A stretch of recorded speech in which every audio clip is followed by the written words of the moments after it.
It's 10 o'clock and I'd like to make a start.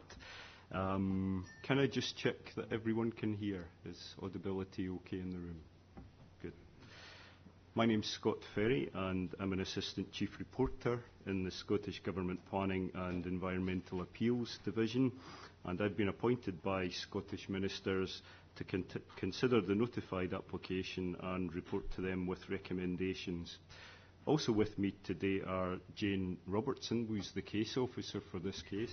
She's seated just in the corner of the public seating there, so feel free to speak to Jane during the course of this morning if there are any issues that you'd like to chat through. Also with me is Ewan Murray from our office, who's operating the webcasting equipment. Before I go any further, can I first of all ask that all mobile phones are either switched off or switched to silent. In terms of housekeeping, there's no planned fire drill today, so if the fire alarm sounds, we should leave the building, and I think the nearest escape is just at the staircase, turn to the left when you leave the room. Now, as advised in the note of the PEM, these proceedings are being webcast live and will also be available for viewing later in the online DPEA webcast library. Can I just check that the Council's brought the public set of documents? Okay, great. So there should be a full set of inquiry documents at the back of the room. Those can be used during the course of this week's sessions but shouldn't be removed from the room.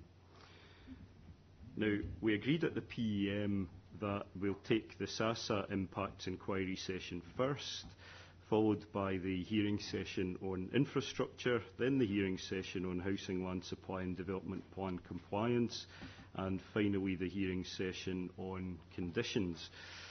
It subsequently transpired, however, that the traffic impacts, including impacts on cyclists, will need to be considered at a later session. SASA-related transport impacts will also be considered as part of that later session, still to be arranged. We can discuss arrangements for that at the opening of the infrastructure hearing session, but is the applicant in a position now to say anything briefly on progress made on the additional transport information? Good morning, sir. Yes, but nothing that's going to help you a great deal, I have to say. In brief, and Mr Alexander for the Council will be able to update you as well. My understanding is that Jacobs, who are one of the Council's contracted modellers, have been undertaking work on a revised model that is hoped to be available early this week. And at one stage, I was hoping that we might be in a position where we could lodge updated documents by the end of this week, with a view to possibly convening a transport session towards the end of June. Now, at this stage, I genuinely don't know whether that's going to be possible due to witness availability, and also whether, in fairness to other parties, all the relevant documents will be available. I would hope that by tomorrow morning, when we come back, we might be able to give you a further update, but at this stage that's probably about as much as I can tell you. Okay, thanks for that, Mr McLeod. Is there anything the Council wants to add to that? Morning, sir.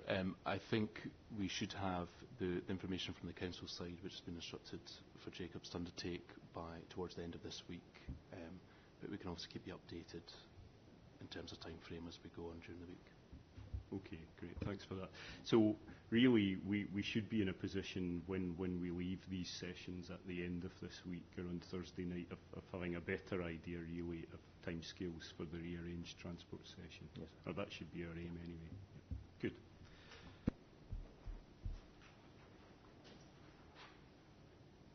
Now, also on timetabling, I'm conscious that other parties who aren't involved in today's inquiry session are here and will no doubt be interested to have a better indication of when the inquiry session might finish and when we might be in a position to move on to the hearing sessions.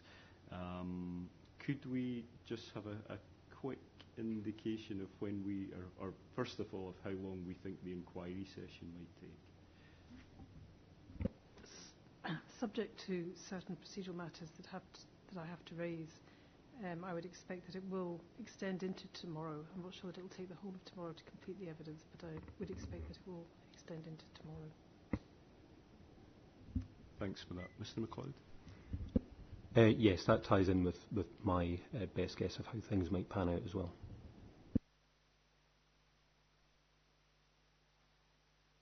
Okay, so for those who are observing only today, it looks like the inquiry session will go into tomorrow. Other than that, we can say no more. Clearly, though, you should keep in touch with proceedings one way or the other, perhaps through the webcasting, and be prepared potentially to come along maybe tomorrow afternoon to start hearing sessions, but we'll have a better idea on that as things progress. Sorry, so just to clarify that point then, at what stage will a decision be made as to whether or not there will be a hearing session tomorrow afternoon? The reason I ask is we've got our team are coming from various places, for example over in Fife, so it would be obviously be helpful to know as soon as possible. We're due to take the infrastructure session first, so I think with a fair wind we might get on to and maybe even complete the infrastructure session tomorrow afternoon. My questions on that will be pretty brief, and I'm not anticipating at the minute, given that transport's now been stripped out of that session should take too long. Clearly we'll see what progress we make today on the inquiry session, and we should have a better idea when we open tomorrow morning as to when we might be moving on to hearing sessions. So either attend in person to observe first thing in the morning or watch the webcast, because I'll talk again tomorrow morning about likely timetabling. Mr. Houghton. Hello. I sent an email at the end of last week to Jane just to say that I can't attend on Wednesday. Obviously, if the infrastructure starts tomorrow, there was only obviously flood risk that I wanted to make some comments on, so obviously I can be around tomorrow to do that. I just can't attend on Wednesday because I need to be speaking at a committee in Perth. I'm then available on Thursday and Friday. Okay, well, I would say the same to you as others. Keep in touch with progress that we're making, but I'll note your unavailability on the Wednesday. I guess in that situation, we'd be trying to do our best to take your evidence tomorrow afternoon if we can at all do that. Okay, great. Now, in terms of how just one other matter, because obviously I can probably then leave for the inquiry. When would you be deciding on doing a site visit? I'm coming on to that, so if you bear with me, I'll get there. So as to how we'll proceed, the inquiry sessions will commence at 10 in the morning and continue to sometime between 4:30 and 5 in the evening, with a break of about an hour for lunch and convenient mid-morning and mid-afternoon comfort breaks. We also have the option of starting earlier and sitting later depending on progress that we make. Would a 9:30 start be convenient for the parties each morning from now on, or do we need to stick to 10 o'clock? Mr. MacLeod? 9:30 is fine for us. Okay, great. Ms. Wilson? There's no difficulty for SASA. Perfect. Okay, so shall we say that we'll aim to start at 9:30 from tomorrow morning onwards? So as far as you're concerned, Mr. Houghton, that's when you need to either be here or tune in just to see what progress is being made.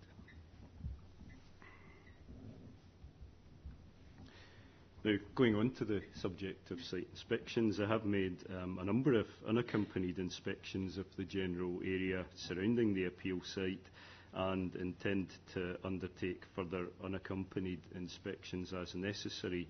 It was also discussed and agreed at PM that the applicant's agent would coordinate the preparation of a programme for an accompanied site inspection.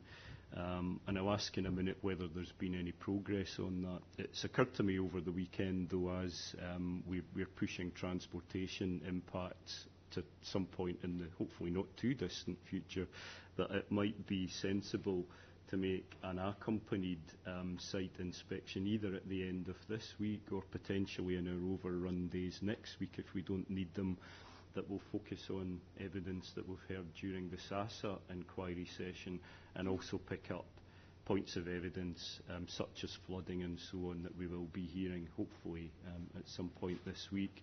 So in other words, what I'm saying is that if we can aim to have an accompanied site inspection either towards the end of this week if we make good progress or in one of the overrun days next week, that will look on the ground just at the issues that we've been discussing this week. So probably everything other than transport impacts. Does that sound a reasonable way forward? Yes, it does, sir. In light of the fact that nothing was forthcoming from the applicants in terms of the site visit, my instructing solicitor has put together, with the help of SASA, an itinerary in relation to a visit to the SASA site, together with a map that shows the route. It's proposed that the visit would begin at SASA's headquarters to go through the protocols that have to be followed before accessing the fields. So if it's convenient to circulate those now or at a later stage. Yeah. Thanks. I'm obliged for SASA preparing that. I think that would be very useful. Perhaps the parties could, at some point this week, discuss how that would fit into a wider itinerary, including obviously those that are raising other evidence this week, so that we can plan on having a day or part of a day where we'll pick up all of those issues. Yes, sir. I mean, from the sounds of things, it would probably be sensible to try and have that discussion tomorrow afternoon when Mr. Houghton's available again, because if he has particular issues that he wants you to see related to his client's site, that could be then factored into the timetable around SASA. So we're quite happy to have a discussion with SASA about itinerary and so on over the course of the next couple of days, and then perhaps present you with a joint agreed position on what we think you should be going to see and when. Perfect. Any other issues on the matter of the site inspection? No. Great. Thanks for that.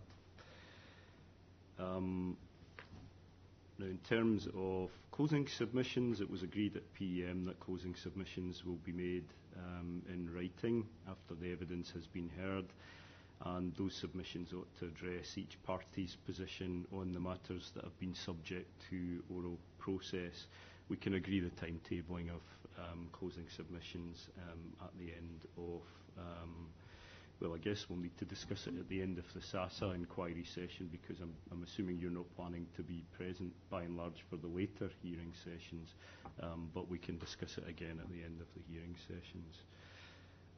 So before we continue on to the SASA impacts inquiry session, are there any questions or points generally that we ought to discuss now? So I have two preliminary procedural points. The first relates to productions. I'm not sure whether or not you've received any documents from those instructing me, but certainly Mr. MacLeod has. And if I could just explain that they fall into two categories. There's, first of all, two documents that were incorrectly lodged. And if I explain, because I think there'll need to be some rearranging, SASA 51, which is referred to in Professor Sadler's topic paper at paragraph 29, is in fact the wrong document. Okay. And it shouldn't, however, be disposed of, though, because it is referred to separately as SASA 32 in paragraph 18 of Professor Sadler's topic paper. And what I would propose, sir, is that the document that's SASA 51 becomes SASA 32A, because it's referred to first in paragraph 18, and the existing SASA 32 document becomes SASA 32B.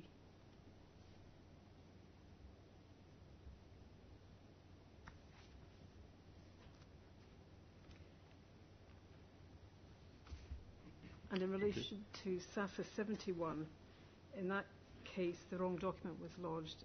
It relates to a study carried out by Solihull Council in relation to rights of way, and Appendix A was in fact the plan that's referred to in the evidence, paragraph 26 of Dr. Kerr's topic paper,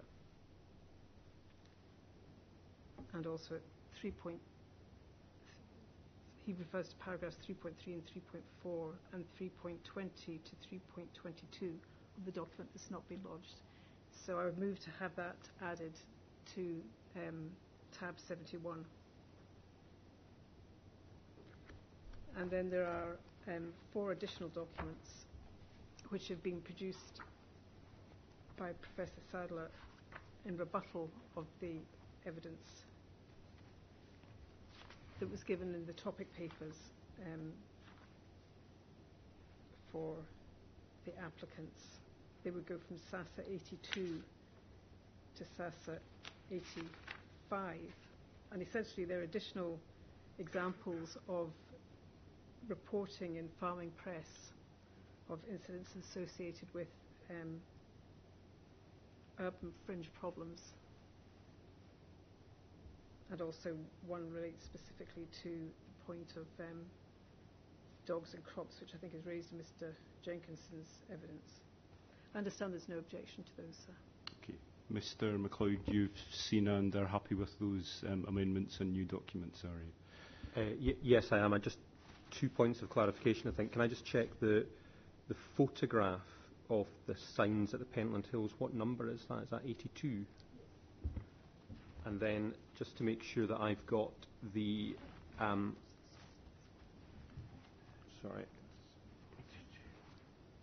just to make sure that I've got the correct numbering for 51 and 32 now.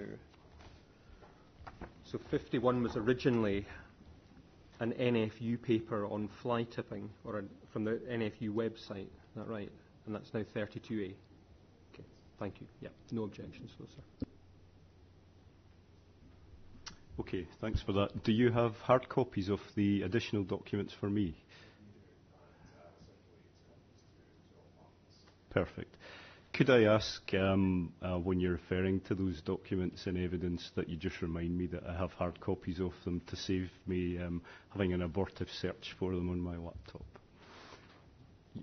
On document, I know Ms Wilson has another procedural point to make, but just in terms of documents, I have one late document as well, which I've discussed with her this morning, and again I understand that there's no objection to that. It's a SASA document actually called SASA Helping Scotland Grow, and I've explained to Ms Wilson the purpose of lodging that. I would suggest, well, it's up to you, sir, as to how you want to deal with it in terms of folders. We've got a number of numbers that are not in use, but maybe we just actually add it on to the very end and make it M144. M144. And you're happy with that, Ms Wilson? Okay, and you had a second procedural issue. Yes, so this too arises in the nature of rebuttal evidence from the precognition of, in particular, Dr. Evans, where he discusses the possibility of viroid spread and whether or not, in his opinion, there's a likelihood. I consulted with my clients on Friday and was advised at that time that there is confidential information, and you'll have noted, sir, in both the topic papers and in the precognition that Dr. Evans makes the point at different parts of his evidence that he's seen no evidence of events or incidents. And I was advised by Professor Sadler that information that he does have available is confidential information. And it's confidential both for commercial reasons and also from the perspective of the national interest. And in my submission, that evidence is of relevance to your consideration of assessment of risk and is the best evidence that is available. And it would be my request that that evidence be led, but in a confidential session.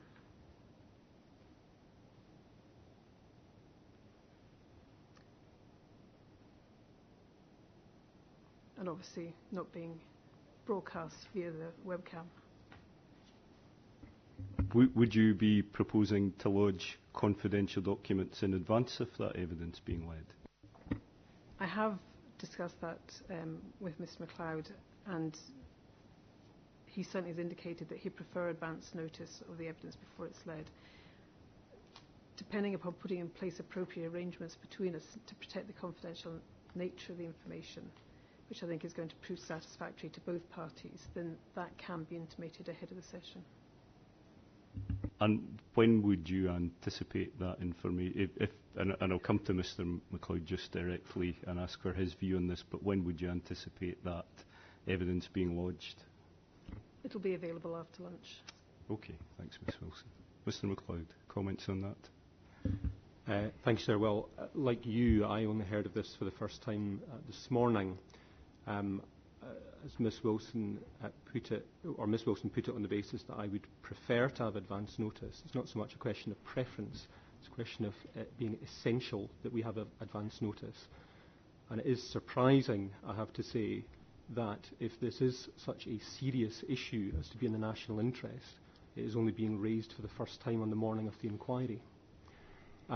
However, we are where we are, and what I've indicated to Ms Wilson is that if SASA has information that it believes is relevant to the case, I am happy for my witness to consider it, but he will obviously have to be given an appropriate period of time in which to consider it and in which to decide how to respond to it. Now, although the information may be available this afternoon, I am not going to be in a position to discuss that in detail with him later today, nor is he going to be in a position to deal with it in evidence tomorrow or perhaps even this week. So, as things stand at the moment, I'm afraid I can't help you as to when I think we could reconvene for a session of the nature described by Ms Wilson, because clearly we need to understand what the evidence is to be given an opportunity in the interests of fairness to decide how to respond to it. I think that response is understandable. It is unfortunate, to say the least, that this is only being raised this morning. I'm happy for that additional evidence to be provided to Mr MacLeod today, and for you to take what time you need to discuss that evidence with your witnesses. My question is, can today's inquiry session proceed as planned in absence of that evidence being admitted right now? Is it sensible to proceed, or should we be thinking about postponing the inquiry session? I had suggested, sir, that one way of dealing with it might be to take all aspects of the evidence other than risk of disease transmission today, and for us then to reconvene to consider that specific issue at some point in the future. Ms Wilson. Well, so I think until you and Mr MacLeod see the evidence, it's perhaps a little early to decide how best we can proceed. It's not lengthy and detailed evidence. It is fairly limited in nature. And given that it's not information that's in the public domain, I would expect that Mr MacLeod will have a limited opportunity to investigate it. My question, though, is that proceeding with the inquiry session today on the basis of the evidence that we have before us, that wouldn't somehow become meaningless, would it, in absence of that evidence? No, it wouldn't, sir. Okay, good. Mr MacLeod, happy with that? Well, happy's maybe not the right word, but are you content to proceed on that basis? Yes, happy is definitely not the right word. But the difficulty that I foresee with the sections of evidence dealing with transmission of disease is how that is going to be dealt with in cross-examination in the absence of a full picture of the evidence. I'm just not sure how that's going to play out in practice. But content for us to make a start to the inquiry session and see how we get on? Absolutely, sir. There are a number of points, I think, arising from SASA's evidence that we can certainly explore today and tomorrow without the need for this additional information. Great. Okay, I think we're agreed on that then. Any other matters before we move on to the inquiry session itself?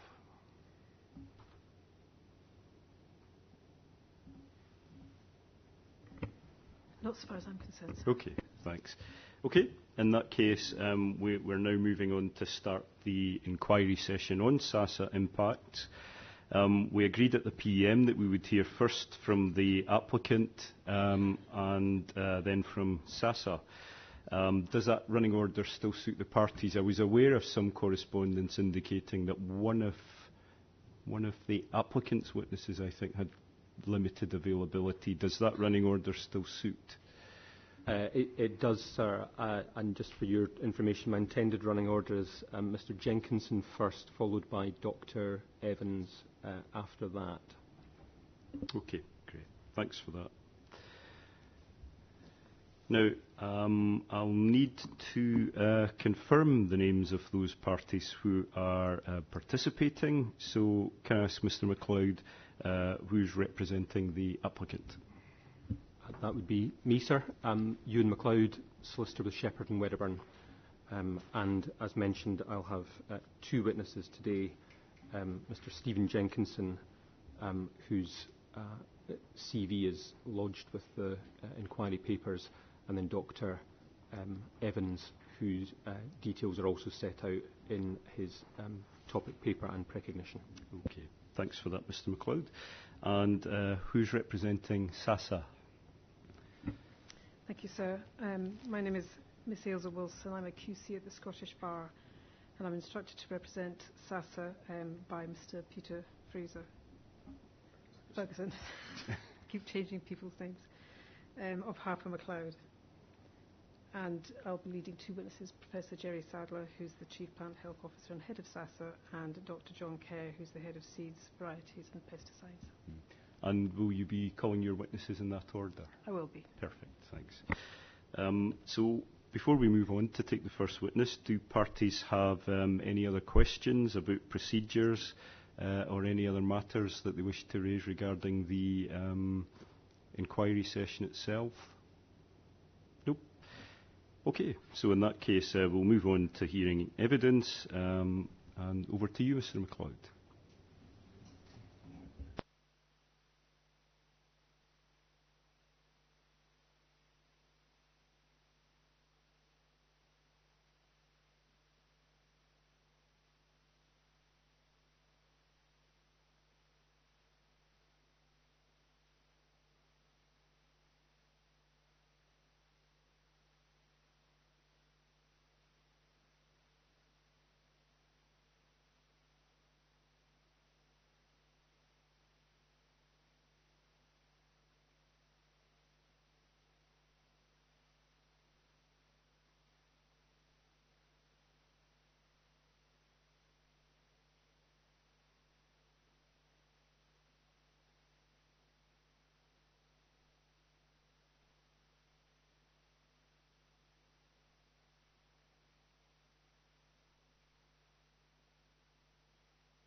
Right.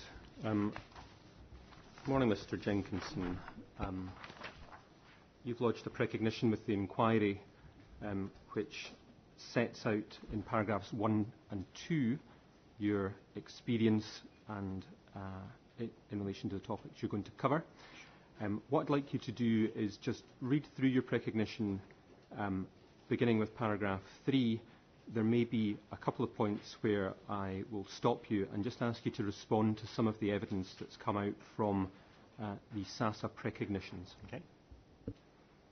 Okay, good morning.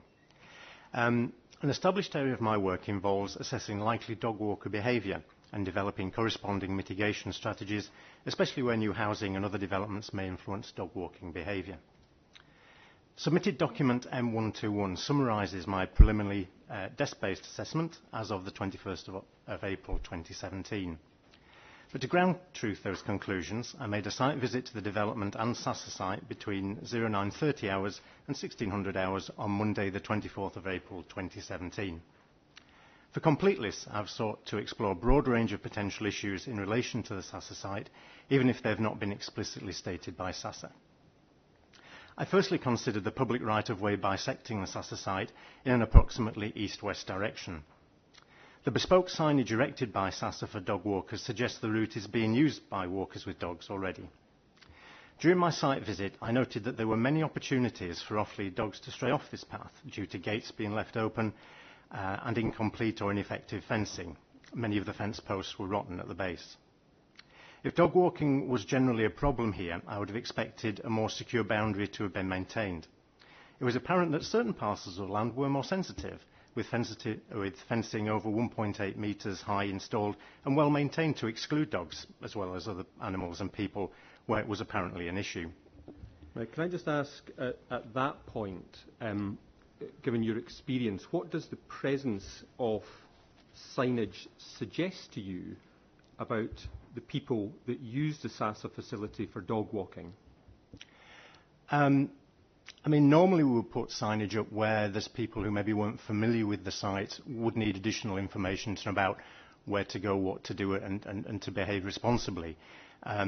People who repeatedly use sites tend to be, who know the area locally, tend not to look at signage. So generally, because you see something novel like a sign, that's particularly attractive and works better with people who are visitors. So to my mind, certainly the presence of signage in certain areas would suggest that people unfamiliar with the area would be using it rather than just, say, people who live locally. And just in terms of the content of the signs, how much information do any of the signs that you saw contain regarding biosecurity issues? I mean, there is some messaging on it in relation to, say, dog fouling and things like that, but elsewhere where there's been issues that I've been familiar with biosecurity, there's been specific actions stated. Generally, if you're trying to change people's behaviour in the outdoors, it's not good to give general messages like, for example, be responsible or something like that. It's best to say specifically what behaviour you want, because that makes it easier to comply.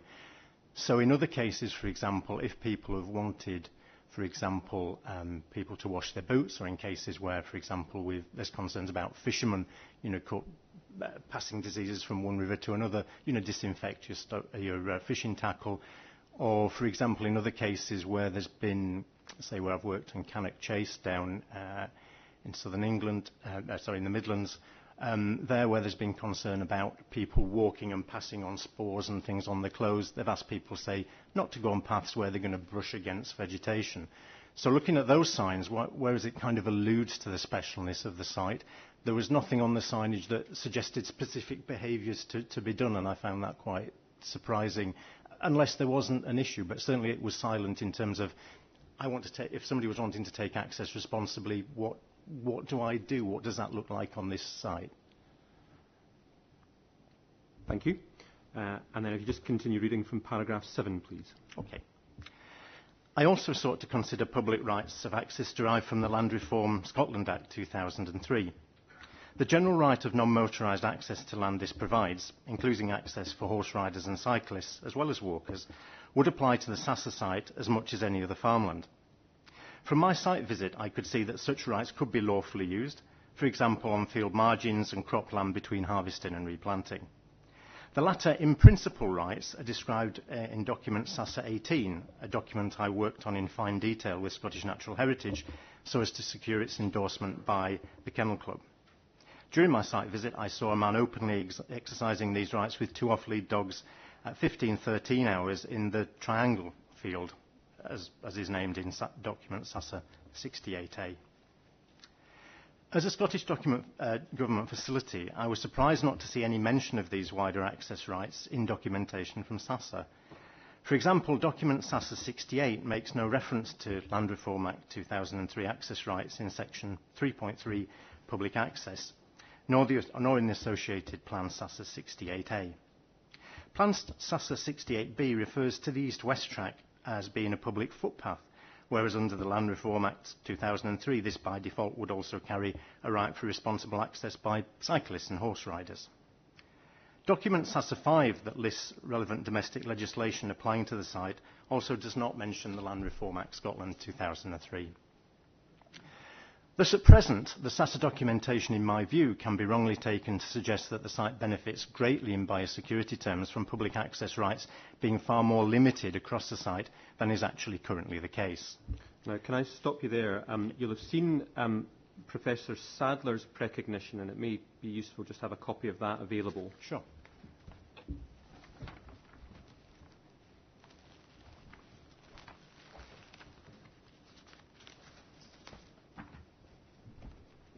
Okay, I have that now. Okay.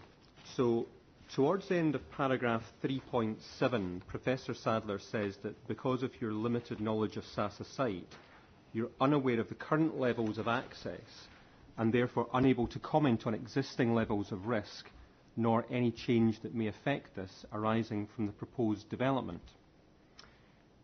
Does your knowledge of current levels of access impact on your views as to what access could be taken to the site at present? Absolutely. I mean, while I'm not a specialist in crops per se, I'm a specialist in where people go and what they do, particularly with their dogs. And certainly when I make a site visit, and that's why I was particularly keen to do so, I look at it through those eyes because that's how we identify the appropriate interventions. And clearly access was being taken on certain routes, but also when I was there you could see things like field margins where people could take access. So in my view, and from 27 years of experience as an access officer, certainly from looking at the site, and particularly sort of access points where people can take access to land, often give good clues, I feel that ideally, one could look 365 days a year and see all different situations. But certainly I felt comfortable in seeing what the likelihood is, where people can go and what they can do. And, for example, even a midday, mid-afternoon, which isn't a particularly popular time for walking dogs, to see somebody taking dogs off lead within the Triangle field, gave me reassurance in terms of what I was using my professional judgment on in terms of relation to access to the land. Thank you. Continue? Yes. Okay. This general right of public access is also relevant as documentation submitted, such as SASA 64 and 65, refers to situations in England where such extensive public rights do not exist. So the opportunities for locking gates and erecting fencing to keep people out are far less likely to be lawful options. However, both the Land Reform Act 2003 and the related Scottish Outdoor Access Code make it clear that actions such as the locking of gates and erection of fences are not per se always unlawful, even where a practical outcome of doing the latter gives rise to a reduction in accessibility to land for access takers behaving responsibly. Both the Act and the SOAC make it clear that a pivotal issue is the purpose, or for the main purpose, of the fence, locked gate, for example. This is from Section 14 of the Land Reform Act 2003. If there is reasonable cause such as locking a gate to keep livestock from straying onto a road, then such actions can be lawful. Applying my experience as a former local authority access officer in Scotland to the SASA site, the existing fenced enclosures and associated lock gates that are already excluding the public from seemingly the most sensitive parts of the SASA site, for example in the Spring and Hanley fields, could well be lawful, as they look to have been commissioned primarily to allow the fields to function for research and exclude wildlife. This is especially so as access has been accommodated around the perimeter of these excluded areas in a grassy corridor, and all told this appears to be a proportionate and targeted measure of reasonable management and not primarily an attempt to deny access rights. Thus, in my view, some additional targeted fencing could be lawful in specific areas of the SASA site, but not the site as a whole. Now, I have just, sorry, before you go on to paragraph 13, Sure. I have a question for you arising from Dr. Kerr's precognition. If you could have a copy of that available, please. Could you just remind me of the number of that, please? Yes, it is one of the ones towards the end. SASA 80. You'll find it in one of those white folders there. 81, I think, for the precognition. Yes. Actually, the copy that I've got has got 80 and 81 as Professor Sadler. Let's just have a look here. This one goes up to 75. Oh, thank you so much. I appreciate that. Thank you.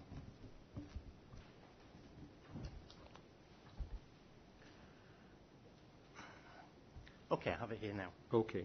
So in paragraph 2.6, Dr. Kerr talks about issues of spraying. That's crop spraying. And he says, towards the end of page 4, an increase in access to the land by members of the public or their pets from neighbouring development presents a critical risk to SASA's crops, as spray operations would be hampered or prevented, thereby jeopardising the work. Can you just give the reporter your views on that comment in the light of the Scottish Outdoor Access Code and relevant legislation, please? Yeah, for sure. And I can understand that point being made because, these are practices that farmers up and down the country are applying to their own crops. And there are codes of practice and things like that so that the public aren't endangered. But in terms of the Land Reform Act and the Scottish Outdoor Access Code, where you've got crops that are growing, then those areas don't have access rights, so that people aren't, given a right to walk over crops. So, in terms of, the potential impact from that, wherever you're doing that, and farmers every day are having to work with that reality, but actually access rights are not applying to where crops are growing anyway. So I don't see that as being a particular issue in that case, because that's just custom and practice. Thank you. And then you're on paragraph 30. Thank you. Would you like this? There you go. Thanks, that was really helpful.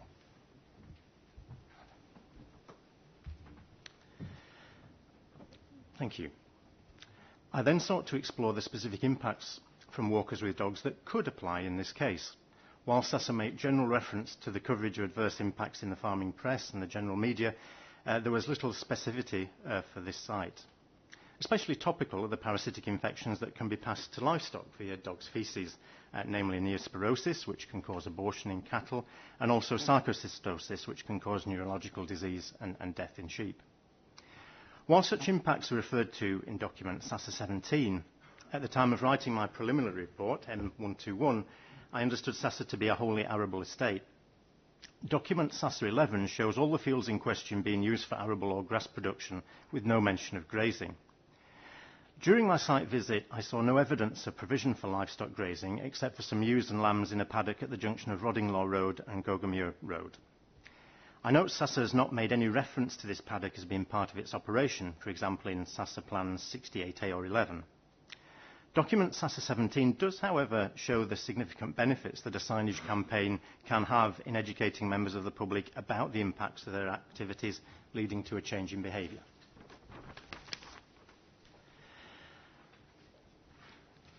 Document SASA 40 refers to concerns about Phytophthora ramorum, as there is concern about walkers with and without dogs and other access takers mechanically spreading this disease between trees.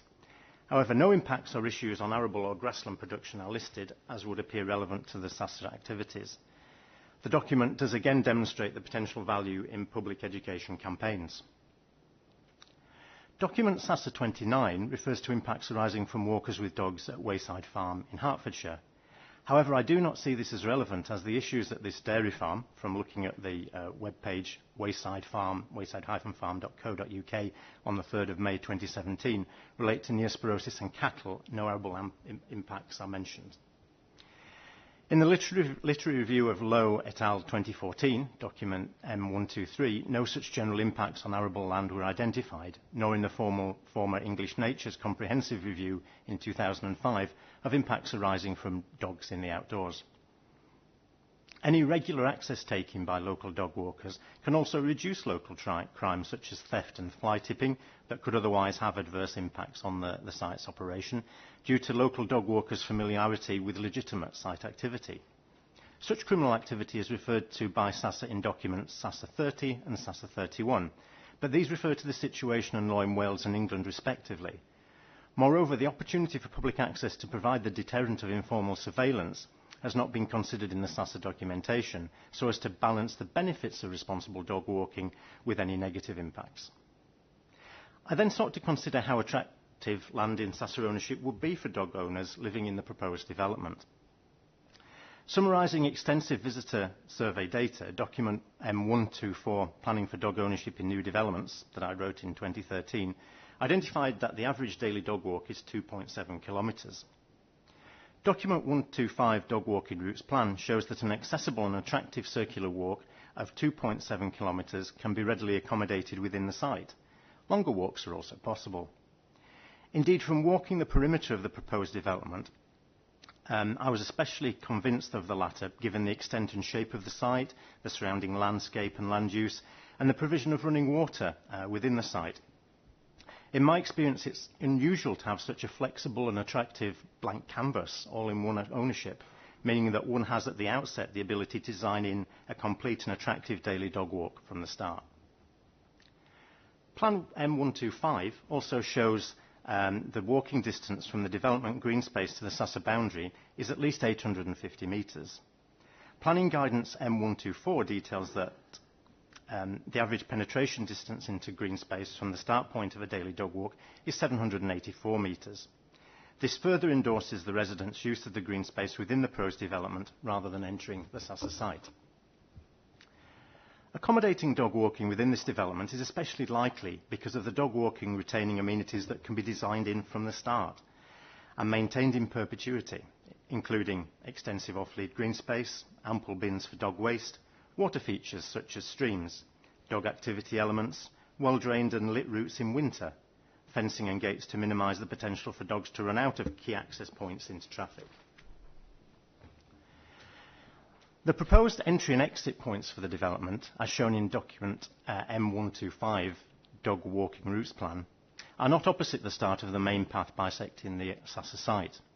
Thus, accessing the latter path from the development would require walking dogs along, rather than simply crossing, Goga Station Road, significantly reducing the attractiveness of doing so for safety and amenity reasons.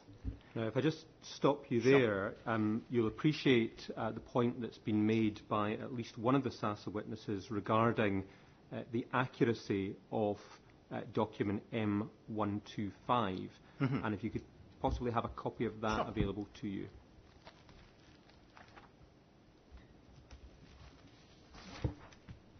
Okay, go ahead. That's fine.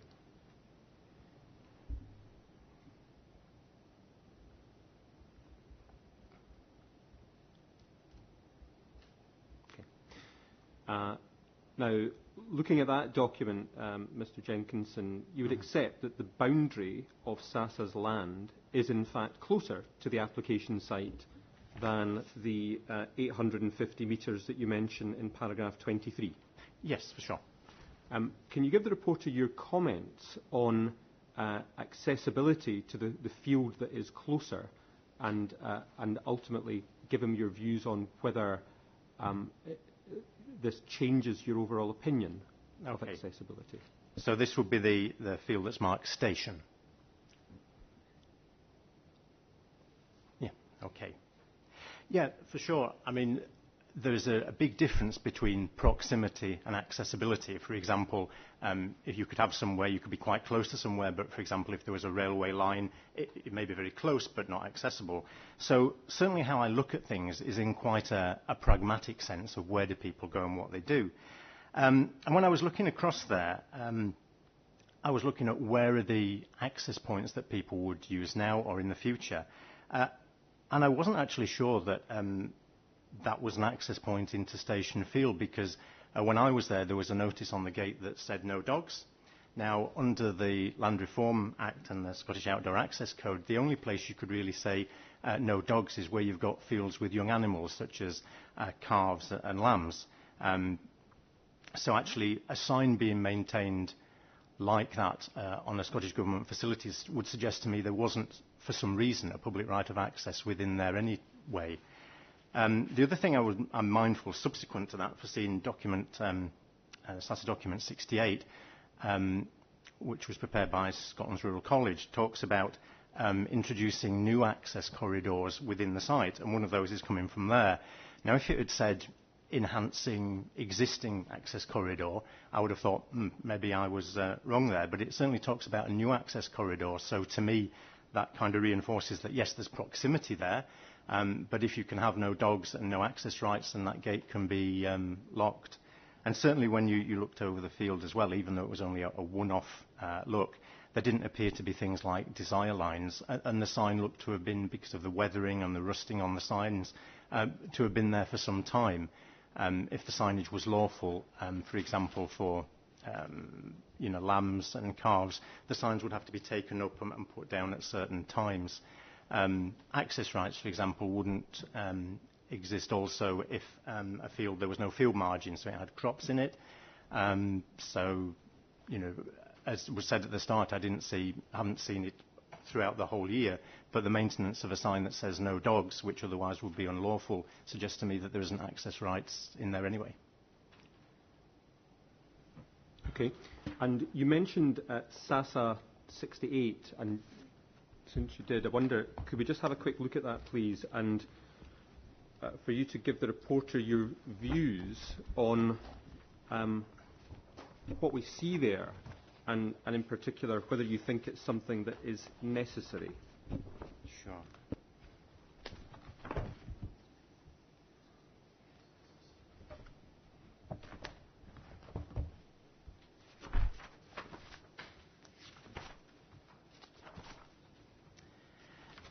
I guess what I found most useful was particularly Plan SASA 68B as well, because obviously the spatial relationship is really important for me, because it's not just what are things in principle, but where actually are they, so that you're talking about specifics rather than generalisations. And I was actually quite conflicted looking at this, actually, because elsewhere documentation has been brought forward to say that people prefer to walk circular routes, and indeed that is one of the many factors that influences where people go and what they can do. So what's actually being proposed here is actually introducing a circular route compared to the linear there and back route that we have at the moment on the existing route running east-west. So I was quite conflicted in a way, because whilst there's a duty on the landowner to not oppose or to stop legitimate access taking, there's no general requirement to enhance that, even though in places that's done. So certainly if I was looking at trying to deal with the alleged impacts from public access on the site, I would be very, very reluctant to introduce a circular route as part of that. I would respect what access rights existed under Scottish legislation, but in terms of encouraging a circular route which would generally encourage people to use it more, that's in essence the opposite of what I would do if there were the alleged impacts either occurring or that there was good evidence that those were occurring somewhere else. Thank you very much. And then you were at paragraph 26. Thank you.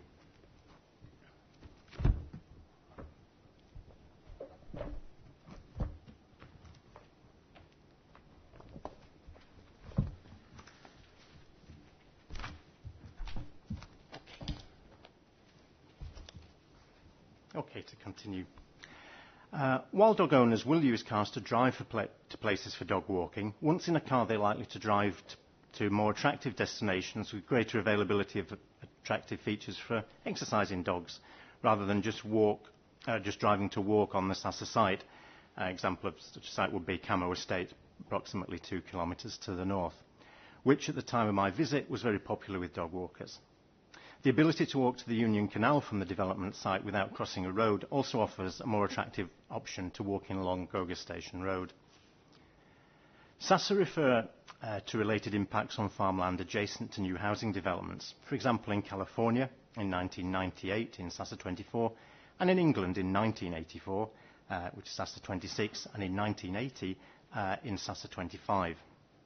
This is the precise reason why the latter planning guidance M124 was produced in 2013, as historically dog walking green space requirements were overlooked, leading to what is now known to be a wholly predictable increase in dog walking on adjacent farmland and nature reserves.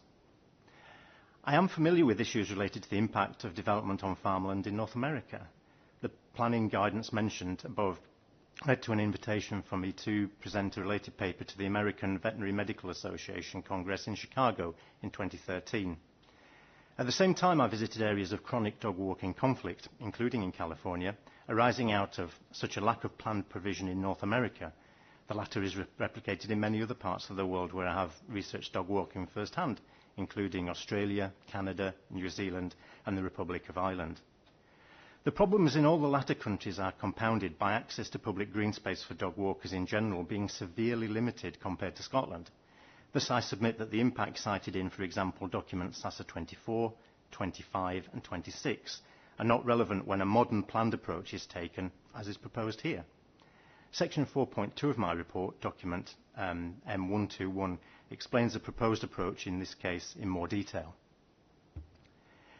In conclusion, given the arable nature of the Sasa operation and the opportunity to retain daily dog walks within the site through good design and the opportunity to educate householders on the impact of their off-site activities on the Sasa facility, in my professional opinion, an increase in dog ownership near to the Sasa site arising from the proposed development is unlikely to have any adverse effects on the operation of the Sasa site.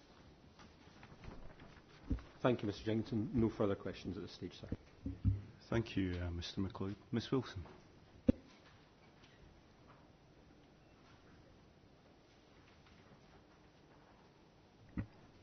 Good morning, Mr. Jenkinson. Good morning. When were you first instructed by the applicants to prepare your evidence? I can't remember the precise date, but it would probably be a couple of months ago. Looking at your report, document M121, do you have that in front of you as well as your precognition? Yeah.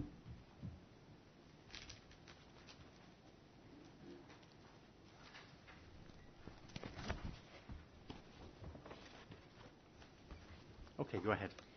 The date on that is 21st April 2017. How soon before that date were you instructed?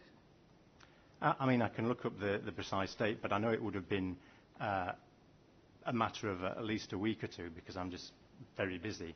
But if there was something specific about the date, I'd do my best to help you with that. I just want a general indication as to how long you've been involved in advising. So I would say a couple of months. And from memory, you think it was a couple of weeks before you produced your report? Yeah, certainly. Because one of the things for me is that I like doing a quality job rather than a rush job. So I remember having discussions with the team that I wasn't prepared to take it on unless I had adequate opportunity to both make a site visit and look through things. So if I'd have been concerned that I couldn't do that, I would have just said no because I was kept plenty busy anyway and take pride in my work. On the basis of you taking pride in your work, you say in paragraph 1.1 of your report that it was known to you the preliminary report had been commissioned to assess the potential impacts on the operations of Sasa. Yeah. If you were carrying out a professional assessment, would you not have contacted Sasa and sought to meet with them to understand their operations? Well, to my view, there's a whole team effort here, and my area of specialism is in terms of where people go what they do with their dogs. So even though, for example, when we're dealing with issues, for example, dealing with ground nesting birds or farming or whatever it may be.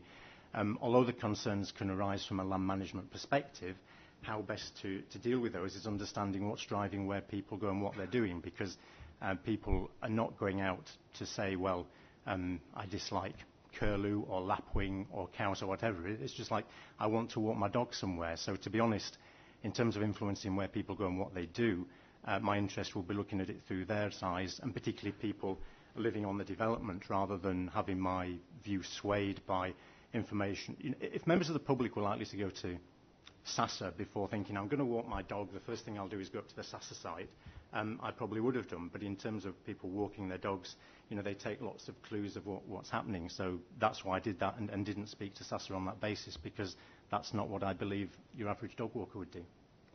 Well, I'm concerned to establish with you, Mr. Jenkinson, just how informed your opinion is on the matters that you profess to address in this report. Mm-hmm. And we can take it, can we not, from paragraph 1.1 under the heading Report Purpose, that we should assume that what you say you've been addressing in the report is, in fact, the matters that you're addressing. Sorry, could you rephrase? I didn't quite understand where that was, how best to answer We that. should assume, given the heading of paragraph 1.1, Mm-hmm. that what you state in paragraph 1.1 is the purpose of the report. Yes, that was the purpose as to why it was written in a summary sense. It wasn't a complete example of all the things I would consider, but just to say, why it's been written. And insofar as you say that the report was commissioned to assess the potential impact on the operation of SASA, do you not accept that one aspect may be the likely demand from the new development over the SASA land, but more significantly, for the purposes of assessing impact, you have to understand what the impact will be should that demand increase? I would see that as part of a team, because I never put forward that I was an expert in crop trials and production. My specialism is where people go and what they do. I would leave it to other more qualified people to then see what I've said in terms of access taking and see what that impact would be. I never claim to be an expert on crops. My expertise is where people go and what they do. So from that, can we establish at the beginning, Mr. Jenkinson, that this report does not contain an assessment of impact on the operations of SASA? As you don't know what those operations are. Well, it doesn't say that it does it in completeness. So, yeah, if somebody thought that actually this was the whole thing in its entirety, then maybe one could go along that line. But to be honest, in my view, I put that in at the start to make it clear, and further on the data sources that I'd used of what the limits and constraints were. But certainly in my CV and accompanying it, it's very clear that I'm an access specialist, not a crop trials specialist. If you turn over the page to professional background, Mm-hmm. in the second paragraph of section 1.3, you say part of your specialism is to advise on how best to optimise the human benefits of dog ownership whilst minimising any negative impacts on farming. Sure. Do you accept that the SASA facility is not a farm? I guess it would depend how you're defining farm. Well, how do you define farm here, and based upon your own experience? Is it an operational farm that you're referring to? So this is in the second paragraph. Yes. I mean, I would see this as a general comment, really, because it's talking about my background rather than specifics. So I could have said farming, deer management, horticulture. It's just a general introduction rather than saying that I believe that SASA was X, Y, and Z. There'll be some, birds on the site as well, but, nature conservation is included. So certainly that was just a general background rather than a comment on SASA per se. Well, if you could answer my question, do you accept that the SASA facility is not a working farm? Well, I haven't seen details of their operation. I know there's research going on, but potentially they may be selling, produce from there as part of it. But that's not an area of my expertise, nor is it something that I've investigated. So you don't know what activities they carry on the site? Well, I know from, in terms of looking at it, I looked at this in terms of where people go and what they do. rather than I've never claimed, for example, that doing a desk-based activity and looking at things on one day was a complete overview of what was going on. But what I wanted to do was report where people were likely to go and what they're likely to do, and then colleagues would look at that in terms of, assessing that. Whether that makes it a farm. I mean, for example, I have sheep and grow hay on my small holding. I'm a member of the National Farmers Union of Scotland. Does that make me that farm or a small holding? I kind of see it as an issue of semantics. What interests me is what are the actual relationships between access taking on the site rather than which particular adjective is used. Well, that's semantics, I think yourself are employing. If you're looking at the impacts on the particular site over which access is being taken, you have to understand, what activities are being carried out on the site. Otherwise, you can't assess the impacts. I suppose the way that I would see that is, for example, in my work where I've also dealt in the past with horse riding, I can plan in terms of how to reduce accidents from people who are riding horses on roads.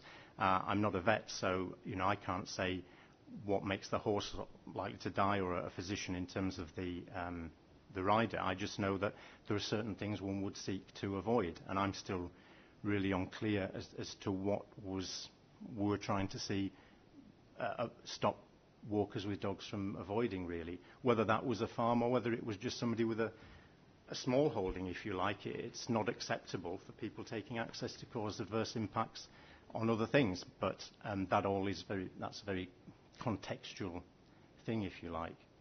But if you were saying that SASA do things that are similar in terms of farming, that would seem to be appropriate. Otherwise, why would they research things that related to things that were going to be used in agriculture?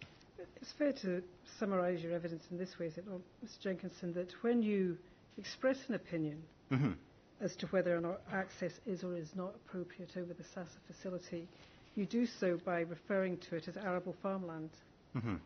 That's how you've defined it in your mind. It's a site that comprises arable farmland.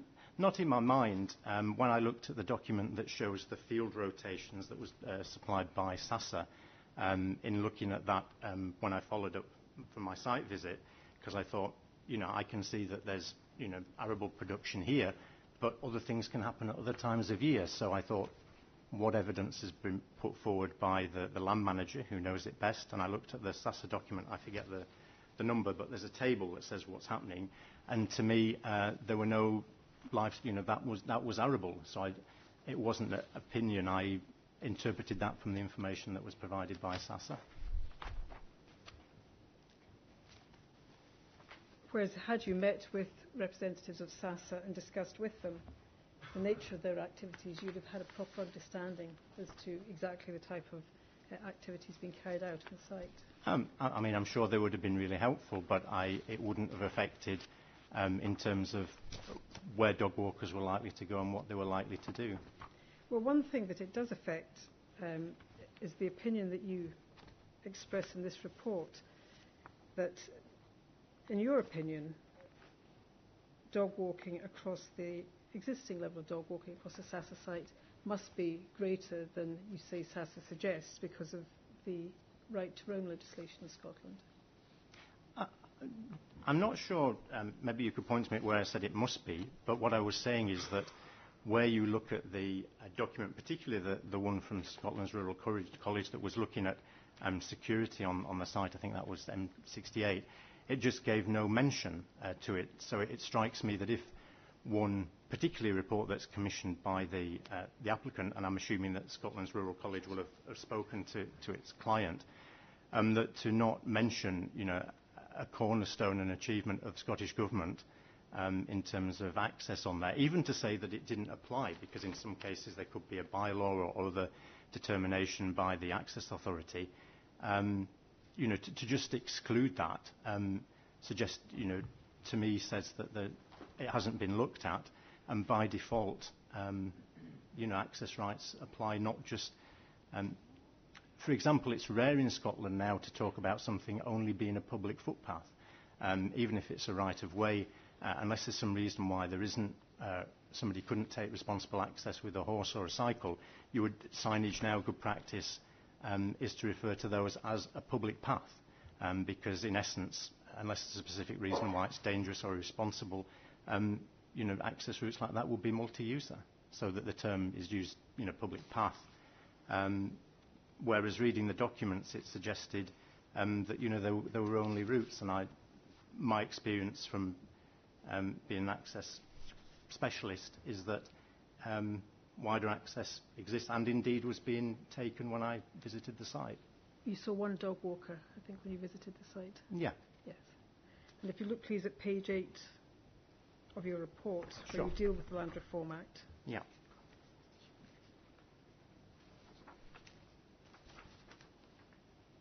What you say in the second paragraph in 3.2.2 is that, in your opinion, the general right of non-motorised access to land would generally apply to the SASA site as much as any other farmland. So, again, you're treating it as being equivalent to farmland. Yeah, in terms of a general land where things are farmed or grown, yeah. However, no mention of these access rights have been noted in the documentation from SASA, nor any details of legal or practical measures taken to limit their use or extent on site. And then you go on towards the foot of the page, making the point that, in your view, the current statutory access rights that you say applies to the SASA site is of particular relevance, as it is submitted that land in the management of the Scottish Government would at least be expected to meet the minimum requirements of zone access legislation, and moreover be reasonably expected to illustrate good practice. Now, perhaps SASA felt particularly sensitive about this passage, and I think you'll see in Professor Sadler's precognition he refutes what you say in relation to this. But you are impliedly criticising SASA either on the basis that SASA's not being as open as it should be about the amount of access that's taken over the site, or is failing to comply with legal requirements. There's a difference between access that's actually being taken and what rights exist. So, for example, in many cases, the starting point is the general right of access within Scotland. Certain places that's used more for certain reasons rather than others, which is why I look at things in terms of where a dog walker is likely to go and what to do. But what interested me, and I suppose as somebody who both sees as somebody who owns land and has had my own livestock injured and killed by dogs, but also somebody who sees the benefits of dog ownership, is seeing what's the canvas we've got and how do we work with that. And given, for example, the Taking the Lead document that I worked on with Scottish Natural Heritage, that, for example, when talking about dog fouling, makes the point that it's best to say any waste bin will do, because it's not just a matter of saying pick up after your dog, as on the signs in SASA, but actually where do people dispose of it? Alas, we've probably all seen cases where people pick up dog fowl, put it in a bag and leave it behind, which is problematic too. So actually, if you're going to produce a sign, looking at particularly because there seems to be an awareness of that document, to use the guidance in there would seem to be good. And yeah, I would say I would generally see that because it's a Scottish Government facility with access to the good practice and seeing that wider benefit, it surprised me that it wasn't clear. Even if it was to say in general rights do exist, but we feel that this wouldn't be responsible access taking because of X, Y, Z, to just not mention it at all was, I think, really surprising, because even from a desk-based piece of work, that was the first thing I would look at. Well, if we could just remain with what I described as the implicit criticisms of SASA, not dog fouling and all the rest, we'll come to that. Okay. If you could just concentrate on the question, please, Mr. Jenkinson, and look at paragraph 9. Sorry, yes, paragraph 9 of your precognition, where you develop this point further. Okay.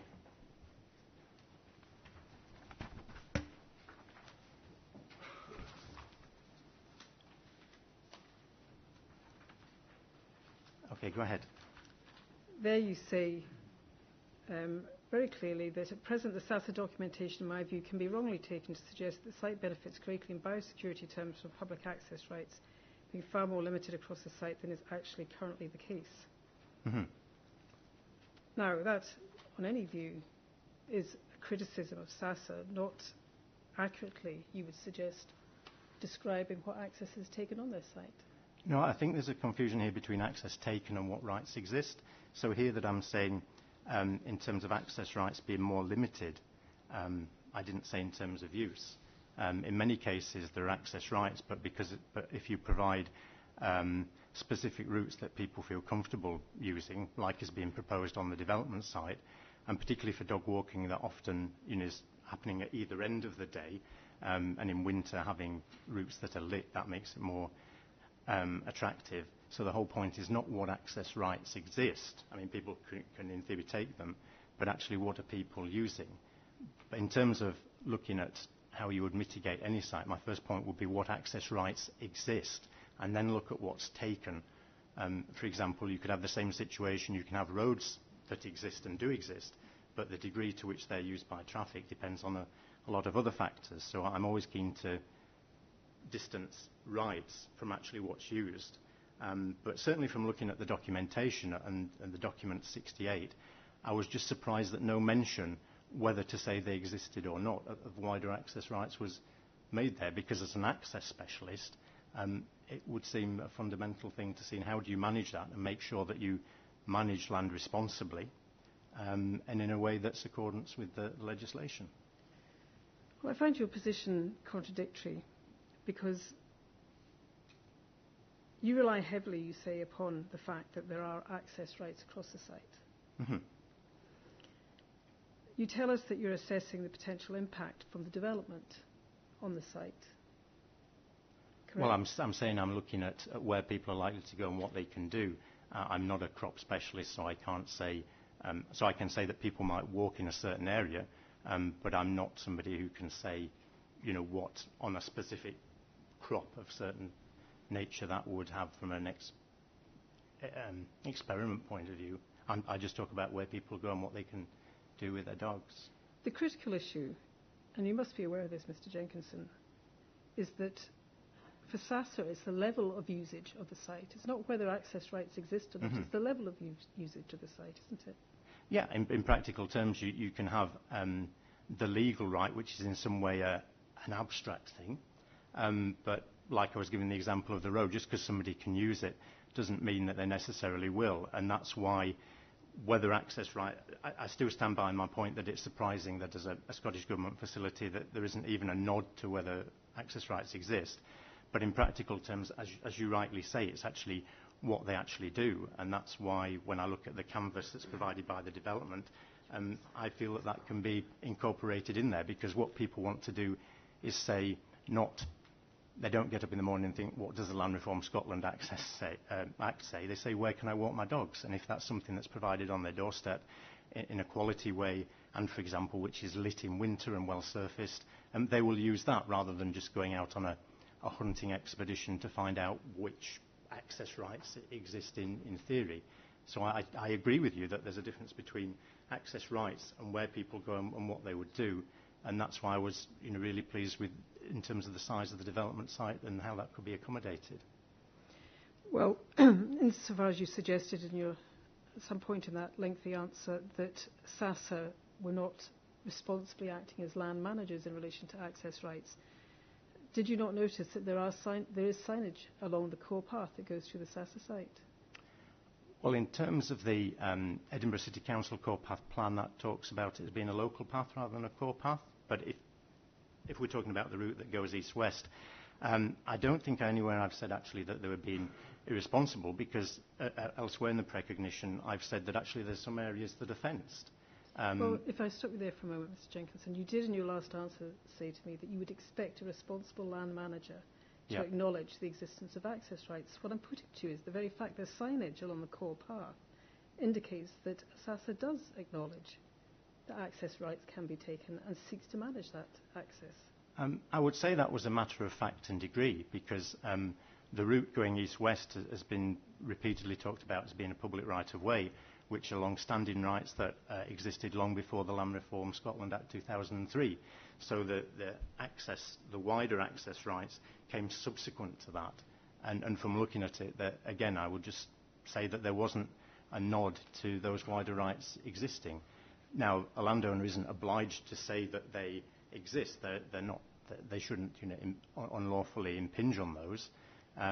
But to be honest, in the precognition, if I'd said all fencing is wrong, then that would be one thing. But actually, I've said within one of the paragraphs, if I find it, that some areas have been fenced off, and because that looks to be not due to the primary or main purpose of excluding access, then that's fine. So my feeling is I took a balanced view rather than just saying all fencing is bad, because and the fact that there was access provided around the outside.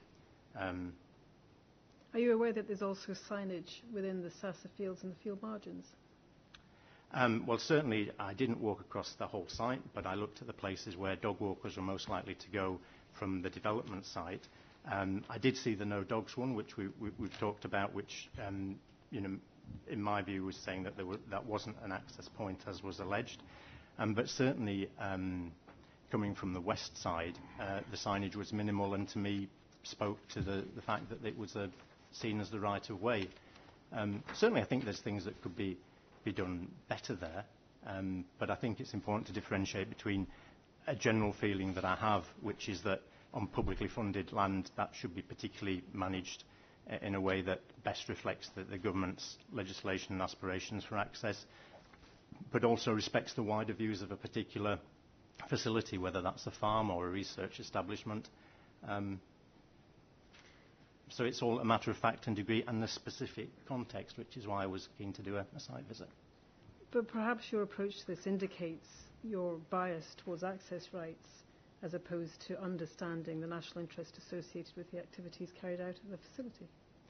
I mean, it's certainly true that I believe that when any government has introduced legislation, then that should be respected either by access takers or land managers. If I'd seen something in the SASA documentation that said we've made sure that, we haven't maybe promoted access to the site, but we've recognised that access rights exist unless there are certain places where they don't, I would have felt a little bit more reassured about that. But it was just the silence, really, on the fact that it wasn't there. I would say, again, as somebody who's had my own lumps livestock injured and have my land in wildlife schemes funded by Scottish Government, that I'm very aware that this issue is one of balance. So I wouldn't say I was necessarily pro-access or anti-access. I'm pro-supporting government legislation and policy. Did I understand you correctly when you were giving your evidence in response to Mr. MacLeod's questions, that you discounted the possibility of access being taken into Station Field that Professor Stadler refers to in his precognition on the basis that that was a field in which there was a no-dog sign? And therefore, your evidence this morning was to the effect that it wasn't a lawful access. In response to Mr. MacLeod's question, and I was looking at documentation where, I forget the number of the document, but where it was saying that this was an access point.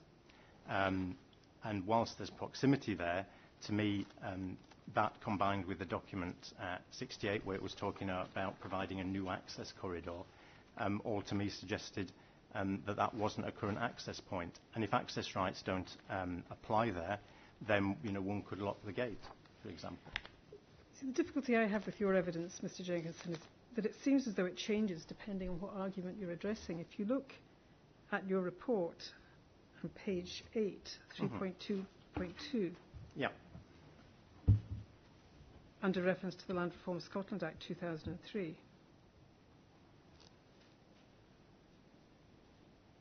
halfway down the page you say, thus, unless so far undocumented exemptions to access rights have been put in place, it seems highly likely that access rights exist that are far greater than those acknowledged in the current documentation and cover much of the SASA estate for walkers, horse riders and cyclists. And then you say this is of relevance to the current application and any mitigation measures as, and your second bullet point is signage does not reflect good practice and in some cases, e.g. the permanent no dog sign at point 3, document M81, may well be unlawful. So when you wrote this report, you suggested that sign was unlawful. This morning, for the purposes of rebutting Professor Sadler's evidence, you're now saying it's lawful, and in fact the reporter should take it that that's indicative that that wouldn't be an access point from the development. Well, it to me is unclear. That the first report was written before I'd made a site visit, and that's hence why the word may was used. The precognition comes in there from actually making the site visit. But I think I'm particularly mindful of Section 12 in my precognition, where I'm saying, after actually physically seeing the site, about that fencing could be lawful in specific areas on the SASA site, but not the site as a whole. So what I'm saying is, which is my general philosophy, is that where you've looked at saying what are the impacts and what's likely to happen, that interventions are appropriate. But the point I'm making is that that's not just a sweeping generalisation. It's something targeted in terms of matters of fact and degree. But when you wrote your report, it's full of sweeping generalisations. And that's why I made the site visit. And so should we take it then that you've departed from your general assertions in your report and you now adhere to the more balanced view that you express in your precognition, which is that you recognise it is lawful for SASA to deny access to particular parts of their estate when they have sensitive crops, sensitive areas to protect?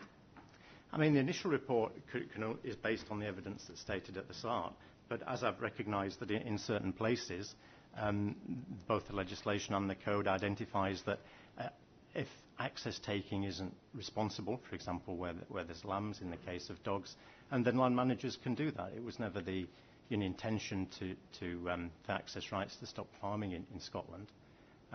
So yeah, I certainly think it's fair comment that once you've seen things, I had an open mind to look at what I'd initially done and then respond professionally to what I'd seen on the ground. Well, if you could answer my question, please, Mr. Jenkinson. Should we take it that you've departed from the general assertions made in your report and that your more balanced view in your precognition is now your position? I mean, to agree to that would suggest that this was unbalanced. What I would say is that the precognition built on the issues that I identified to apply those in terms of matters of fact and degree of what I saw. I wouldn't accept that my initial report was unbalanced. I think it made it very clear what the sources of data were and the constraints in which I wrote that. But you have departed from a number of the general assertions that you make in your report regarding the existence of access rights across the SASA estate. It's absolutely true that on looking at the site, I updated my view accordingly. Otherwise, there would be no point in making the site visit. So yes, and I acknowledge that there's areas where they're fenced, and to me, it will be good to see further evidence. But actually, at first sight, there are some areas that are fenced, showing that certain parts of the site have a particular sensitivity, and so that would seem, reasonable. But you would have more discussion, say, with the access officer at Edinburgh City Council. But certainly, I was open to updating my precognition on the basis of the evidence before me. So, sorry, Ms. Wilson, can I just be clear that in terms of chronology here, your report was prepared before your site inspection and the precognition came after that? It was, sir. Perfect. Thanks.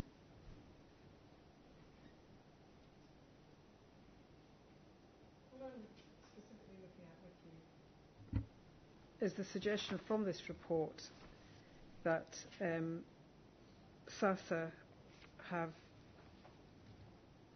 inappropriately conveyed the impression that its site has enhanced biosecurity.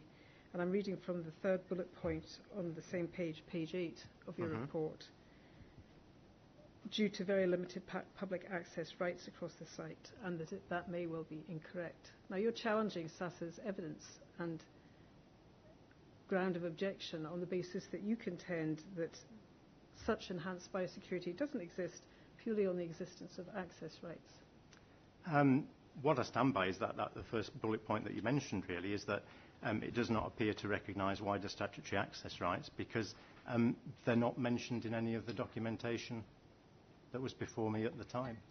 So you stand by that bullet point but not the other bullet points? No, it was just that one you particularly picked out, but I'm happy to... No, I referred you to the third bullet point. Okay, I'm very happy to have a look at that. So this is the one that says, just so that we're clear, suggestions that the facility benefits from enhanced biosecurity due to very limited public access rights across the site may well be incorrect. I didn't say they were, but certainly to see a big estate like that and not to mention wider access rights doesn't give confidence that they have been taken into consideration. Just remaining with this particular point, which is SASA's contention that its current site and location in the Greenbelt does indeed benefit from enhanced biosecurity. Are you or are you not challenging that contention on the part of SASA? Well, I wasn't talking about the Greenbelt, I was talking about public access rights, and in terms of rights provided by the Land Reform Scotland Act 2003. Do you understand, though, that the question of level of access, which you've agreed with me is the issue, not the existence of rights, the level of access depends upon whether or not there's urban development immediately adjacent to the SASA site? There is absolutely a difference between what rights exist and what rights are taken, absolutely. So then in terms of access rights being taken, that is where, again, I come in terms of where are people likely to take access, and that's why, again, in terms of the things that dog walkers are looking for in terms of not walking along busy roads with narrow footways and that sort of thing, is what, irrespective of what rights exist, I'm looking at practically what would happen. You're absolutely right, just because access rights exist doesn't mean people will use them. There looks to be some, well, from the gentleman I saw that afternoon, clearly some access looks to be taken in that basis, but certainly there's a difference between access rights and in practice what exists, and that's what I've done. And going back to my question again, that the location of the SASA site within the Greenbelt, not immediately adjacent to urban development, will have an effect on level of usage? Well, every context is different, but it's how it relates in a spatial sense, because sites don't exist in isolation. So, for example, there's houses around the proximity of it now, but what I'm addressing, irrespective of where it was, whether it was Greenbelt or the wider countryside or town, is where will people actually go, irrespective of what rights exist. It's, as you say, it's access being taken. And looking at the other papers from California and other places and Tyneside, that very much makes the point that I agree with, that context is really important. And traditionally, because green space for people walking their dogs wasn't included, there was this kind of assumption that, we'll just put a fence around it and people won't use green space, when in fact, people want to walk their dogs. So that's why the work that I did, that was funded by a county council and a district planning authority, to say, actually, how do we design this in to levels that not only deal with SASA issues, but in terms of special protection areas for ground nesting birds, how do we accommodate dog walking wherever the proximity, things like SPAs, whether they're often not in green belts, maybe heathland, but it's actually where are people going to walk the dogs is the issue for me, rather than green belt or not per se. Surely of relevance to the question of management of access is the level of access that will be taken, that can be expected to be taken. Yeah, and that's why, in terms of looking at the site, that's why I was happy that it could be accommodated, not because you told people don't go onto the SASA site, but actually here's something really brilliant on your doorstep, that people are more compliant with things when they just suit their aspirations rather than being told not to do something. So, for example, the Taking the Lead guidance, which has been entered by SASA, talks about saying signs that say no are not very good because people are still going to walk their dogs. So actually give them a positive message about where they can go and what they can do. They'll do that because people are keen to avoid conflict, and that's good practice.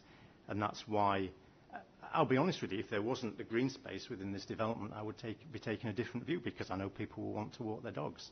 But having, the M125 document there, irrespective of what's on the SASA land, I think people like walking their dogs from home without using their car in a quality environment. To me, the issue of green space or not doesn't enter into a dog walker's head. It's where can I walk my dog today? Just so I can be clear, you Sure. talked about here's something brilliant on your doorstep. Are Yeah. you talking about the SASA site, or are you talking about the public space that would be provided within the development? Sorry, I should have. Yeah, provided within the development, because if people can walk to green space rather than having to use their their cars. The issue is actually the accessibility. So actually, if you can go out of the door and walk your dog, then people are more likely to do that. People wouldn't generally get in their car to go somewhere, or even just particularly not cross a road, but walk along Gogar Station Road, if there was something that made them feel better on their doorstep. Okay, thanks for that. Ms Wilson, I'd like to take a short break just at a time convenient for you. So if you'd just want to indicate when you're ready to take that, that would be good. I'm not rushing you, just let me know when that's convenient. I have a couple more questions Okay. in relation to the question of the increase in activity Perfect. on the Sasa site, and then I'll move into a different Okay. topic. You may not know this, Mr. Jenkinson. I don't know what experience you have in environmental impact assessment, but it's common when development is introduced to look at what is known as the baseline situation. And in the context of your evidence, that would be the existing use of the site by dog walkers. Can we agree that? Yeah, baseline is kind of what's there at present as a general principle, yeah. And what one might expect to be done is then an estimation of what that increase is going to be as a consequence of the development being introduced into the environment. Are you following me? I am, although I would find that difficult to do without having figures of what that baseline was.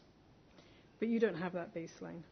Well, I've not seen it entered in, and I've not done a survey of what the baseline is. But, I see that dog walkers make decisions about, where they want to go rather than a particular survey. But certainly, given the signage that's on site, from experience, people don't put up signs for things that, if they're not happening. For example, there were no signs about horse riding, even though my view would be that route could be used by horse riders. So I think it's a reasonable assumption that if you'd seen a sign about horse riding, there was some latent interest in it. If there's signage about dog walking, so that suggests to me there is, to some extent, dog walking taking place on the site. Just to be clear, you do not know what that level of activity is?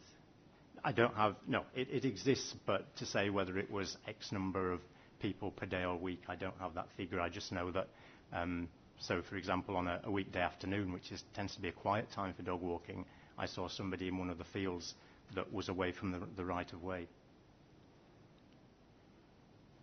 And on your own figures, in your report, the consequence of this development will be to introduce 330 dogs as a minimum into the area. Yeah, I mean, at the moment, because this is planning permission in principle, again, I'm always keen to, there are generalisations we can work with, but then we need to say, what does this mean in terms of fact and degree on a specific site? So, for example, if you had a site where you've got lots of single-bedroom apartments, then dog ownership is far less likely in those. So that's as a general rule of thumb, but to say definitely it would be that number, one couldn't say, but based on generalisations, that's a good place to start. Yes, because just whilst there may be single-bedroom flats, equally there'll be family houses that might have 2 dogs. There might be. I think that. But your estimate is 330 dogs, based upon percentage of households that would have a dog. Yeah, I mean, I didn't put the figure in yourself. We've worked it out from your figures. Yeah, certainly. Paragraph 2.1 of your report. Yeah, certainly the figures from the Pet Food Manufacturers Association cited in the main report 2.1 say on average, but again, that's an average between everything from Cape Wrath in Sutherland to Hoek in the Borders. But as a general figure, that's what people work with. Yeah. And that is the only figure that we've been given by the applicants to date. So it's the only figure to work with at the moment, isn't it? That wasn't a figure that was given to me by the applicants. That was just a general figure I used. The difficulty with the figure for Scotland compared to England is that where you've got a big urban centre like London, you see the figure being much lower, whereas somewhere like Wales it's higher. So the figure, again, is a start, but actually, because Scotland varies from a more urban environment along the central belt compared to some of the most sparsely populated parts of Europe, it's a figure. But I personally, as somebody who very much loves Scotland, I think it doesn't do justice to the variety of landscapes we have to just plonk it in as Scotland. But that's the best we have. my feeling would be in an urban area, such as in the Central Belt, that would reflect the figures in London, where it goes down to about 10%. Well, we'll come back to where these 330 dogs are going to be accommodated after the break. Okay, thanks for that. So let's take a short break and start again at 11:50. Thanks.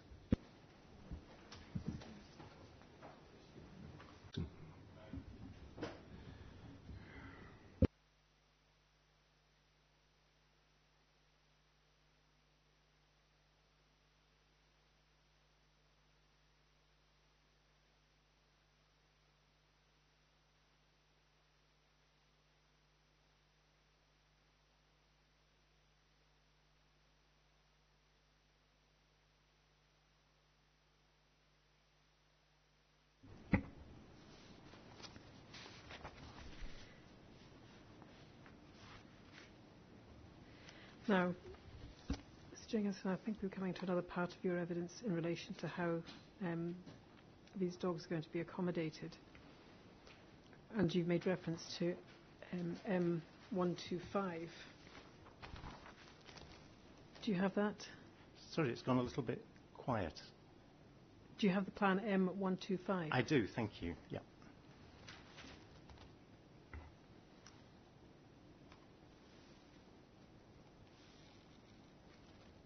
You said earlier, before the break, that if there wasn't this wonderful resource, as you describe it, within the site, then you would have greater concerns. Is that because you accept that if this walking route isn't used, then people would seek to take access to Sassaland, which is the next neighbouring green space? When you say this walking route, which one do you mean? The one that is shown on the plan that we're looking at. Okay. I mean, there is one indicative one there, but also just to make the point that because there's green space all around, it's not just one route, so people would have a choice of different routes. But certainly, in terms of if you don't provide space for people to walk their dogs, they will seek to walk somewhere. So if you could answer my question, if this facility is not available, is not as attractive to dog walkers as it might be, do you accept that dog walkers would go out to the development site into the adjoining countryside? If access rights existed and they could get onto that, they would look at places like the Union Canal, and if you've got a sign that says no dogs, I would say they're probably not going to be going in there. But certainly they will look for somewhere to walk their dogs, but that will be based on their aspirations of where to go and what to do. I wouldn't say it necessarily meant they would all say the Sassa site is the best place to go. Well, it has been your evidence this morning that people will choose to walk in the area closest to them. Mm-hmm. And the Sassa site is obviously closer than the Union Canal. But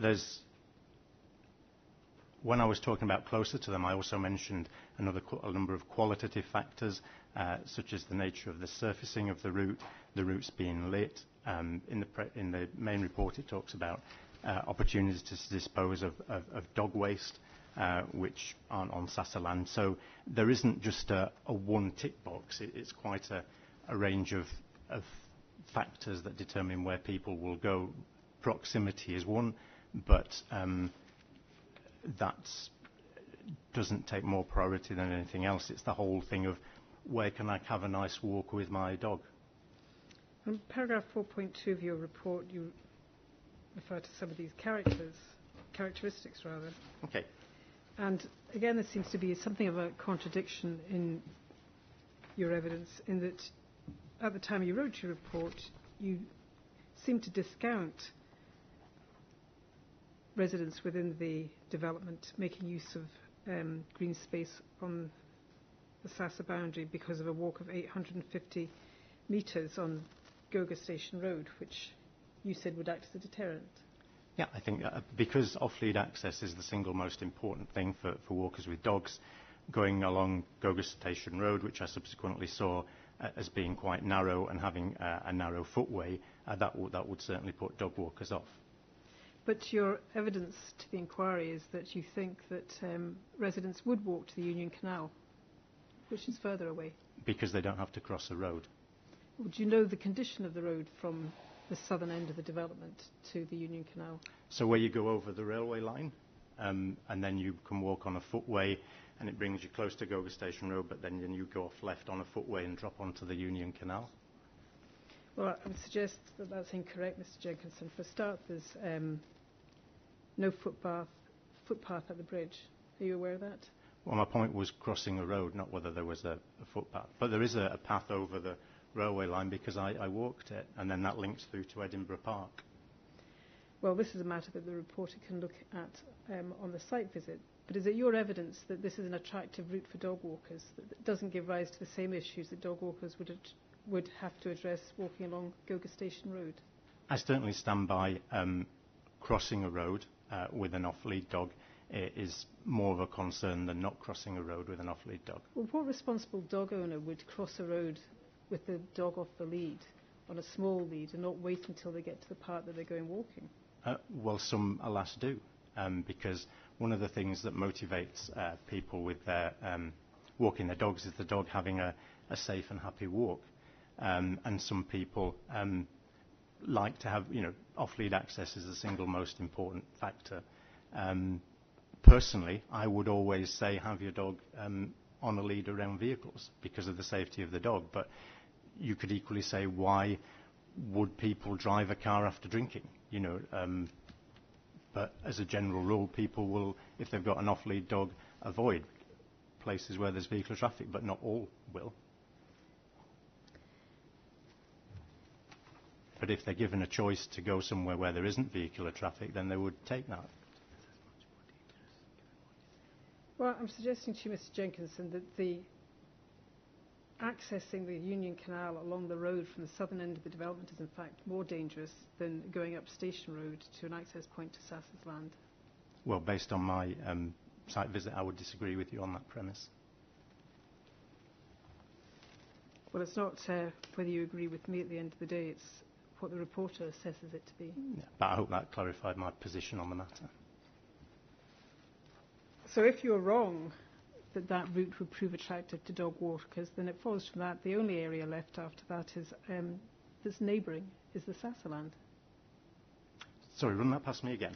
If you're wrong that the route from the southern end of the development to the Union Canal would prove attractive to dog walkers, and therefore they don't use it because they don't find it attractive, then the only area adjoining the development is Sassa's land.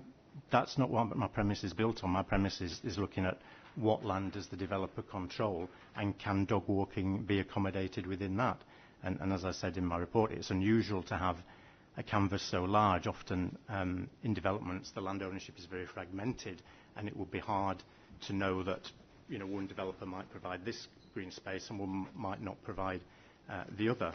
But actually in this case it's a big canvas, and as you can see the way the green space is provided is in a central core. The water feature is very attractive, and it's been planned in. So to me, access to the Union Canal is also nice to have, but I'm happy that within the development there's sufficient green space. So whether people find the Union Canal attractive or not isn't pivotal to that. As I also mentioned, we're talking here about daily dog walks. People will take their dogs in cars to go to other places as well. But they will go on what pushes their buttons, if you like, what makes them feel good. So the Union Canal is nice to have, but it's not. If that was taken away, my view would still be that the red line area of this development would allow really quality green space to be provided, so that dog walkers on a daily basis would say, yeah, I don't want to get in my car, I'll just walk from home, particularly because, as I understand it, for example, there's schools and things provided there, so actually we know that as you mentioned yourself, family homes where there's children are more likely to have dogs, so being able to walk your child to school and take the dog away from traffic, to me, even adds to that opportunity more than it just being housing. I didn't ask you about the relative attractiveness of the walking route within the development. Mm-hmm. You previously in your evidence indicated that there was a longer distance walk available to residents of the site, and that longer distance walk was to the Union Canal. Now, Mr. Jenkinson, that being your evidence, you acknowledge that some residents will want a longer walk than around the 2.7 kilometre route that you show in this plan. Now, if you could just concentrate on the longer walk, Right. not the use being made of what's in the development. If you are incorrect in your assessment as to the attractiveness of the route from the housing development to the Union Canal, then the question I'm putting to you is that the only other alternative then in close proximity to the site, other than what is within the development site, is Sassa's land. I wouldn't accept the premise that if I was wrong on the Union Canal, it would be the Sassa's land, because it's not built on that. I come back to the point that there's green space within there which is sufficient, and coming back to the planning guidance that was submitted. Mr. Jenkinson, can I stop you there? I know your position on this. Are you familiar with the concept of a hypothetical question? Yes. Right. I'm putting a hypothetical question to you. Right.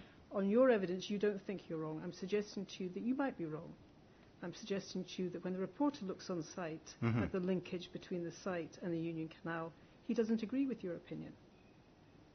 Now, on that hypothetical basis, if you are in fact wrong and the route to the Union Canal doesn't prove attractive, the only green space nearby the development site that is in close proximity is the Sassa land.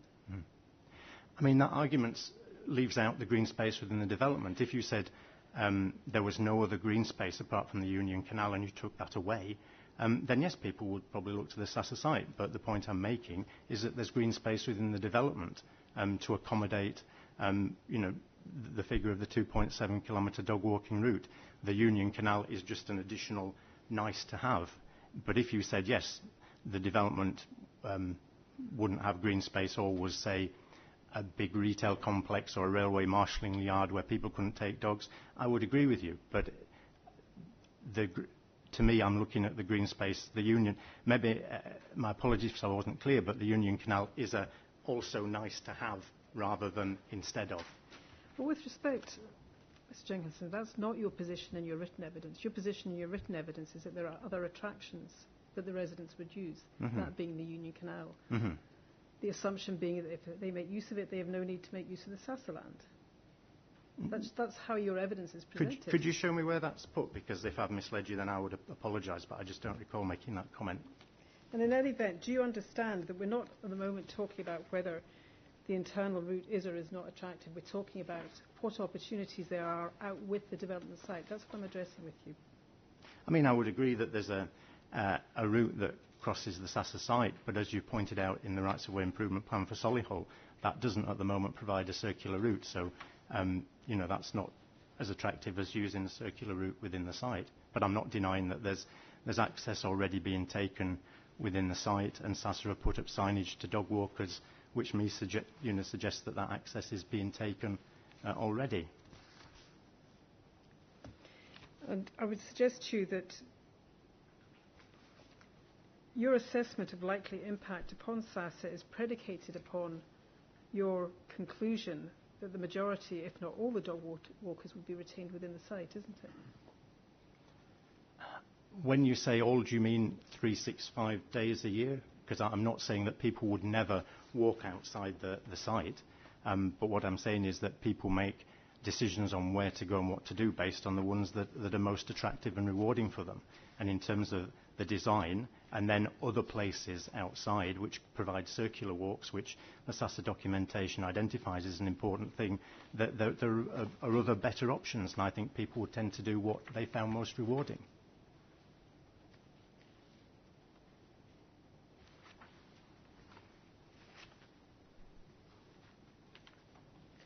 I would suggest to you what you're advocating as well, that dog walkers will be retained within the site, and indeed walkers. It's not just dog walkers, it's any resident who wants to go walking, isn't it?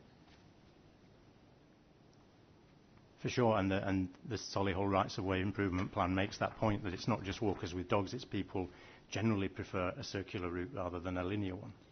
You asked me to take you to the part in your evidence where you set up the Union Canal as being an attractive alternative to accessing the Sassaland. And if you look at paragraph 26 of your recognition. Okay.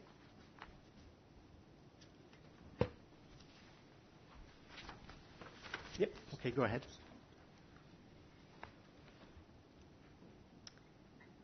You discuss there more attractive destinations, rather than just driving to walk on the Sassa estate, which at the time of my visit was very popular with dog walkers. That's the Camo estate. And you say the ability to walk to the Union Canal from the development site without crossing a road also offers a more attractive option to walking along Goga Road. So you're discussing there the relative attractiveness of that route compared to going to the Sassaland. Yeah, but I'd say that it's an alternative rather than a replacement. And it's my information that, contrary to what you say there, it is necessary to cross a road. Well, when I walked it, I was happy that that was a more attractive option, because you come over the bridge and then you come to the end of a road where you can cross that, and that's a cul-de-sac road rather than a through road, so you walk along there. But as you rightly said, there's a site visit planned, and I'm happy to trust the inspector to make a judgment on what he sees at the time. And as I understand it as well, there's a very narrow bridge at Dalton Scrapyard where there's no pathway. No, I remember on my site visit I parked there, and actually when I did the walk, I didn't go past there because I walked up that road to the Union Canal and then walked back to pick up the right-of-way that crosses under the Edinburgh City bypass to go into Edinburgh Park. So I remember that quite distinctly, that I didn't go past my car. But again, I'm happy to trust the inspector to see this on site.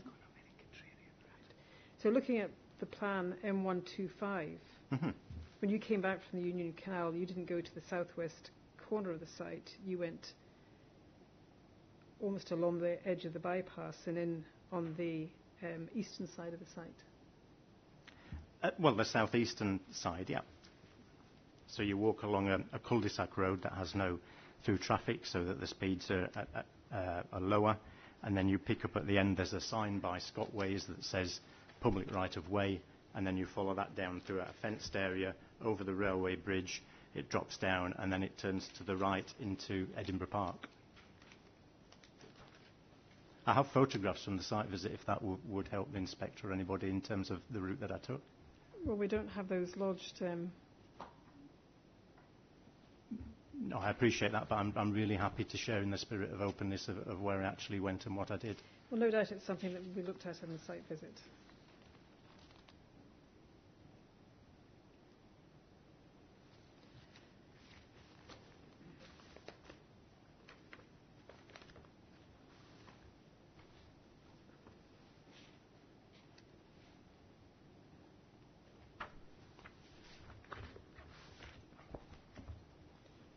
Now, although you discuss the provision of recreational facilities within the site and your assessment that it's likely that residents will be retained within the site, are you aware that that doesn't appear to be the design approach to your client's development? Well, what I'm working on is in terms of the red line area and the information I've been given about green space provision, but if you've got other information, I'm happy to consider that in context. What information have you had in relation to the design philosophy? So in terms of the red line area, I understand that there's going to be a mix of sort of social housing and private owned, that there's school and other things, but the key thing for me was the amount of green space, which I understood to be about 16 hectares, something like that. Certainly the key thing for me is duration, because you can have an area, but if it's, depending on the shape of it, or if it was adjacent to roads and unfenced, then even just an area doesn't give you that qualitative assessment of whether people would use it with their dogs, but something as applied here. But also my understanding was that because this is about planning permission in principle, I was answering the in-principle question, was within the Green Line, could dog walking be accommodated? And my feeling is, yes, it could. And that's something that, in terms of detailed design, the applicant has said they'd be keen to work with me to design in that really good practice and provide something that they can be really proud of us as a selling point for the property rather than anything else. Could you look, please, at document M6?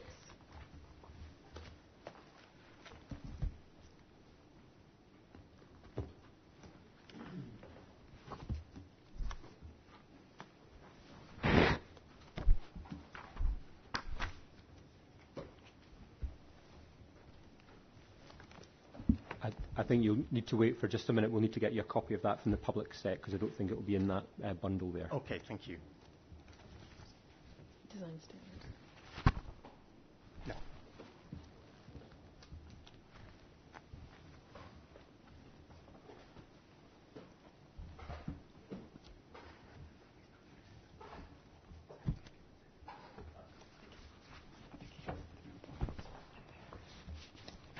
Thank you.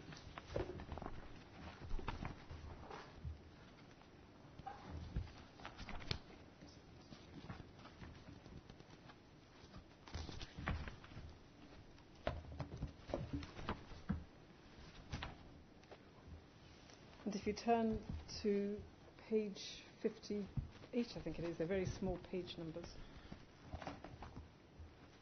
Section 4.7.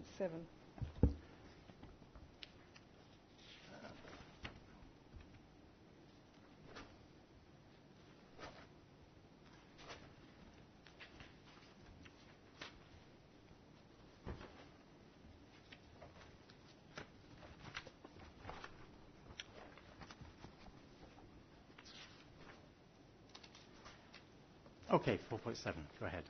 Have you seen this document before? I have, yes.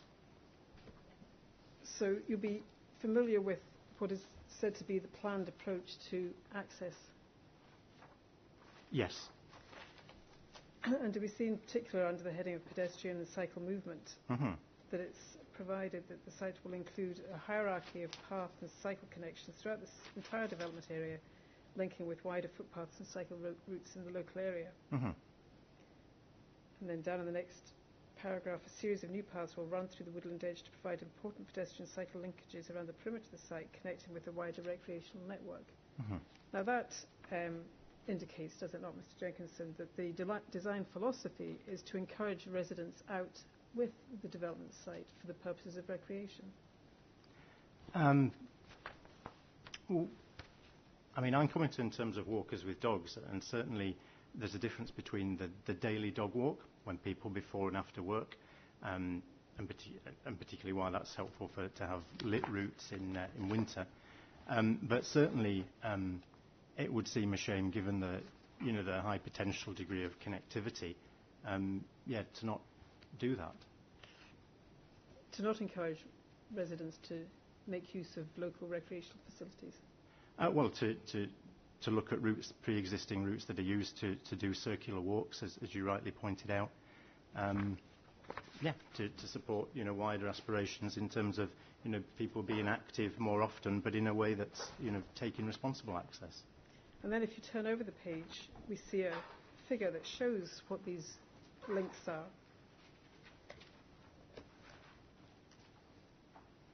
And one can see that it is intended to take access from the western side of development, with the green dotted line showing the pedestrian cycle network.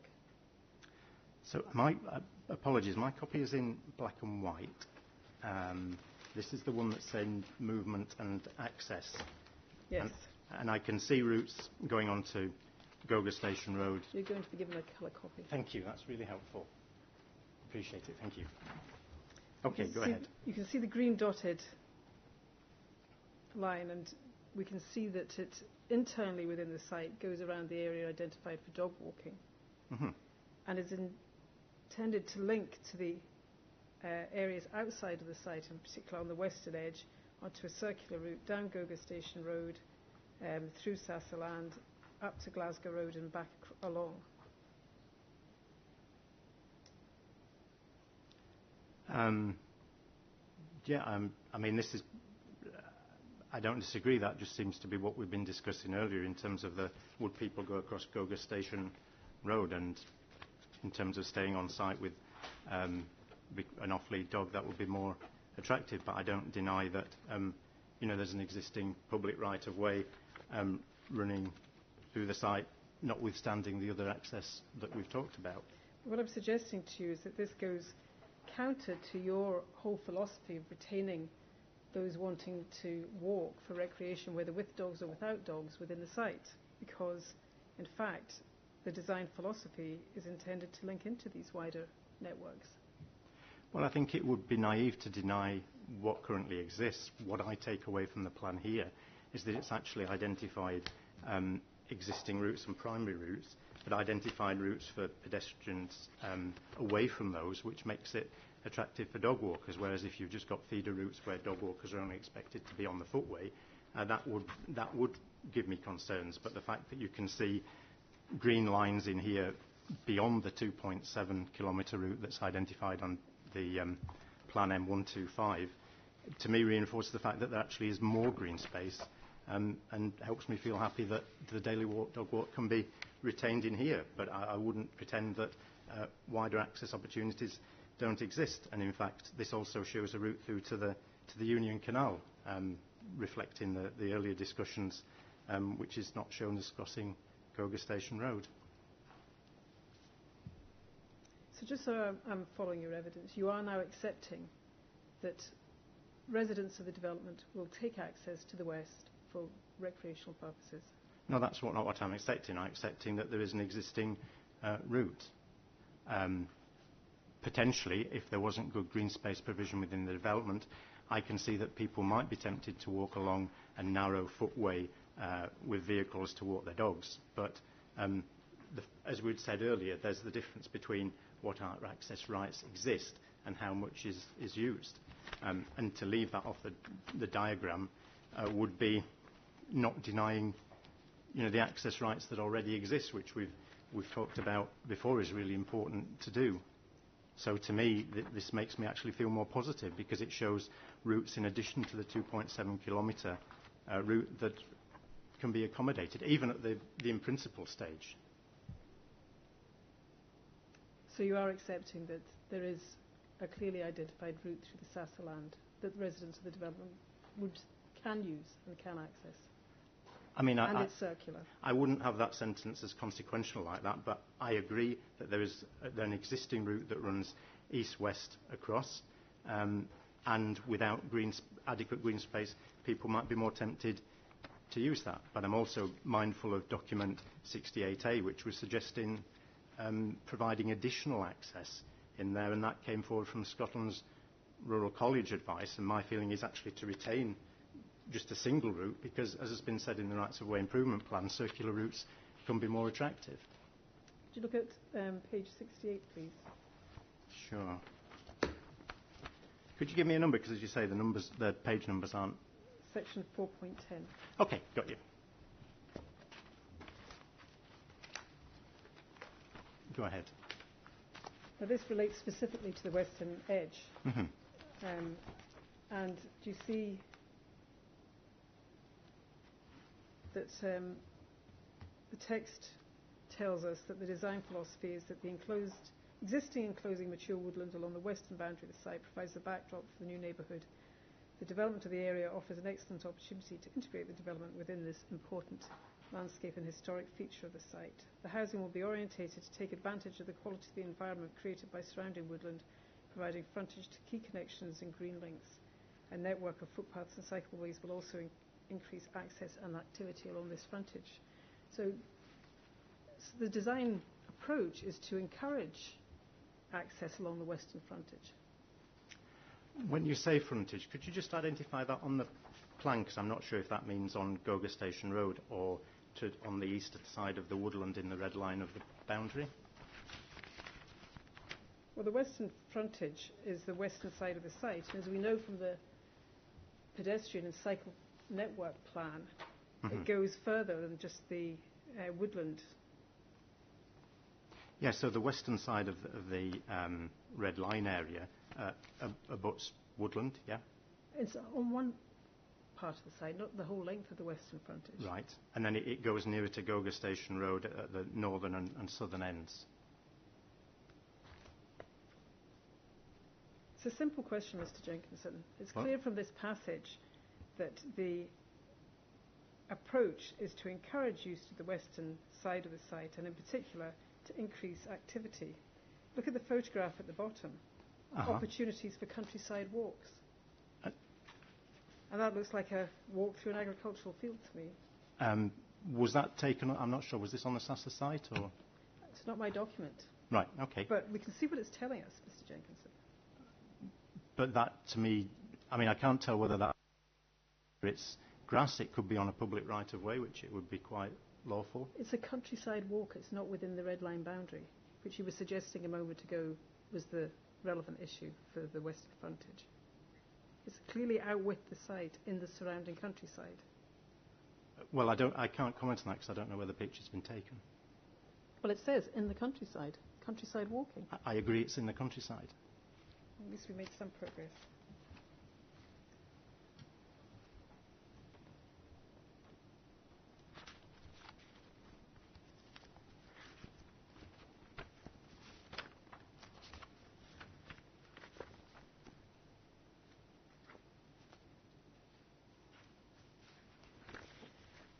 Now, as I understand it, within this green central space, there is also to be play areas located. Are you aware of that? Yes, I am, yeah.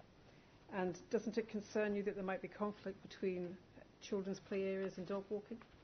If it's not well managed and if there isn't sufficient green space, yeah. And in my work, in terms of when we see that, it's a really interesting balance to achieve because we know the highest predictor of dog ownership is with families. And whilst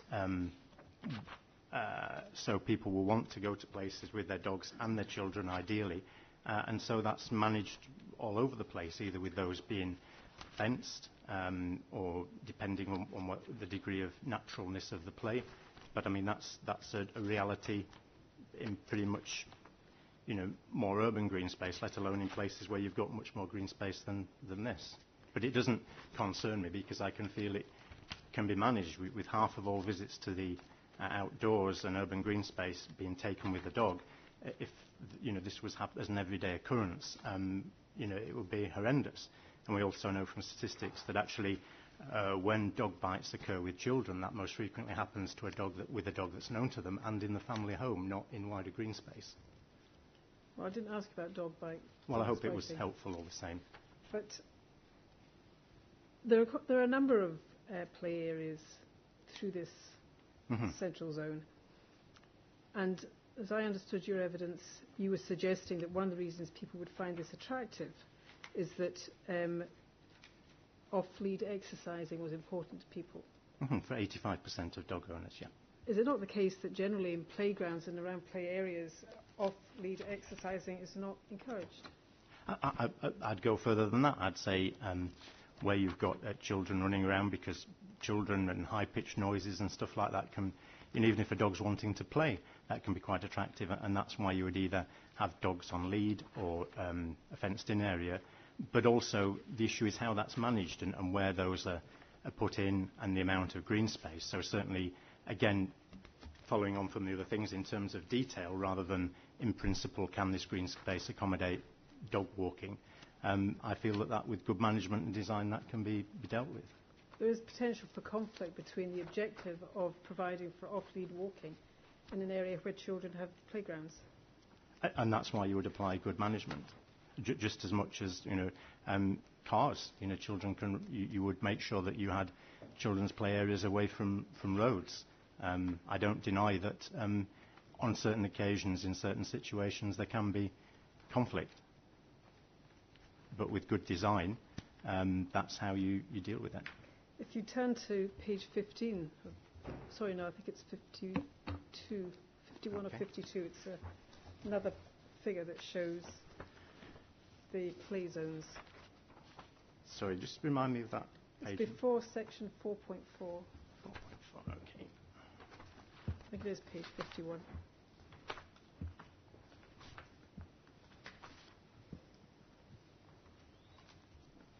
Okay. And we can see that there are equipped play zones right down through that central area.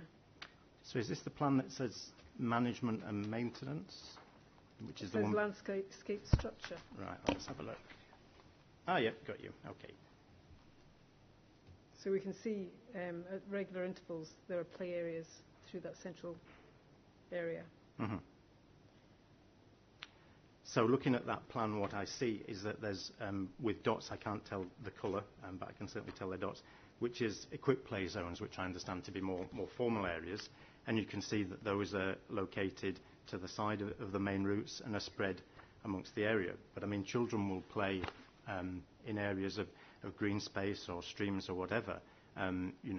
Total segregation, particularly because a dog is most likely to occur in a home with children, is neither necessary nor a good thing to do. But having some enclosed play areas, which can be, it doesn't say here, but equipped play zones can be fenced in terms of good management, I don't see that as being it's an issue to certainly think about, because not to do so wouldn't be good. But the fact that it's been identified, to me, suggests that we can sort that out as a matter of detail.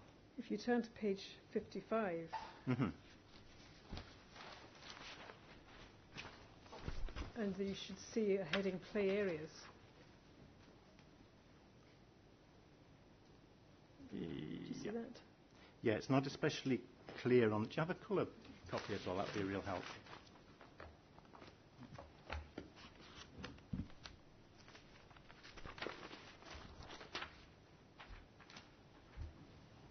Thank you again. Yeah. The yellow areas are what's described as local areas for play, and Mm-hmm. the blue areas are local equipped areas for play. That seems to cover the majority of your green zone, does it not? Well, they certainly overlap, but the issue there is whether the two issues are mutually incompatible. And certainly if you look at, for example, the public forest estate in Scotland managed by Forest Enterprise, you have all sorts of things, whether it's the Gruffalo Trail, dog walking, mountain biking. You would only say that was, if you said that was incompatible, then I would agree with you, but I don't believe that it's incompatible, particularly because the biggest predictor of a dog in the home is children. So an assumption that there's a general, you need to avoid all areas where children might play from dogs, I just don't believe as a premise, because... I haven't put that to you as a premise. No, but if you were, that would be my view. Well, should we just concentrate on the premises I am putting to you? Absolutely. And then we may finish before lunch. Fine. Oh, brilliant. What Thank you. I was suggesting to you, Mr. Jenkinson, is that there is an inherent conflict, that the two land uses may not be compatible. Some dog walkers may, for good reason, not want to take their dogs to areas where there are children playing. Mm-hmm. And I think from looking at the plan, that can be so accommodated. And equally, some dog owners won't want to take their dogs to areas for walking where they're going to meet other dog walkers. Mm-hmm. You accept that? Yep, some dog walkers are quite sociable, and some, like me, can be antisocial, and we like time to ourselves. So yes, there's a whole mix there. And some dogs are not themselves that sociable. Well, it depends what you mean by sociable, but in terms of if there are problems with dogs, the local authority has powers to issue dog control notices that would require dogs to be muzzled or always be kept on a lead. So that's the way to deal with that, rather than general restrictions. What I'm suggesting, relative to your evidence, are factors that influence dog walker behaviour. What I'm suggesting to you is, if you're a dog owner of an antisocial dog who doesn't behave well around other dogs, Mm-hmm. you're not naturally going to go to an area where 330 dogs are being walked. Well, it all depends on the nature of the behaviour. It depends what you mean by antisocial, because in some cases people can say antisocial as being a dog that is just inappropriate play. So to me, the issue is choice. And if you're saying, would somebody with a dog that's very exuberant want to walk that in the middle of where there are swings, I would say no. So the issue then to me is, where is their choice? But also I come back to the fact that the biggest predictor of dog ownership in the home is children. so that they may want to do that, but they would need to take appropriate steps to ensure that that didn't happen. And that's something we see in green space all the time. I just don't see it as being incompatible. I think what we have demonstrated, though, is that there are a number of different factors that will influence dog behaviour that we've just run through and which we don't find considered in your evidence. Well, where we've looked at the planning guidance that was looking at designing green space, that in those developments, those were going to have children in them as well. So I would say as part of that whole thing, that is looked at in terms of the figures and the lengths of walks. So I feel content with that. That's just my personal professional opinion. Well, what I would suggest to you is if there are factors that affect dog walker behaviour that you haven't taken into account, then it follows from that your conclusion that the dog walkers would be retained within the development site is open to question. I would agree that I didn't put down in my documents every single thought that I had, particularly when the precognition is limited in number of words. But I use my professional judgment in terms of looking at all my experience and all the issues to come to that view. Similarly, there are things in there that where I could list a lot more references in terms of substantiating what I've said, but I chose not to do so. But if those can always be made available. But I looked at it as I would everywhere, and looking at the whole range of things, which is why the issue of access rights came, the wider access rights, because nobody had mentioned that to me, but it's one of the things I would always think of in Scotland as to, what wider access rights exist. So that, to me, is an example of I looked beyond what was just put forward to me, and I would include thinking about children as part of that. Well, I think I've already put to you, Mr. Jenkinson, that I think you have addressed the question of access rights in a somewhat inconsistent manner depending on which side of the argument you're addressing. So we won't go back to that. So if we could move on to one impact that you do address, and that's specifically in relation to dog feces. Mm-hmm.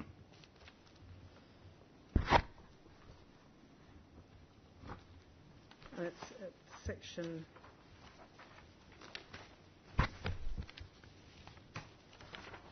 3.3 on page 9 of your report.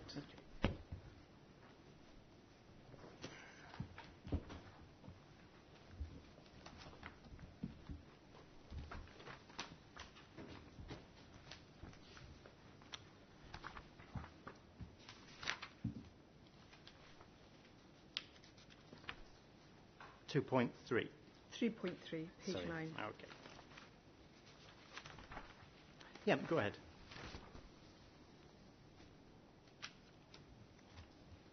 In the second paragraph underneath the bullet points,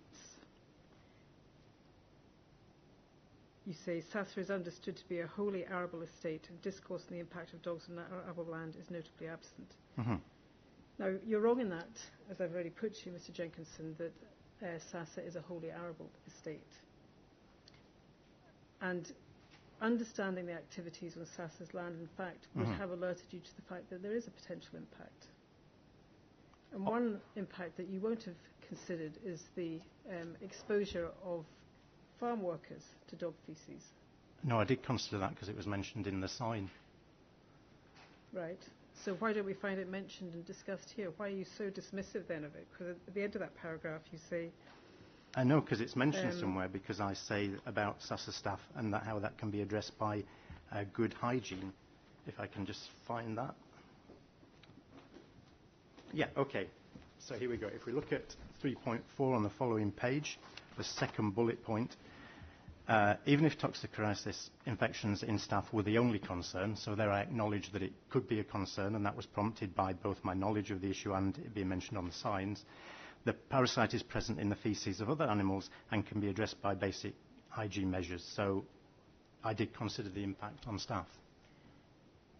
Well, you say basic hygiene measures. How do you understand the staff could come into contact with dog faeces on the Sassa site? Okay.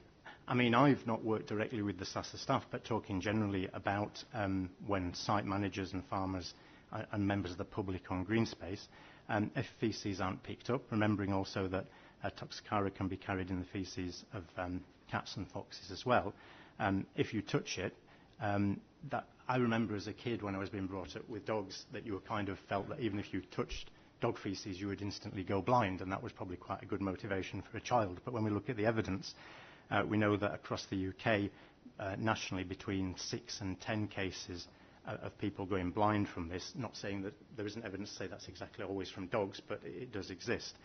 But then when you look at the NHS guidance on that online, because again there's the issue saying dogs are most prevalent in homes with children, that by washing the hand, it isn't through the skin, it's actually children. For example, if you've got a cat in a sandpit or something like that and it's pooed in there, having the poo on your hands and then putting it in your mouth or in your eyes or something like that. So wearing gloves and just general measures like that, which, is the way to deal with that. I think I asked you how you understood the staff will come into contact with faeces and carrying out their everyday activities. Okay, well I would suggest, I've not met the staff, but thinking of people working on land, for example, they might be strimming grass, they might be looking at taking soil samples, that sort of thing. So just contact with the ground where dog faeces would remain if they weren't picked up.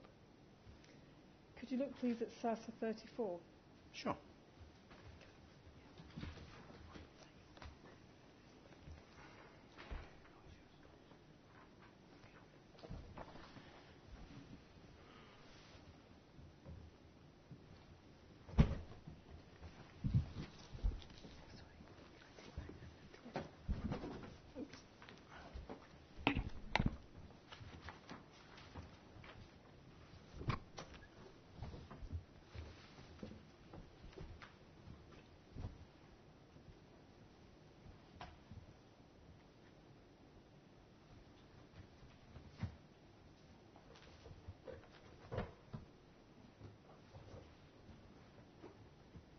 Okay, I've got that picture. Now this is a photograph that illustrates the nature of the activities carried out. And unlike operating farms where large fields are planted up with the whole crop mechanically, are you aware that nearly all of the planting and weeding and thinning is done by hand? No, but I hadn't assumed it wasn't. I assumed that people would have direct contact with the soil as you would, for example, in a park where gardeners will be dealing with bedding plants and stuff like that. Although what I notice here is that where you've got crops being sown or growing, access rights wouldn't apply to that land. Well, that doesn't stop the possibility of a dog walker in the field margins having a dog off the lead and the dog running into the crop, does it? No, that wouldn't be responsible access taking, but also I noticed that the gentleman there is wearing gloves, which I would have thought was a suitable precaution in that situation.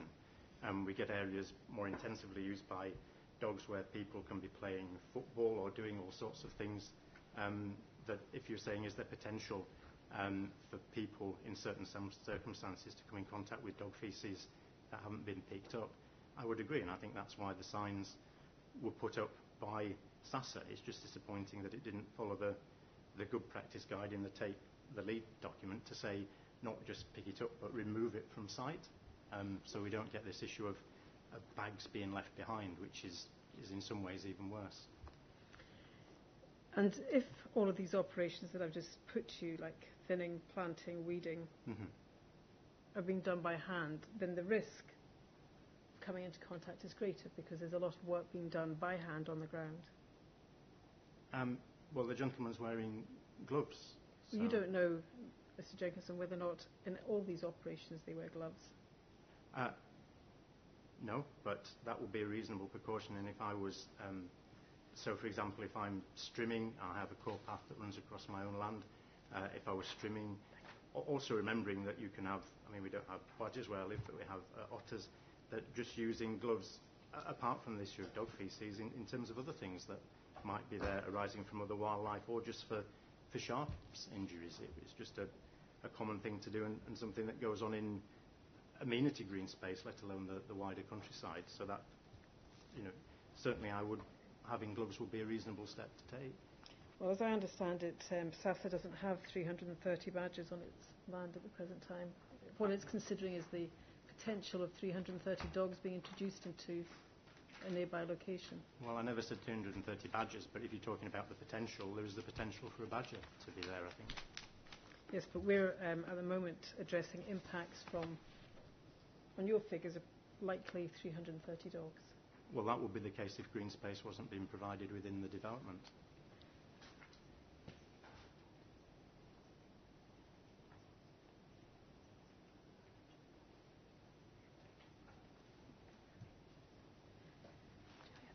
The other point I would make on that is where there's been other bits of fencing, that if this was a particularly sensitive area, fencing as they have done in other areas, particularly where access rights don't exist, would be another way to potentially deal with that, but it would be a matter of risk assessment and fact and degree.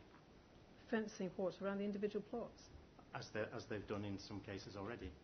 That's your evidence, Mr. Jenkinson, that the solution for SASA is to fence all its individual plots? No, I'm stating that it has done that in some cases, as just a matter of fact. You are referring to the deer fences, aren't you? I don't know the purpose for which they were put up, but there are certainly there's one area of 1.8 metre high fencing and another one to the north of the route which have been fenced off for some reason but allow public access around the margin on the edge. I think you're referring to the deer fencing which will be visible on the site, but this demonstrates very clearly your lack of knowledge of SASA's management of its site, because those areas are quite different to potato trial areas that I've just been showing you. Those areas are fixed grass areas. They're not in rotation, they're fixed grass areas. Well, and they're fenced for the purposes of keeping deer out. As I recall at the start, I said that I hadn't spoken with SASA staff. What I was looking at was where dog walkers can go and what they can do. And if you've erected a 1.8 high metre fence, to me, dog walkers are not going to go in there, particularly because the gates were locked, which was the case when I was on my site visit. Well, the SASA witnesses will explain why it's completely impossible to envisage fencing each of the individual plots that have the seed crops in. I never suggested that, but I do note in document SASA 68A that a quite considerable amount of hedging, i.e. a boundary treatment, has been proposed there to keep the public off. So to me, I find that inconsistent. Well, again, Mr. Jenkinson, you're demonstrating your complete lack of knowledge, because that is a fencing strategy that allows for access of machinery between trial plots. Your suggestion of a fence around a trial plot wouldn't allow access of machinery. Well, if we could refer to document 68A, that particularly says about providing public access, because it shows a hedge, a 1.2 metre wide fence route that it calls footpath, even though I would say under wider access rights we should just call it a path, hedge, and then a farm access track, and then activity going on.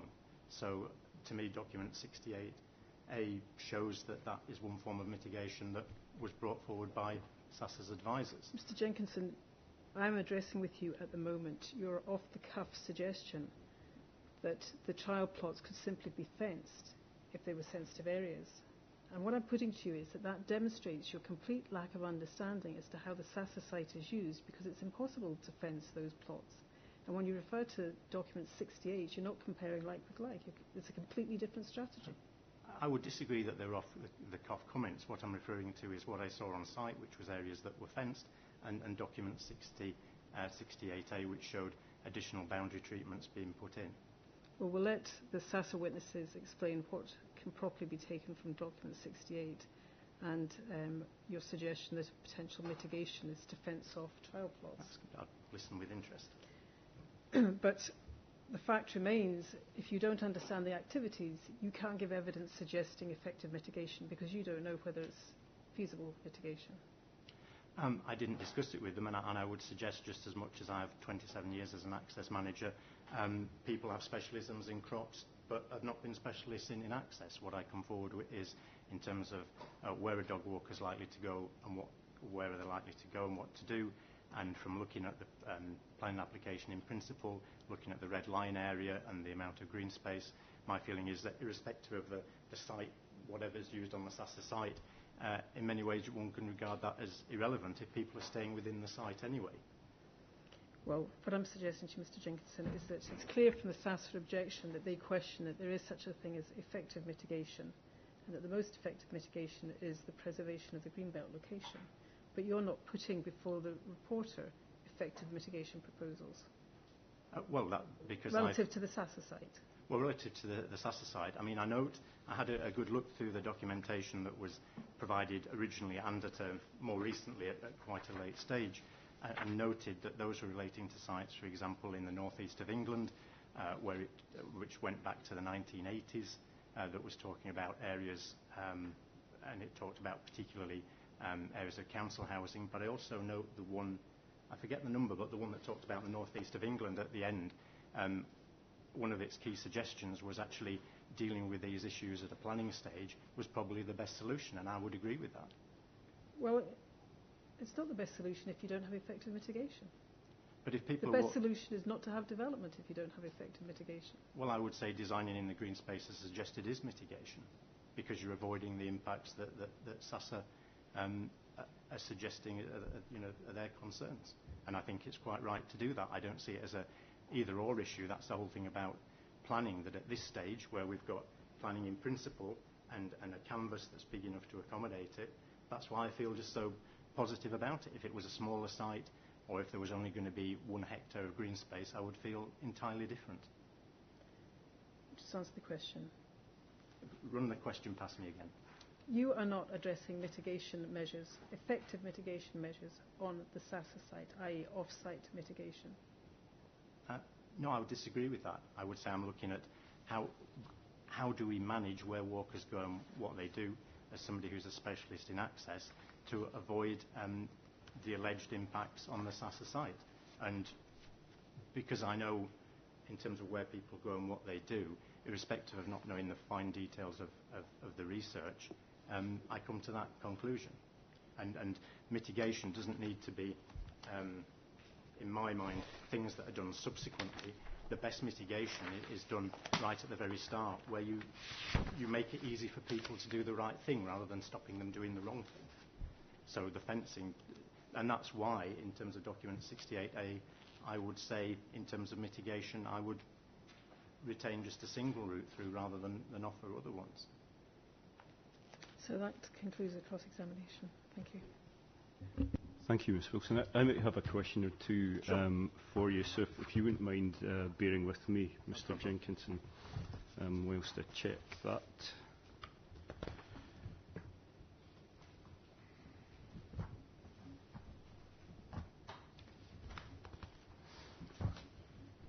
I have one question, and you may not be able to answer this, but if my premise is wrong, I'm sure Mr MacLeod will find a way of disabusing me of this notion. We're talking about a large development site, and my understanding is that will be developed in phases. Mm-hmm. So not all of the facilities will be provided in one go or at the start of the development. So if we make the assumption that the provision of public open space will proceed in that way too, that areas of public open space will be developed with each phase of development, we might be in a situation there where there are numbers of residents who wouldn't yet be able to avail themselves of this circular 2.7 kilometre dog walk. What's your view on the risks at that stage of the development of residents being more inclined to leave the site? I mean, I certainly think it needs addressing, and whether it was my precognition or the report, but I talk about if it's developed in phases, because this is often one of the things that's faced, so I'm very familiar with it, that actually, for a start, making sure there's information in new home packs about where people can go and what they can do is important. But also, if it's phased, that issue absolutely needs to be addressed, of thinking, where are people going to walk these dogs? Because it's far easier to get the behaviours you want in access takers when those behaviours are established from the start. So you're absolutely right that if you just built some of the houses and the rest of the site was construction area and they had no access to it, then there would be that concern. But for a start, we've got a public right-of-way crossing the development site, and again, in terms of detail, that would certainly be something to address. And it is, I just can't put my finger on it at the moment, but I certainly do mention it in here, and it's something that I think with good phasing can be planned in. And particularly because you've got features like the burn and things like that, which are going to be there anyway. So It's certainly in there. If you just bear with me, I'll pull it out. But the premise that you make forward is absolutely right. You would need to have that green space there because people are going to walk their dogs, and that will be proportionate as well to the type of housing. So if it tended to be studio apartments, that would be a less of a requirement there than the family homes being built. So that, in terms of the detail and phasing, that's certainly something I've already discussed with the developer that we need to look at, because you want to establish the behaviours you want right from the very start. Okay, thanks for that. That was the only question I had. Now, Mr MacLeod, that's 10 to 1, so I'll be guided by you as to whether you want to have your re-examination now or after lunch. I think I can probably cover it fairly briefly, actually, sir. Okay, let's do that then.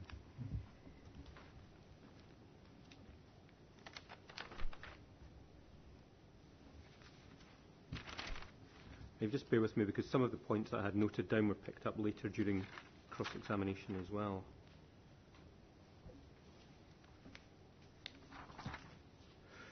Just one general point, Mr Jenkinson. You were asked about your level of understanding of SASA's operations.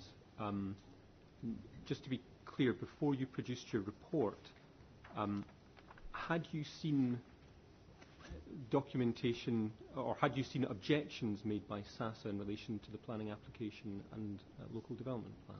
Yeah, and in my evidence, I refer to those because whilst I like to approach things with an open mind, if a concern for anybody is brought forward, I will particularly seek to focus on those. And I had sight of emails, and indeed, when you look at the original report, which I have here, there's various places where it refers, whilst there were general comments made, for example, it brought out, there was things about livestock chasing, and that's why I particularly looked to see is there livestock here, because a lot of the information I felt was quite generalised, and what was interesting to me is what does this mean at this specific site.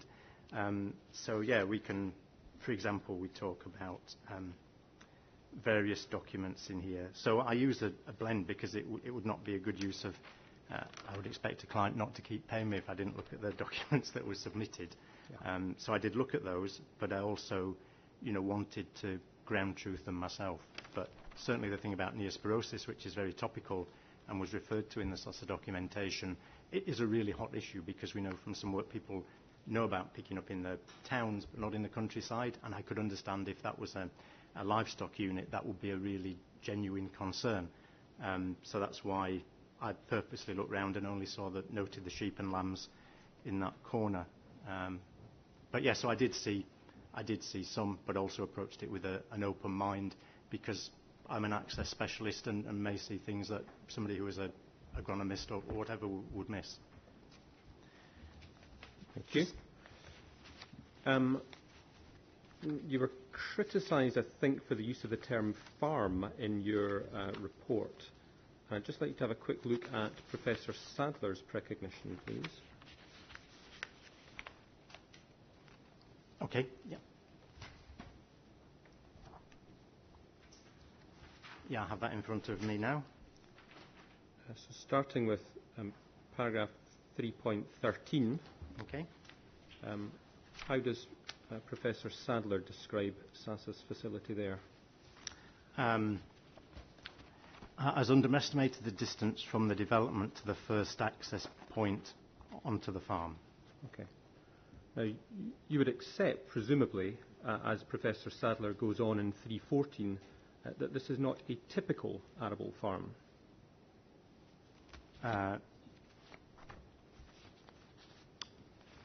Well, certainly this sort of research doesn't go on generally in my experience, so they're doing something specifically different, even though it's related to farming.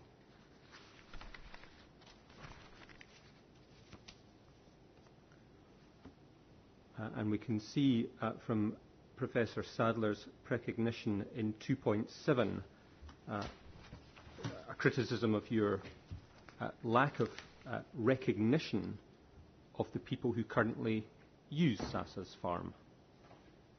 Mm-hmm. Ms Wilson took you to a photograph of a farm worker on his knees in the field.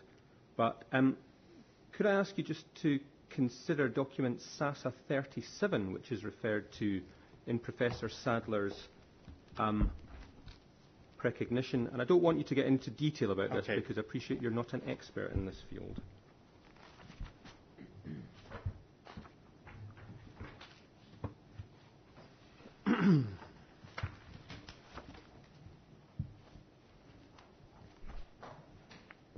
Just while I'm finding that, sir, that in terms of the phasing of the development in the first bullet point in 4.3, that's where I mentioned about there needs to be sufficient green space in the phasing of the development.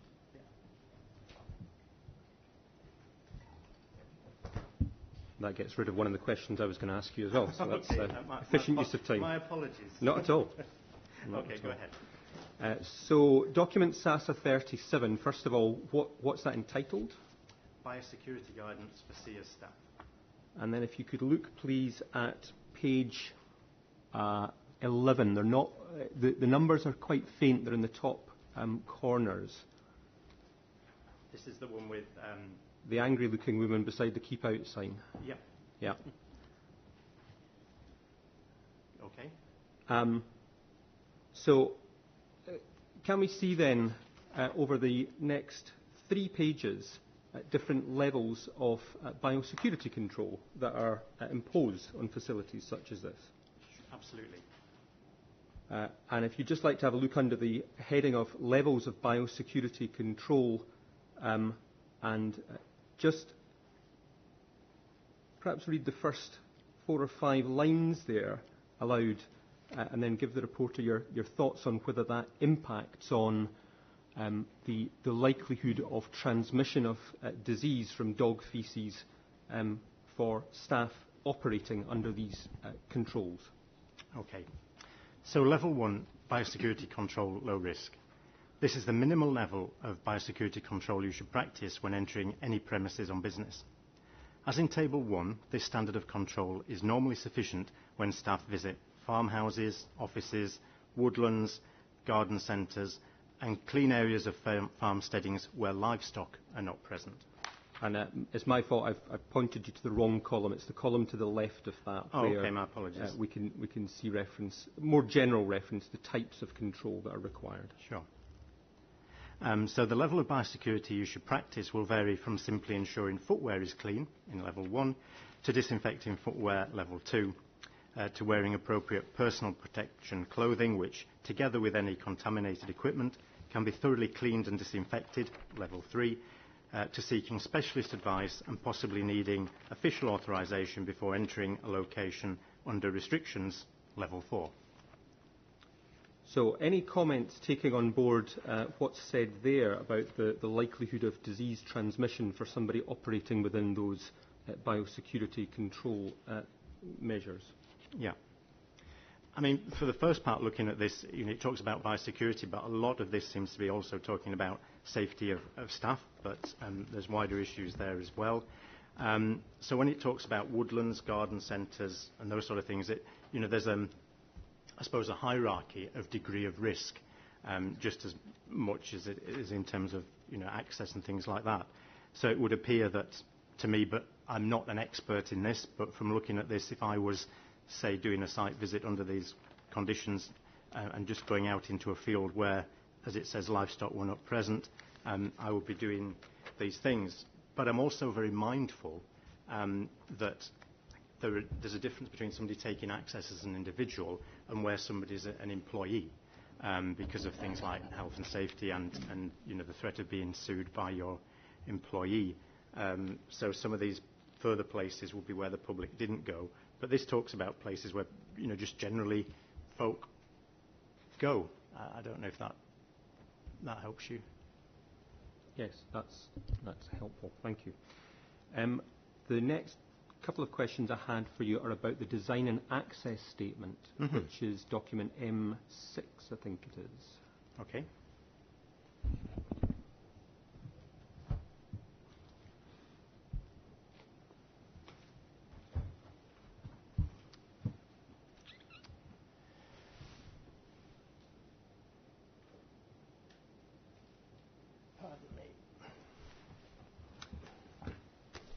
Yes, it's in that one.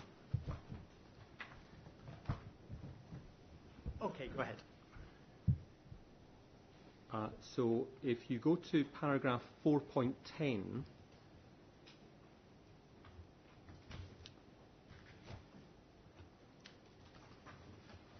and this deals with the Western Edge character zone.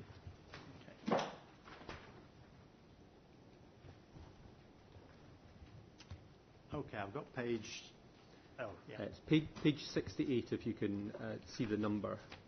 And it's headed up 4.10 character zones. Yeah, and then it says Western Edge. That's the one. Yeah. Got you. So you were asked some questions about the second paragraph there in particular, and Ms Wilson referred you to the network of footpaths and cycleways, increasing access and activity along this frontage. Mm-hmm. And I think the suggestion was that this basically meant more activity on SASA's land. But could I ask you please to look at the next page?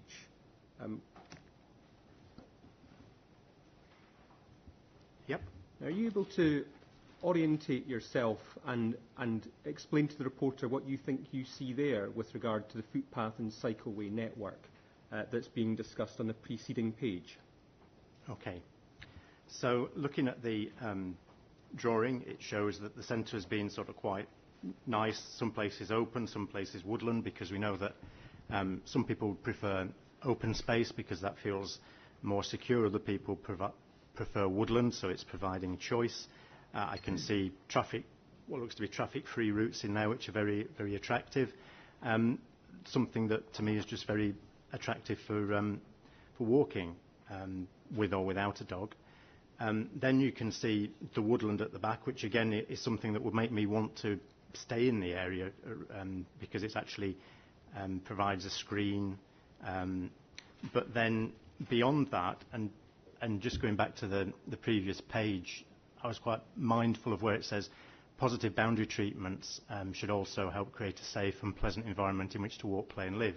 And to me that's a key thing, because if this was adjacent to Goga Station Road such that people would be likely to go across it, I could see that people leaving the site might be more likely. But the fact is, going on to Goga Station Road and that the fact that you'd have to walk along it rather than cross it means I would far rather, well not I, but in my professional experience, people walking generally would do this, and actually providing those boundary treatments gives people, it's not just as much as keeping them off, but actually keeps them in and makes them make optimum use of the green space within the development, because there's a hard boundary. One of the things we do elsewhere to make areas of green space more attractive to dog walkers, to avoid them going, say, on areas of special protection areas, is just to put fencing along the side of the road, because you've still got the same area of land, but the fencing makes that green space more attractive. So from the design statement, to me, the boundary treatments do exactly that, so you can optimise the use of the green space rather than worrying that your dog might just bumble out into the road because you've actually got that buffer. So to me, a lot of that is actually showing really good design. Yeah. And just with regard, during that answer, you referred to the question of choice. We just turn back to page 63, which is headed running, walking and cycling routes.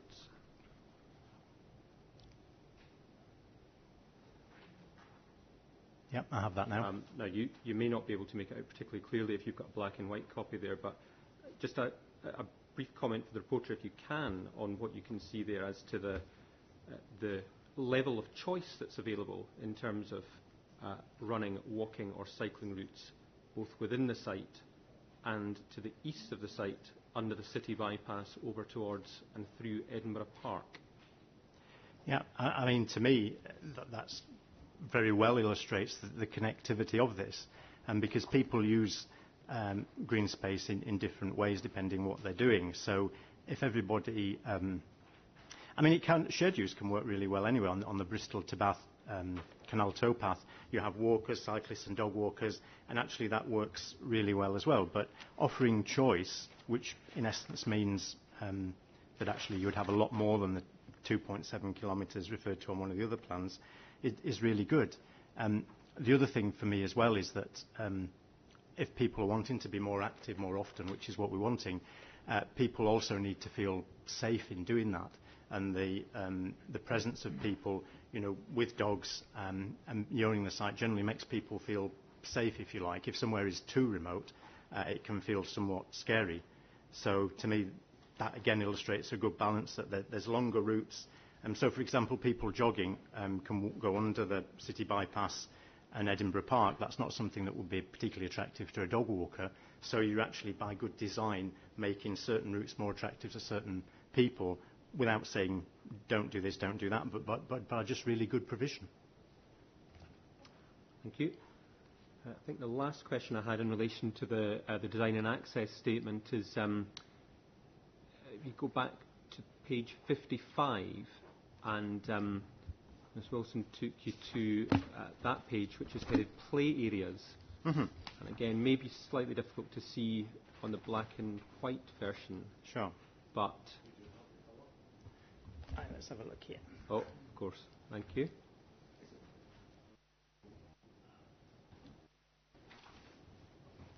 Just remind me which...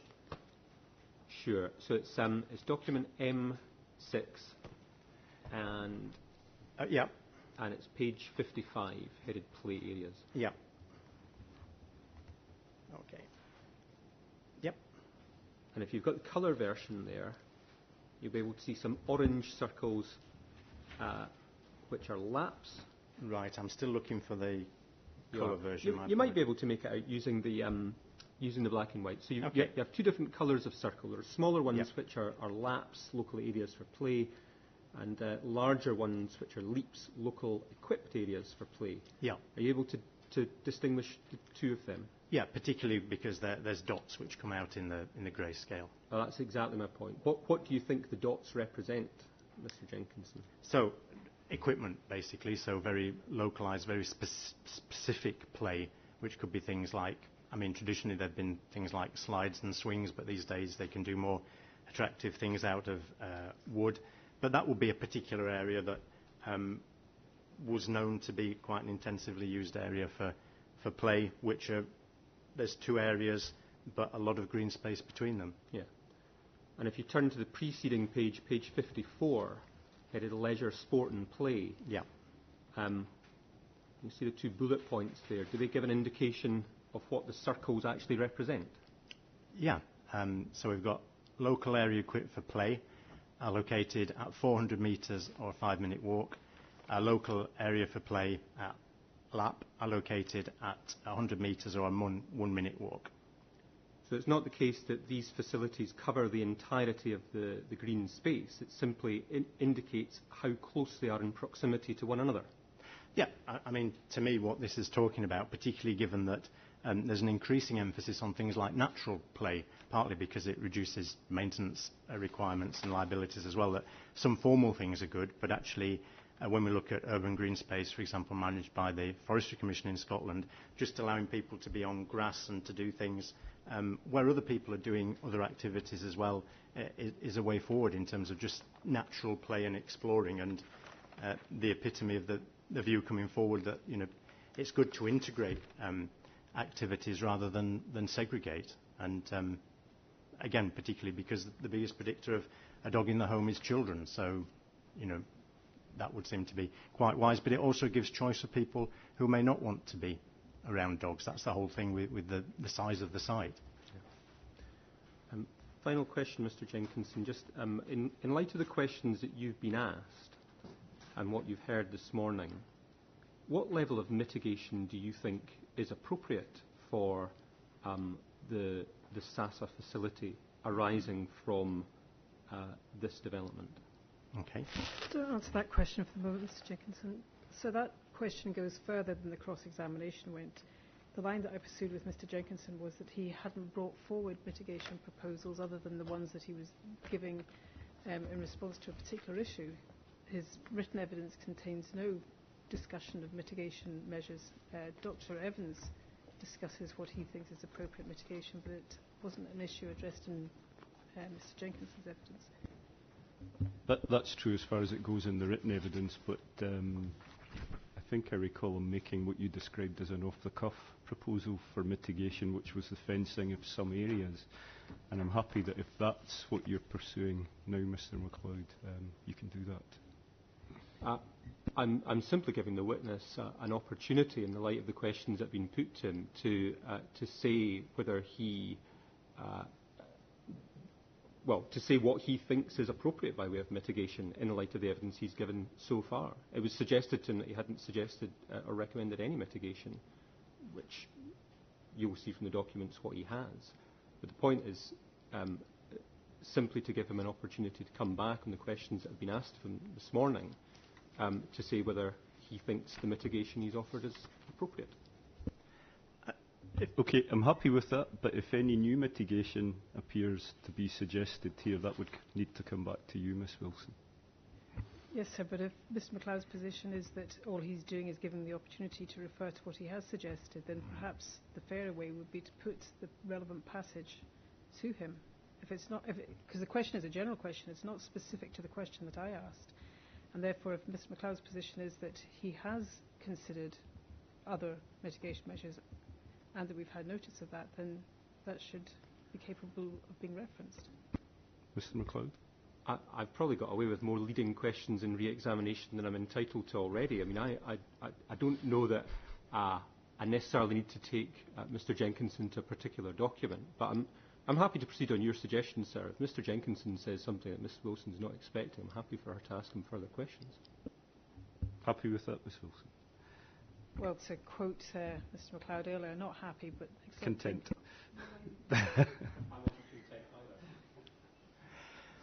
Thank you, sir. Maybe to perhaps allay the fears of Ms Wilson, there's a section in my report which is entitled Mitigation and Good Design. So leading from that, there are a number of measures I included in there because my view is that mitigation is good design. Rather than mitigation being, and again I think I'm saying what I've said before, so forgive me, but just to make the point, mitigation is designing out problems in the first place rather than designing something that causes problems and then doing something subsequently. So in section 4.3 of the main report that was lodged some time ago, it says, apart from having a sufficient length of walk, applying a combination of the following principles designed from the Good Practice Design Guidance and Natural England within the site's development would further retain daily dog walking within the site by good design. I can go through all those if you'd want, sir, but you'd see there's a whole range of things which are already talked about. For example, a lit route to use in winter, allowing off-lead green space, all these sort of things. So, to me, good design is mitigation, because you're saying what could the problem be and what can we do to stop it happening, rather than, if you like, reactive retrospective action. So I feel that 4.3 deals with the issue of mitigation as the title of that section suggests. Thank you, Mr Jenkinson. That's all the questions I have, sir. Okay, thanks all for that. Let's have a lunch break now. So is an hour sufficient for people if folk made arrangements for lunch? Yep. Okay, no one's saying no, so we'll have an hour. So let's start again at 2:15 when we'll be taking Dr. Evans' evidence. Okay, 2:15, thanks.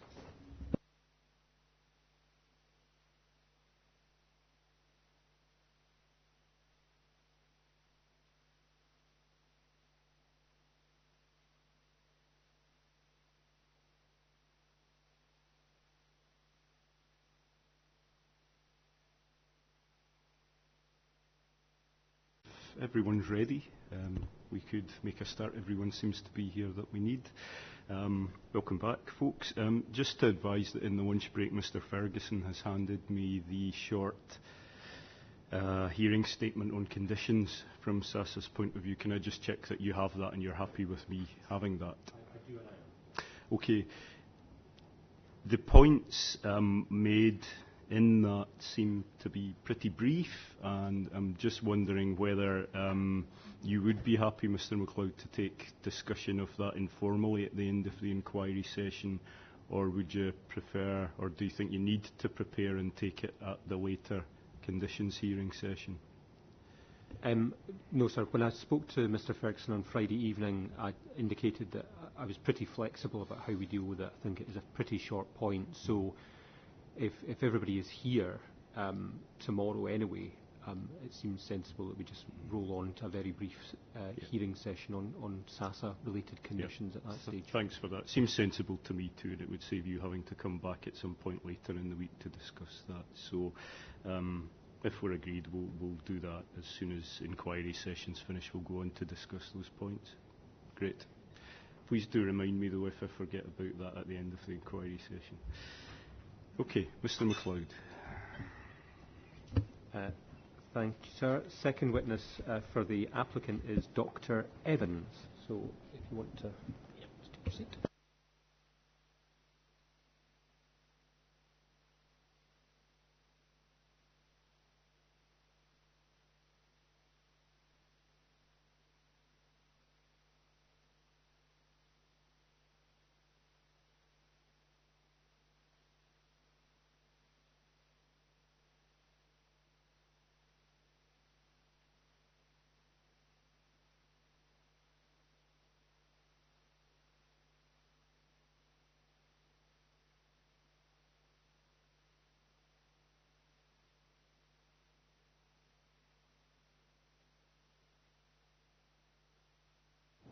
Okay, afternoon, Dr. Evans. You have a precognition lodged for the inquiry. If you could just read through that, I'll have 2 supplementary questions just towards the very end of that. Okay, thank you. Good afternoon. Hope everybody can hear me. Okay, so, right, I'm an applied entomologist with experience in crop protection research dating back to 1983. Over the 34 years of my research career, I have developed and managed research projects over a range of areas related to agricultural crop protection and integrated pest management, IPM, particularly integration of agrochemicals with other management inputs. In my 26 years at Scotland's Rural College, I have had regular contact with the researchers at SASA and been a regular visitor at their current site and their previous site at East Craigs. Consequently, I am very familiar with their role within Scottish Government and research work at their site, and I am also familiar with the area around the current SASA site, including their trial sites. I was approached by Holder Planning to review the objections raised by SASA in relation to the potential impact on biosecurity by the Murray Estates Edinburgh Local Development Plan, second proposed plan. This precognition should be read in combination with my report of 24th of April 2017, which sets out my views on SASA's previous representations. My precognition focuses in particular on points raised by SASA in their inquiry statement dated the 24th of April 2017. I understand SASA has concerns about direct conflicts with their field trials should the proposed housing development go ahead. These are listed above paragraph 4.5 of SASA's inquiry statement. My view is that the measures described in paragraph 3.1 of SASA's inquiry statement, high fences around young plots of plants to prevent animal damage and low-rise fencing on hedges bordering their fields where the trials are sited, together with locked gates to prevent casual access to fields in appropriate circumstances, would continue to provide a proportionate level of protection to SASA's facility if Murray Estates' proposed development was to go ahead. This is based on my understanding of the proactive educational role and community engagement which SASA adopts with its neighbours. See paragraph 3.3 of SASA's inquiry statement. Murray Estates would accept a planning condition requiring homeowners to be provided with detailed information about SASA and the importance of its operations to ensure education of new residents from the outset. SASA's inquiry statement expresses concerns about the possibility of having to alter their farming techniques, specifically the application of agrochemicals to crops and complying with the Code of Practice for using plant protection products in Scotland, which is HSE 2006, document SASA 15, should there be nearby houses. As far as I'm aware, this is the first time SASA has raised this issue. My view is that by adhering to best practice and the HSE Code of Practice, application of agrochemicals such as pesticide sprays would only be undertaken in conditions where there is minimal risk of spray drift. The Code of Practice also suggests that it is generally good practice to tell the people who occupy land, premises or houses close to the area that you will apply pesticides to. There are houses currently adjacent to various fields used by SASA, so measures that may be currently used to inform those householders about spray operations, if any, could be extended to the wider community. SASA already follows the code of practice, and current neighbouring houses are, I assume, taken into account when using the current regime of pesticides. I do not anticipate that SASA's plant protection activities would cause any issues for residents of the Murray Estates development by reason of spray drift. SASA suggests that should there be a significant inappropriate ingress into fields by members of the public, spray operations may be jeopardised. Provided ingress of the public into fields is discouraged by locked gates and warning notices displayed that pesticides have been used in specific fields, as recommended in the Code of Practice, it is unlikely that there will be a need for SASA to change their pesticide regime. Pesticides used will have been given an approval by the Chemical Regulations Directorate for use in crops and undergone a rigorous approval process that limits their environmental and public risk of exposure. SASA suggests in its inquiry statement it is clear that the level of risk associated with the greatly increased level of uncontrolled access onto SASA's land increases the likelihood of an introduction and subsequent spread of a new pest or pathogen which ultimately severely disrupts SASA's businesses. The first point to note is that the development proposed by Murray Estates will not necessarily result in a greatly increased level of uncontrolled access onto SASA's land. Access can no doubt be controlled or restricted more stringently than the current security arrangement if that is genuinely required. If this was done through enhanced fencing and greater use of locked gates, I do not believe that this would have any significant impact on SASA's activities. SASA refers to the possibility of transmission of pathogens by physical contact. The documents submitted by SASA do not, in my opinion, demonstrate that there is any significant risk of transmission in this case. Many of the documents acknowledge the impact which temperature can play in the spread of pathogens, and I note, for example, that SASA document 48 suggests that 15 degrees centigrade may be too low for replication of the PSTVD viroid. That would clearly be a factor in this case. The length of time the virus remains transmissible from human skin following exposure is also a factor. The European Food Safety Authority, SASA 49, assessed the probability of such transmission in the case of tomatoes as very unlikely and the overall risk of spread of PSTVD from ornamental plants to potatoes as low.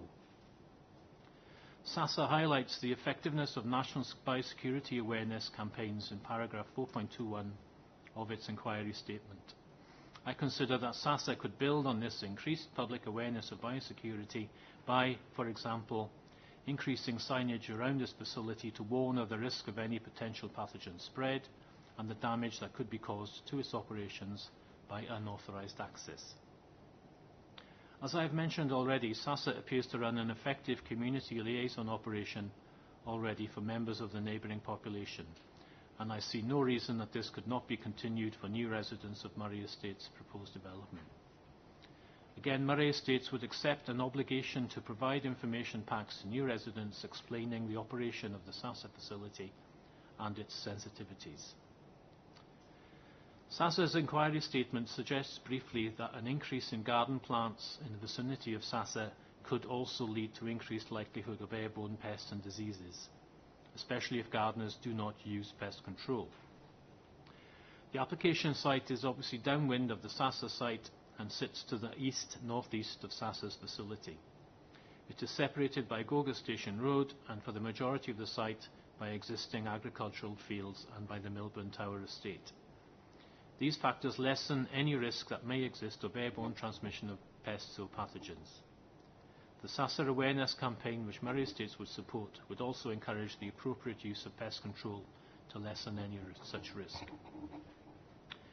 I understand that SASA have concerns regarding mitigation of public access through protection by hedging/gates and commissioned a review to look at options at SASA 68, SASA 68A and SASA 68B.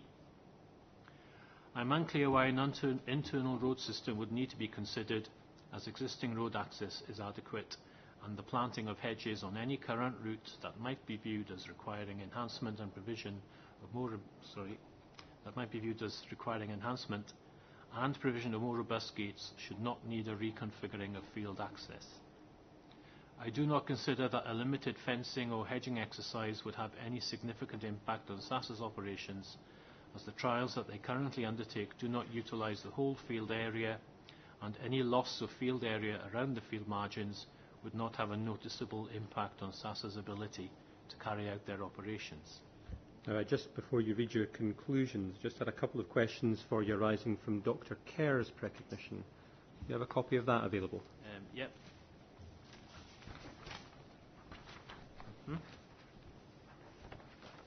Yep. So, in paragraph 2.7 of Dr. Kerr's recognition, around halfway down, in fact 3/4 of the way down, he says, it's not intended, replication that is not intended to guard against vandalism, theft or accidental damage associated with the urban fringe. Do you have any comments on that? I think my understanding of that is that, as it says, the trials are designed. They're designed to produce scientific data, and they're not designed to guard, as it says there, to guard against vandalism, theft or accidental damage. So my understanding of that is that they don't have any specific extra levels of protection assigned to them. And whilst they may not specifically be designed for that purpose, i.e. protecting against these factors, would they have that purpose if there was sufficient replication available?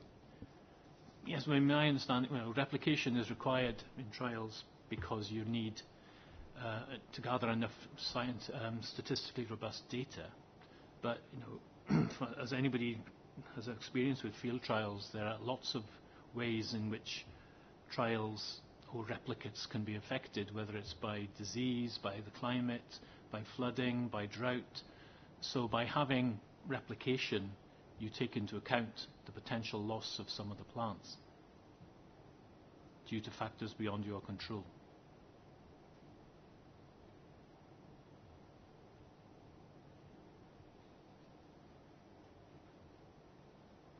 Thank you. And then in paragraph 2.8, Dr. Kerr says, Dr. Evans is incorrect in asserting that SASA's genetic resources are located within secure facilities. In fact, a portion of SASA's genetic resource collection is a living collection of field-grown plants, particularly potatoes. Can you just explain to the reporter your understanding of what that means? Well, yes, I'm aware that SASA has a genetic resource collection, and that comprises of a mixture of seeds of specific plants and also of tubers and seeds of potato, different types of potato plants and varieties and species related to potato. Now, whilst a lot of that is kept, I suppose you could argue, under lock and key in the labs and so on and so forth, they do need to replenish that supply of material, and the only way they can do that is by planting some of it outside. But I don't believe that they would plant, for example, if they have one specific variety of a rare potato, they would not plant all of it outdoors to replenish the supply of seed, because they would, I would imagine, and I'm sure they would explain this, that you would not put all of your material in the field, because that could be lost due to a variety of reasons. So you would stagger, so you would have some material still kept under storage, lock and key, and then you plant some of it outside just to replenish the seed stock, and then you put that seed stock back under protected conditions. Thank you. And then your conclusions in paragraph 12, please. Okay, so in conclusion, based on my experience and having reviewed all of the papers produced for the inquiry session, I do not consider that the development proposed by Murray Estates poses a risk to the operation of SASA's facility that would justify refusing planning permission. Thanks for that. Ms Wilson.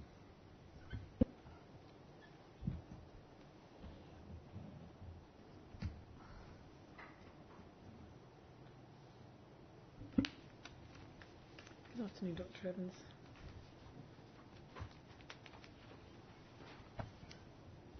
Could you, to begin with, tell me, please, when you were first instructed in relation to this inquiry? I believe I was contacted, I think it was either mid or late February. And what was your remit? It was really to help explain to the applicants,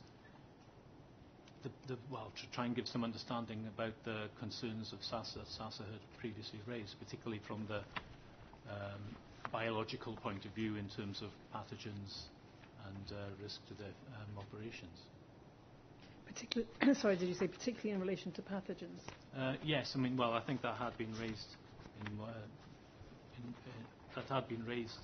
with to them, but I haven't actually seen any. At that point, it was just a verbal discussion, and then I actually got to see some of the material. Now, we don't have a CV from you, but in your recognition, there's an introductory paragraph which I think just repeats paragraph 2.1 of your professional background in your report. Do you have both those documents in front of you? Well, in my original report and in your topic paper, yes. Yeah. Bear with me. It's M101. Yeah. Okay. Yeah. Which section?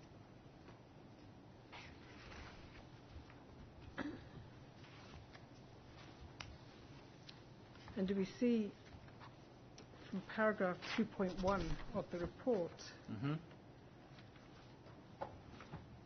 that you note in the last sentence there that you're providing evidence in your own capacity and not as a representative of SRUC, the Scottish Rural College? Yeah. And in paragraph 1.4 of your report, you say that you're providing an expert assessment of specific biosecurity concerns raised by SASA.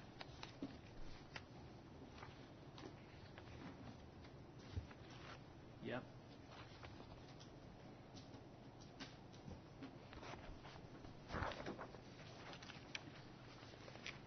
As a starting point, Dr. Evans, do you accept that, so far as SASA is concerned, one of the main attractions of this site is that it's free from specific diseases? Yes, I would accept that. And do you also accept that of crucial importance to SASA is the particular soil qualities? Yes. And insofar as diseases can be introduced, I think you acknowledge in your evidence that if there were pests and pathogens transmitted, that it would have the significant effects that have been discussed in the objections and the evidence of the SASA personnel. I think if it was pests and pathogens beyond what would naturally occur. What do you mean naturally occur? Well, I mean, a lot of pests and pathogens, pests, for example, are airborne, pathogens are carried by wind, and so on, and wherever you're sited, there's always a risk of those arising in the crops. When you say naturally occur, by that are you referring to indigenous organisms and pests, as opposed to what are referred to as quarantine organisms? Yeah. As opposed to what are referred to as quarantine organisms, non-indigenous organisms. So I think your answer was linked to indigenous organisms. Do you accept that there are potentially significant consequences of a quarantine organism? Yes, well, I mean, whether it's to SASA or to any farming activity, there's always, if you have a quarantine pest there, then yes, that will have a significant impact. Well, I would suggest to you that so far as SASA is concerned, because of the control work it does, the pest-free and pathogen-free environment is of particular importance to its reputation. Do you mean pests? Do you mean indigenous pests or Both indigenous and quarantine. Yes, although they have control, obviously, over the indigenous pests and pathogens. Sorry, they have no control over the arrival of indigenous pests or pathogens because they can just be blown in from anywhere. But they can be managed. They can be managed, yes, using pesticides. And that's discussed in the evidence of Dr. Kerr, the importance of pesticides, particularly so far as the potato crops are concerned. Yeah.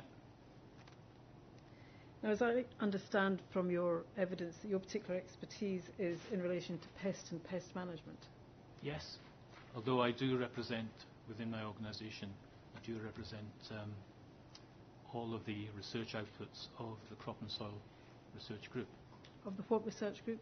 The Crop and Soil Research Group. So I do have, my main expertise is obviously in the pest side of things. That's what I've been trained for. But I do have knowledge on pathogens as well. But I think you would accept you're not an expert in relation to pathogens. No, probably not an expert in how I would call myself an expert in the pests. I wouldn't call myself an expert in the pathogens. Whereas Professor Sadler is an expert in pathogens. I believe he is, yes. Which perhaps reflects his position as well as Chief Plant Health Officer. Yes, I'm sure it does. And equally, Dr. Kerr too in his everyday activities has to understand the threats from both pests and pathogens. Yes, I believe it does. Now you make reference to the fact that you have a managerial responsibility for a division in the Scottish Rural College, but whilst you refer to that, it is relevant, is it not, that in your in your report you specifically mention you're giving evidence in a personal capacity and not on behalf of the college. That's correct. And on that basis, can we take it that you haven't drawn upon the resources of the college for the purposes of preparing your evidence? No, I haven't spoken to anybody within the college, no. So again, that's a distinction between your position in giving evidence here and that of Professor Sadler and Dr. Kerr, who have a staff of scientists working with them with different expertise. Yeah, I'm sure they do.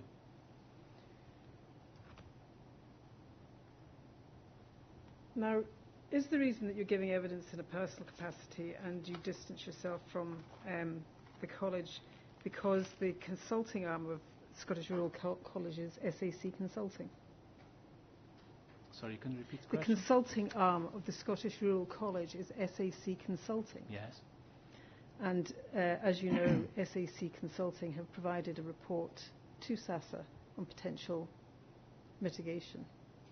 Yeah, I didn't see that until I'd already agreed to work with.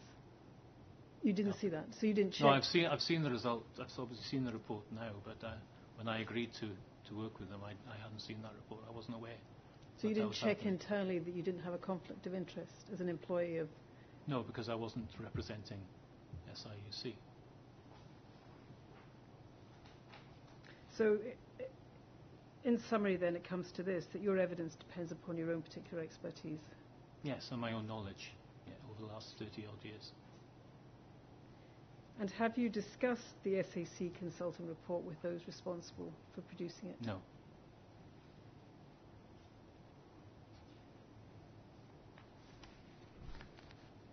Now, linked to the SAC consulting report is very much the question of the mitigation and proposed mitigation. And as I understand it, you're the witness for the applicant that addresses mitigation.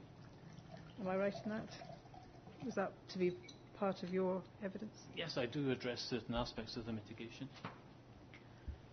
Now, I find your position in your evidence somewhat ambiguous in that in your initial report you make reference to the fact that there is existing fencing and barriers on site and other steps are taken to educate the local householders who may make use of the fields.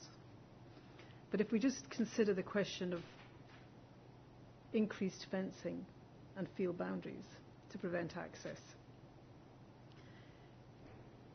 is it now your position, standing what you say in your precognition, that there is no need for increased fencing?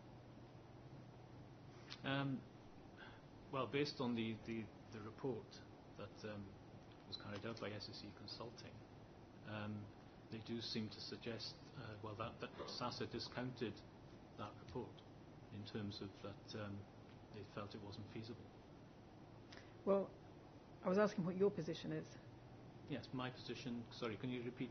Is it your position, standing what you say in your precognition, making reference to the proposed planning condition regarding an information pack, that mitigation involving strengthening of the boundaries is no longer necessary?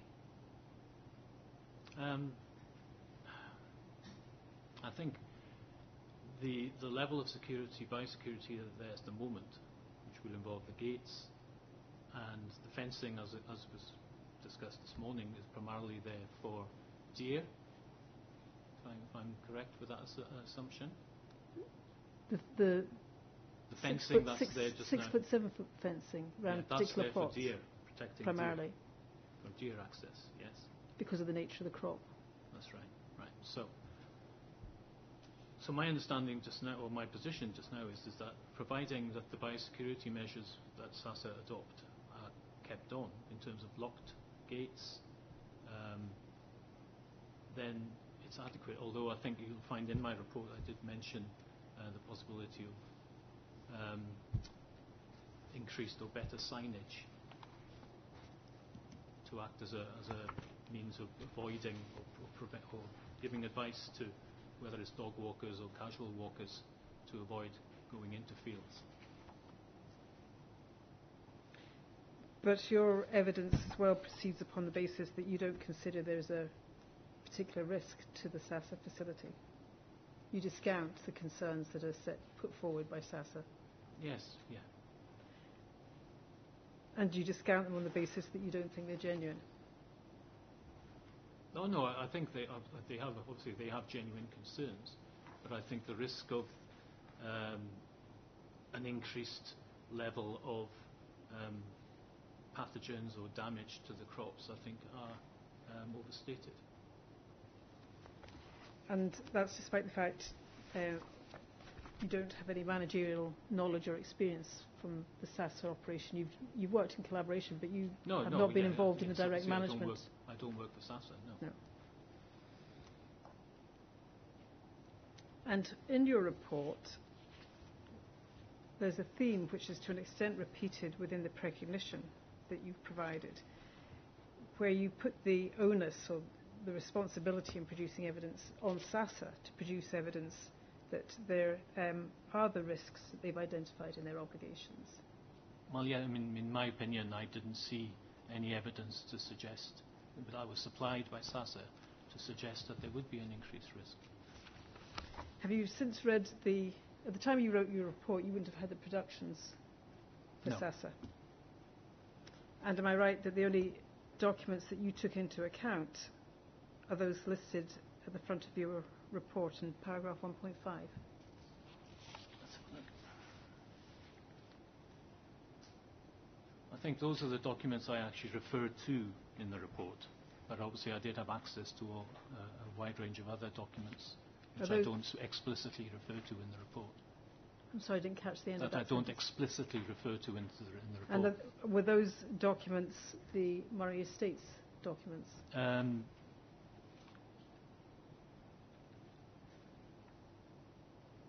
Yes, I think so, yeah.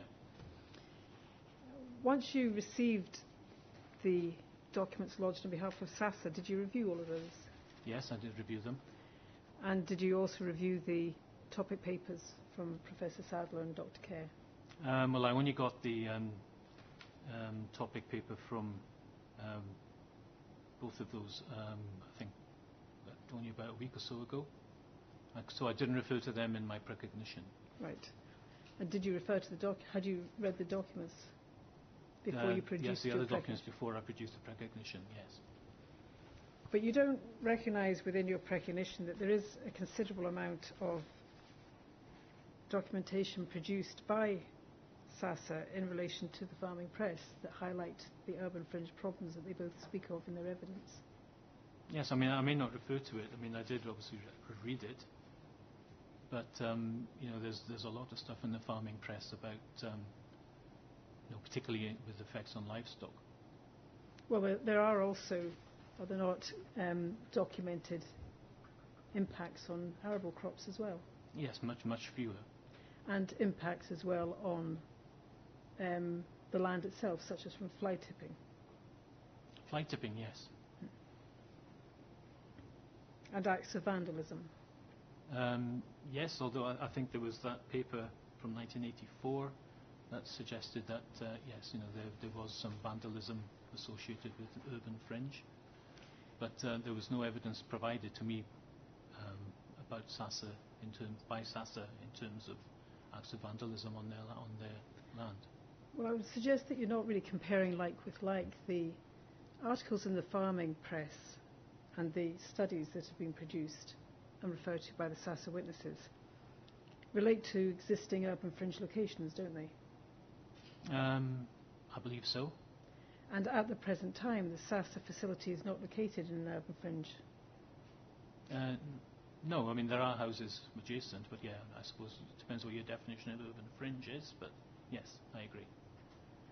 And you suggest that it's pure supposition, this is in your report, on the part of SASA, that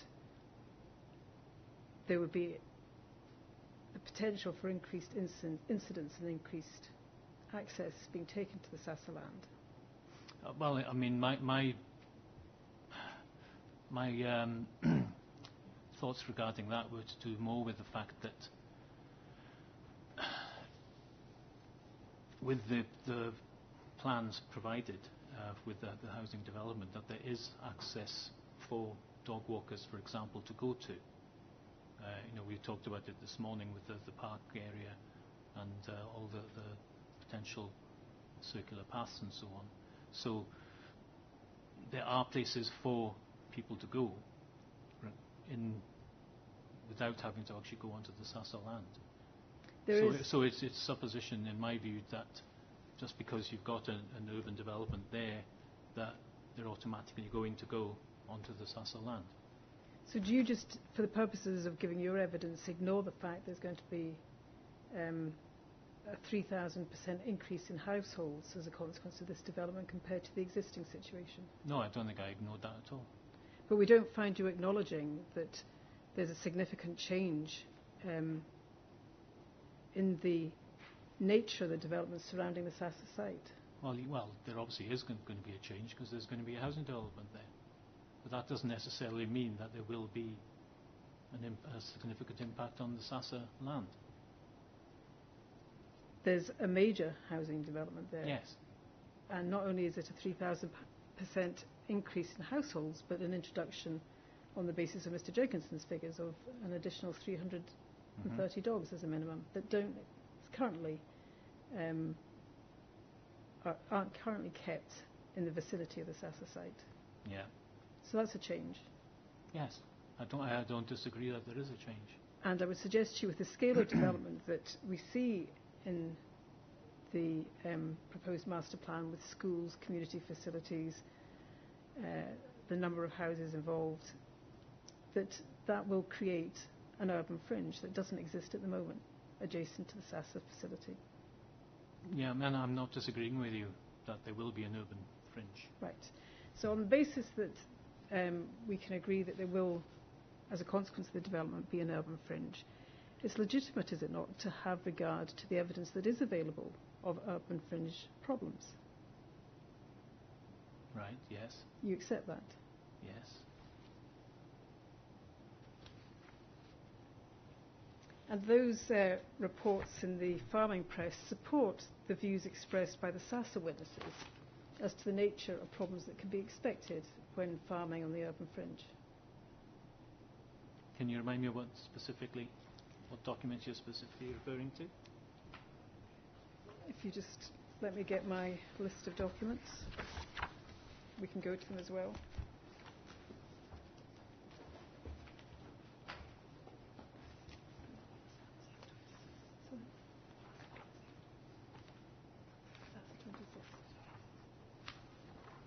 Do you have the folder of the SASA documents? I mean, I've got them all on here. If you just give me the SASA Okay, if you name. go to number 26 first, please. So SASA 26. Yeah. Okay. There should also be hard copies in the folders beside you if that's easier. No, it's okay. I've got them up here, yeah. Okay,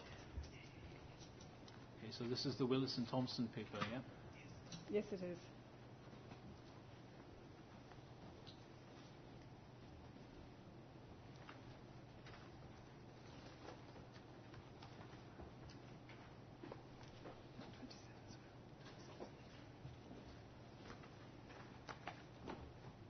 And if you turn to page 47.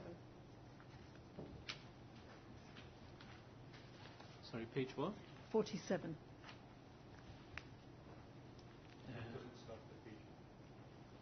What, this is SASA 26? Yes. Well, according to my document, it's only 7 pages. I think you might find it easier to use the hard copies. Oh, right, okay, right. So it's SASA 26.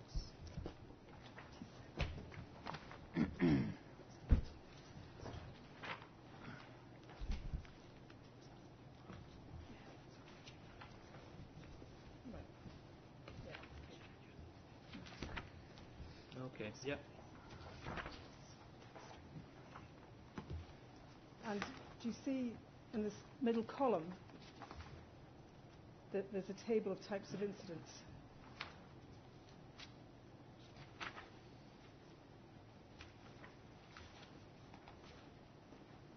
So what table number is it? Table 3. Okay, types of incident, yeah. And by category, there's vandalism, trespass, theft, injury, litter, arson, and poaching. Now, Okay, yeah. accepting that in Scotland we don't have trespass, if you substitute for trespass perhaps unlawful access, in other words access that shouldn't be properly taken under the code. But that confirms, does it not, that there is evidence known about in 1984 of the type of incidents that occur on farmland in the urban fringe. Yes, I mean, except that there could well be trespass, but there's no relation in that table. It doesn't talk about damage in any way, shape or form. I think theft and injury is damage, isn't it? Vandalism is damage. Yes, injury, but in this table, injury doesn't refer to injury to a crop. Vandalism involves damage and could potentially involve Yes, but damage to I a think, crop. again, if you read the paper, a lot of that vandalism is damage to property, to fencing, to machinery. If you turn over the page to table 4 and the type of agriculture involved, we can see that it's noted there that cereals and other crops are the type of agricultural assets that are damaged, including also fencing and machinery. So table 4, I'm looking at table 4, type of agriculture involved in the incidents.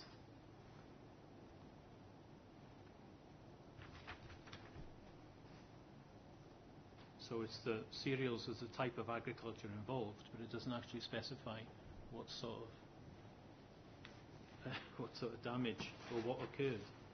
Well, it was a cereal farm where there was an incident, but it doesn't actually, that figure there doesn't relate to what the incident refers to. Well, if you go back, I take it you haven't read this document, Dr. No, I have Evans? read it, yeah. Well, if you go back to the previous page then, and the right-hand column, Table 4 shows, are you with me, about 2 paragraphs down? Table 4 shows the type of agriculture involved in these incidents. The most frequent incidents occurring in the category broadly defined as other crops, grassland and potato fields. Also involved in this category were a number of cases of arson, damage, vandalism and trespass which occurred to bales of hay and straw. Cereals themselves were little affected by urban interference. The main problem here was trespassers walking through growing cereal fields.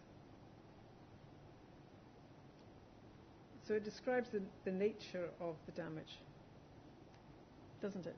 Yes.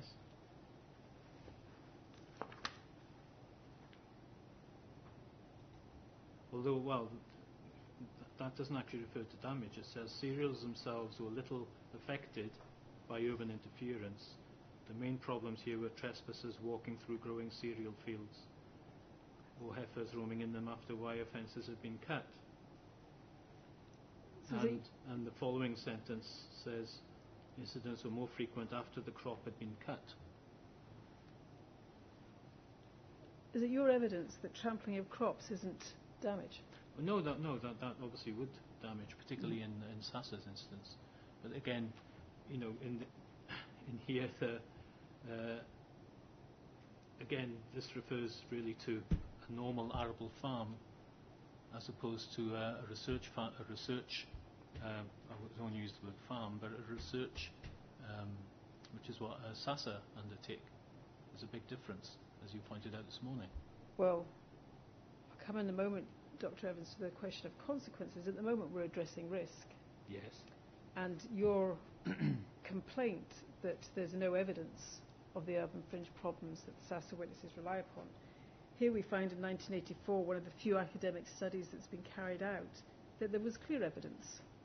I think I do refer to this document actually in my written evidence. Yes, I know you refer to it. So I am obviously aware of it, and whilst it does point out there's risk, but it's the level of risk, I think, which is important. What you say in paragraph 318 of your report. Yeah. 318, okay. Sorry, that's where it begins, your response, and this is you quoting from the Sassa objection. Yeah. You say it was deemed relatively minor in impact, with standing cereal crops little affected. Much more common was damage to stacks of bales, to fixed equipment such as fences, and to machinery. The paper is, however, more than 30 years old, and Sassa has not cited any more recent study which demonstrates this to be a continuing problem. And that was the case at the time. Well, you say when you wrote that, that's what you believed to be the case. Yes, well, there hadn't been any other evidence provided by Sassa. Do you accept what the Sassa witnesses say, that there's very little academic study in this area? Well, obviously yes, because no, I couldn't find anything beyond that paper when I had a look. But you now have had the opportunity to read through the reports in the media. Yes. Which are produced from tab 29 onwards. Mm-hmm. If you just turn to those, this is from an extract from the food programme dealing with farming on the urban edge. Yeah. I think that's dated in May 2009.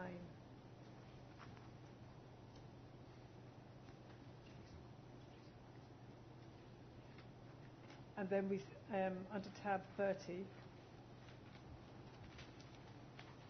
there's a report and concern on fly tipping on farms. Mm-hmm. And then under tab 31, again another article about fly tipping, and show the type of fly tipping that increases. Yeah, fly tipping is a problem. And under tab 32 from the Farmers Weekly, again from May 2016, this article is addressing the proposal to introduce £400 fines to try and reduce fly tipping.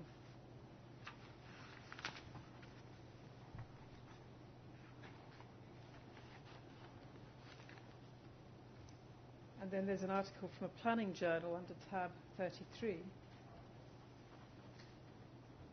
which specifically addresses the penalties of the urban fringe.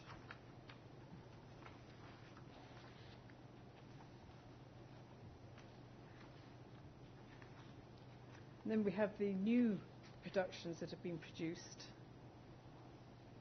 which were produced today. Thanks. Do you have those, a hard copy of those available? So what numbers are they?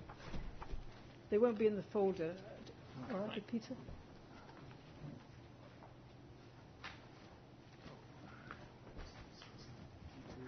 It starts, yes, it starts from 82, but I don't think we've got them in the folder, have we? Yeah.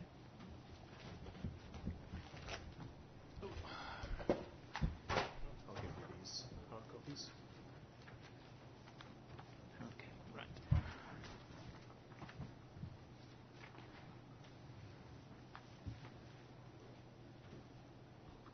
And the first one is 82, SAS 82. As Professor Sadler tells us in his precognition, this is a photograph from the Pendle Hills Regional Park. Mm-hmm. And as we can see from the top poster, there's a specific signage to deal with dogs and crops. Yeah. Because I think it's been suggested by you in your evidence that it's not the dogs accessing farmland is more of a problem for livestock than arable farming. Well, no, I think it's more reported. Obviously, the last thing you want, and I own a dog, the last thing I do is let my dog wander around in crops, particularly edible crops. And as it says in the poster, the arable crops in this field are used for producing food for people, pets, and/or livestock. So, that's a good explanation there for why not to let dogs access fields that have crops in. Do you accept, Dr. Evans, the very fact there is signage using Mr. Jenkinson's reasoning indicates that there is a problem that has to be addressed? Yes, well, yeah, I think it's a potential problem, and signs are one way of mitigating that. And over the page, SASA 83 is an article from the Scottish farmer, I'm told, dated 25th March 2017. And at the foot of the page there's another article on the need to clean up after dogs on farmland, albeit that's specifically looking at questions associated with livestock. Yeah. But in the last paragraph of that article, just this year it's noted this is becoming an increasing problem. Many farmers, especially when located on urban fringes, for many farmers, especially when located on urban fringes, and it's an important issue for dog owners to be aware of, both for the health of their own pet, but also for livestock grazing on the land. Yeah, can't disagree with that statement. And SASA 84, which is from the National Farmers Union for Scotland, is this, as I understand it, comes out of a campaign that the National Farmers Union mounted this year to try and improve awareness and to ensure that agricultural land wasn't used as a dumping ground. Yeah. And then finally, SASA 85. This one isn't specific to damage, but specific to a move on the part of the National Farmers Union, and is reported in the Scottish Farmer, to seek to limit access rights over farmers because of the damage. And if you look on the last page, page 2 of 4, the last paragraph, irresponsible access takes many forms, with the most commonly reported issues being livestock worrying, damage to standing crops. So we have this year, it's still being reported that there's damage to standing crops, and cumulative impacts of access takers. Yeah, that's obviously happening on agricultural land, yeah. So far from there not being any evidence of these urban fringe problems occurring, there is considerable evidence that goes from 1984 through to the present day. Yeah. And the reports in the farming press indicate that the problems that are worsening, not improving. Well, if you take, I think 2 of these reports, possibly even 3 of them, are all in relation to a comment made by a DJ on the radio. And, the media have kind of taken that up.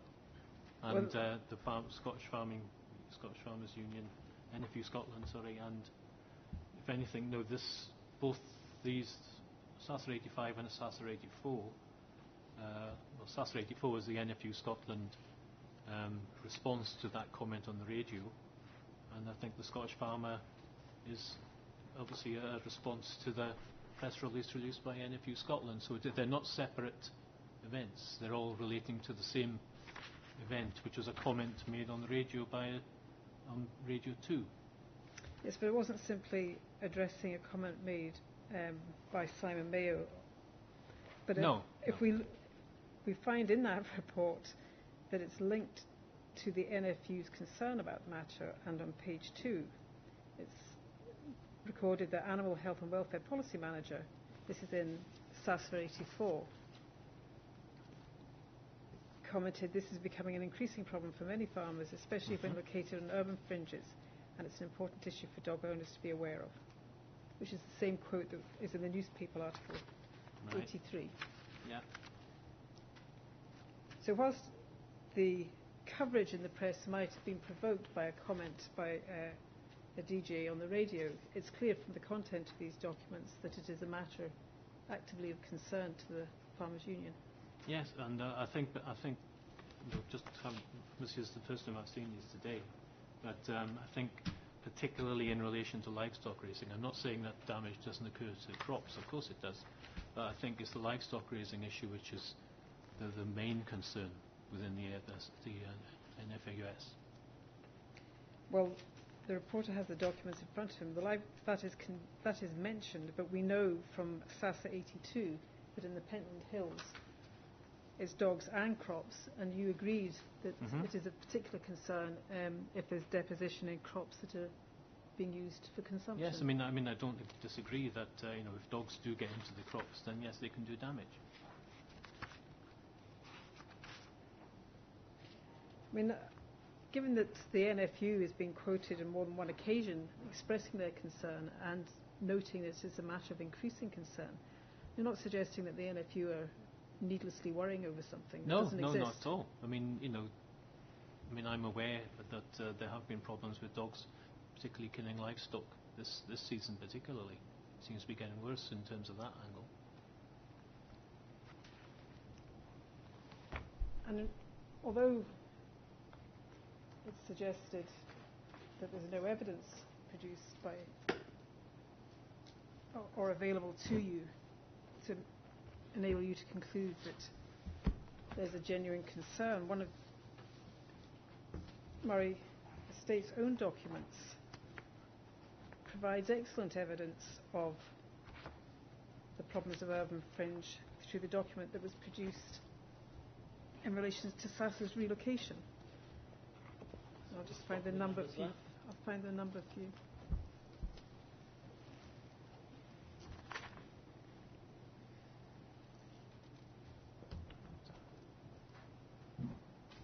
M99.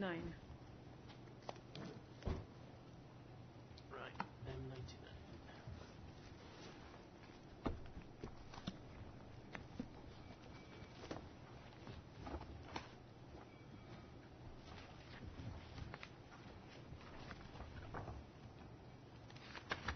No, I got it on here. It's okay. I got it. Loads of things here.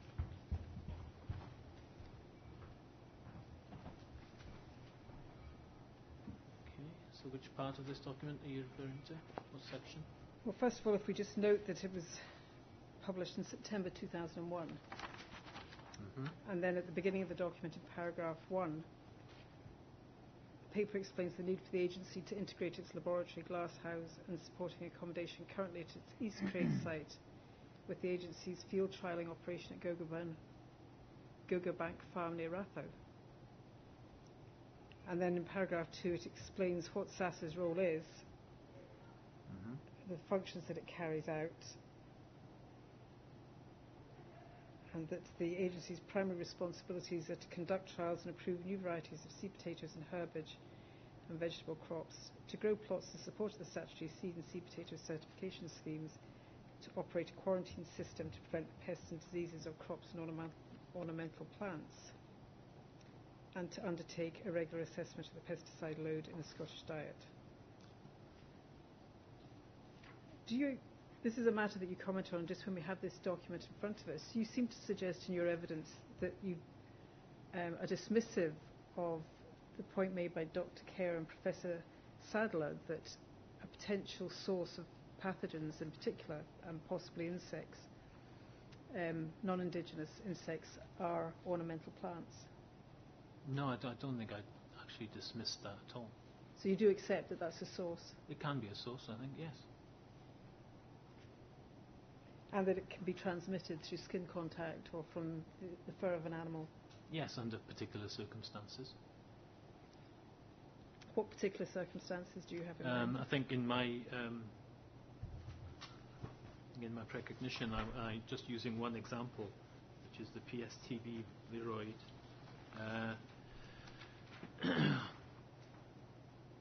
The length of time, I think in section 7, just at the bottom of the length of time the virus remains transmissible is a factor, and European Food Safety Authority assessed the probability of such transmission in the case of tomatoes is very unlikely, and the overall risk of spread from ornamental plants to potatoes as low. Well, that's one example. That's part of the your evidence that relates to the further evidence from SASA that's not yet been admitted and that we were discussing procedurally this morning. So I'm not going to ask you about questions associated with that at the moment. Okay. Yeah. But separately in your report, you say that there is the potential for grave consequences for SASA, but only in exceptional circumstances. So I say that in my original report? In your original report, yes. Okay, where do I say that?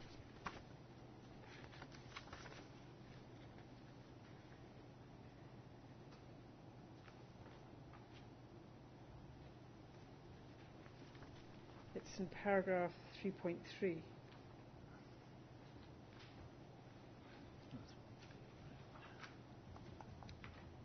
Penultimate sentence, you say a reduction in biosecurity could have the effects described by SASA, but only in extreme circumstances.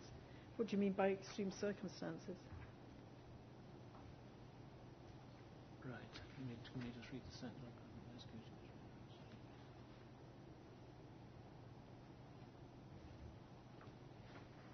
Okay, right. Well, say for example there was an outbreak of a disease within the houses in the proposed development of a severe disease, and then there is a route of that disease to get into the potential trials on the SASA land. It very much depends on what the disease is. And by extreme circumstances, I'm talking about a disease that's not you can't control in this country. So, for example, you mentioned earlier on, say, about a quarantine pathogen. If that somehow got in and it spread widely within the urban fringe, and then somehow there was a method for it to get from there into the crops, then yes, that is an extreme circumstance. Unlikely, but an extreme circumstance. Well, so far as risk is concerned, there's two components, isn't there? There's, on the one hand, the likelihood or the probability, and on the other hand, that you have to take into account are the consequences, should it occur. Yes. And you might have a small risk, but with very significant consequences or impacts that would then elevate the significance of the risk. Yeah, but again, it depends on the particular pathogen. Particularly if you're talking about a non-indigenous pathogen, then yes, that's the last thing you want is for that to spread into not just SASA's crops, but anybody's crops. But are you agreeing with the proposition that I put to you that even if there's a low probability of something occurring, if the implications and consequences are high, serious, or as they've been referred to by Professor Sadler and I think also Dr. Kerr, devastating for the operations, then that represents a significant risk, even though the probability may be low. Yes, and like I said, it depends on what the pathogen is. For instance, a quarantine organism compared to an indigenous organism would be likely to result in much more drastic action, wouldn't it? Yes, it would.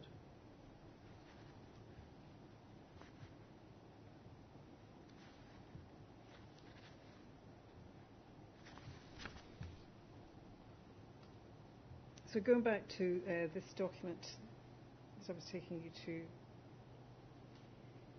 in paragraph 5 onwards there's a description as to why there was a need for relocation.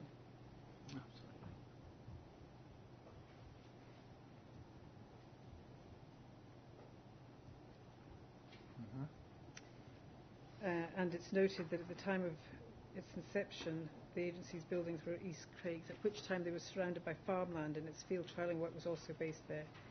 Over the years, however, there has been progressive urbanisation of the East Craigs area. In response to this, the extensive field trials of the agency were transferred in 1971 to government land at Gogerbank Farm, some 5 miles west. So the motivation for transferring the field trial work from East Craigs was urbanisation in proximity to East Craigs, isn't it? Well, I assume. Well, that's what I assume, but it's not explicitly stated in that paragraph. Well, it is explicitly stated. It just says, right, there's been urbanisation, and in response to this, the field trials are transferred. Yes. Now, fair reading of that, the obvious logical connection is that the urbanisation put pressure on the field trialling work, and such was the pressure that relocation took place. Okay, is there any description of what the pressure was? From urbanisation. Yeah, but how was that affecting the trials? Well, Dr. Kerr and Professor Sadler's can provide an explanation of that, but if you take it from me, based on their evidence, for the reasons that are explained in their evidence in relation to this proposed development, the same reasons. Conflict. Land use conflict. Do you accept that? Well, if that's... Well, don't accept that. You've given... the witness has given an answer already, which is he can't see any evidence. Ms Wilson's now saying that further evidence will come, and does he accept that evidence will prove her point? And it's not fair to the witness to put the question that way. That wasn't the question. It was that it was clearly about land use conflict. If you're pursuing this, could you refer Dr. Evidence to the evidence of Professor Sadler, for example, so he has something before him before answering?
Yes.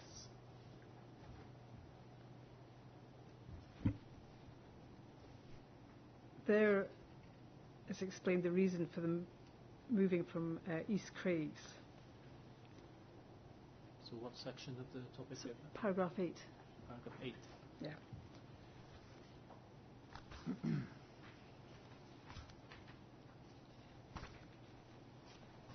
So it says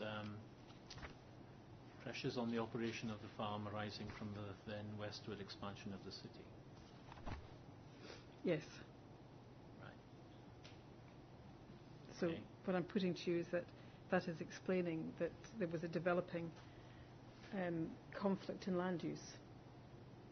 Okay, well, I mean, that's not explicitly stated there. I mean, there's pressures on the operation of the farm, but that could be a myriad of reasons. But no, if what you're saying is that it was because of damage to the crops, then is there any? I haven't seen any evidence, no written evidence, whatever, supplied to me to indicate that. Right. You have seen, though. Have you read both the topic papers and also the precognition? Yes, but I've only seen them since obviously I've written my precognition. And have you seen the evidence? I can't remember which witness now. I believe it's Dr. Kerr, who makes reference to why it is they've stopped doing trials at Camo. Was this in his topic paper? I believe it's in the precognition. I'm just checking.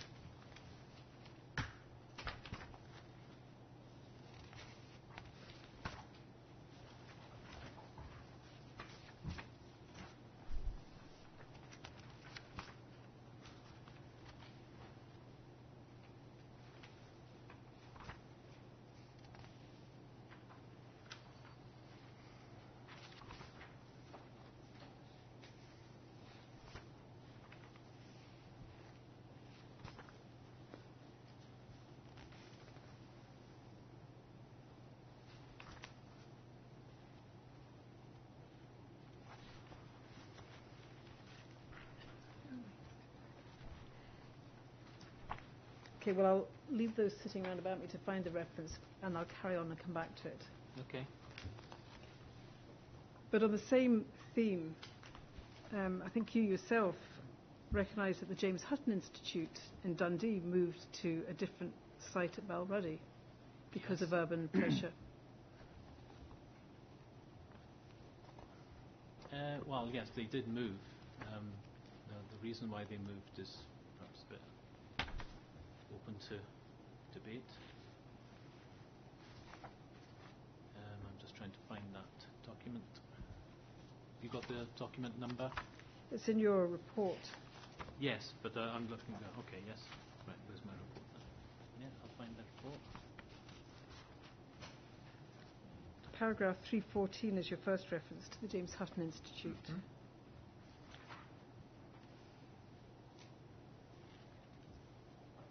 Yeah, that's right.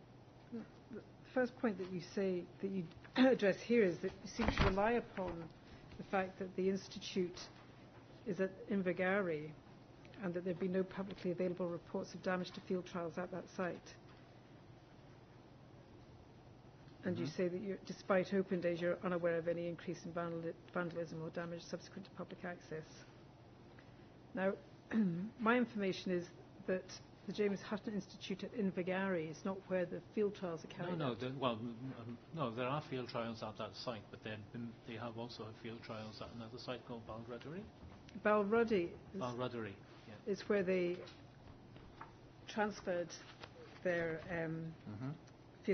field trials to, wasn't it? Yeah. And I think you refer to that in 327. 327, yeah. And suggest that it was more to do with areas of land that were required rather than a conflict in land use. Yes, can I read out the quote from the SCRI document? Yes. It says, in order to carry out the expanded field experimental programme resulting from the enlarged institute, more land was needed, and in 1983 the 80-hectare Gourdy farm was made available to SCRI. However, it was always clear that without total control over the use of this land, no long-term development would be possible. Gradually, elements within the Scottish Government sought to sell off this land for development, so in 2008 SCRI acquired an area of land totalling around 117 hectares at the Balruddy farm and gave up the Gourdy site. Now, my understanding of that is that no, they didn't have control over that land to do what they wanted. It wasn't the land, and also the land area of 80 hectares wasn't large enough, so they wanted somewhere where they had more access to a larger area of land and also where they had control over it, whereas they didn't have control over the use of the land at Gourdy. So my reading of that is that their movement was not due to urban encroachment. It was due to the fact that they needed more land where they could have total control over, which they didn't have at that previous site. And what do you mean by total control? Well, they're able to control what the crop rotations are, just like SASA currently do on their land. So they're able to control what crops they put in, the rotations, access and so on and so forth. I think you said to me in response to my questions to you under reference to paragraph 314 that there was still trial work being carried out at the Gordy site. Now, in your paragraph... Not at the Gordy site, at the Invergowrie site.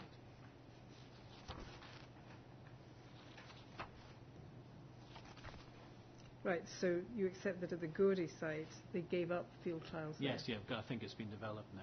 Right.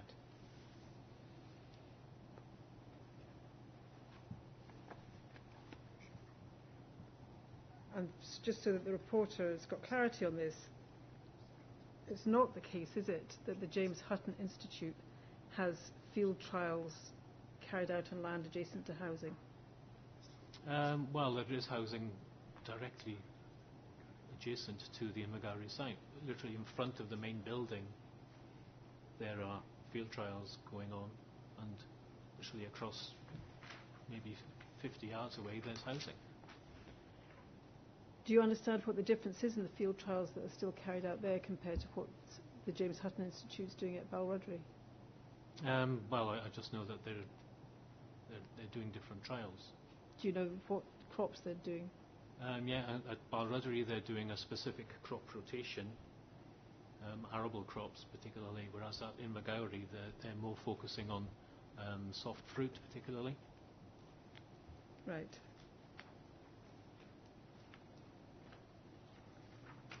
Could you look please at the inquiry statement for SASA?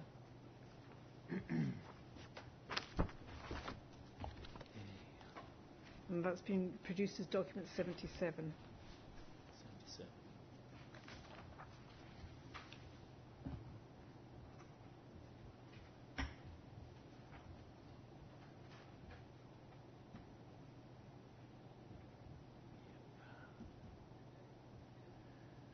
Okay. Yep. And there it's noted that SASA has direct experience of the effect of urban spread on its activities. The problems caused by adjacent housing was one of the drivers for the costly transfer of its laboratory. What section is that? 413. 413. Page 6. Yeah, I've got it.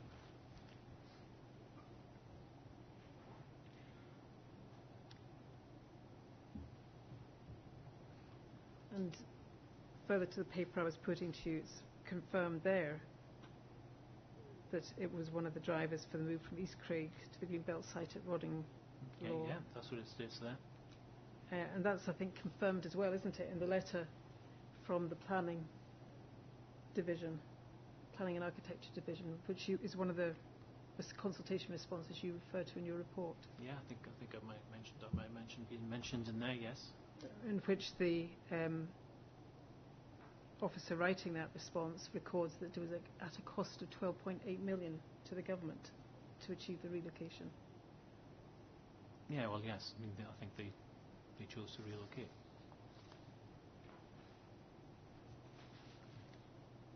And then, in addition, prior to the move, trial activities had been discontinued at the adjacent camo field despite the convenience for associated laboratory activities due to repeated disruption of plots clearly signed and associated vandalism and fencing. Mm-hmm. So there is evidence in this area of the SASA fieldwork being disrupted. Well, at that site, yes. Yes. So against that whole background, it's a somewhat unfair representation of the evidence of the position of SASA as being based on pure supposition, isn't it? Well, I mean, I'm using the term supposition there in that you're assuming that there will be people coming off from the housing development to go and damage their trials. It's an assumption. Well, when one's predicting an event in the future, one has to assess the likelihood of that. Yes. It can't be fact because it hasn't happened. Mm-hmm. Therefore, what SASA's witnesses are doing in their evidence is predicting the likelihood of an event such as the typical urban fringe problem occurring at the SASA facility. That's what they're doing, isn't it? Yes. And they're making that prediction based upon evidence that it does occur in urban fringe locations. Other locations, yeah.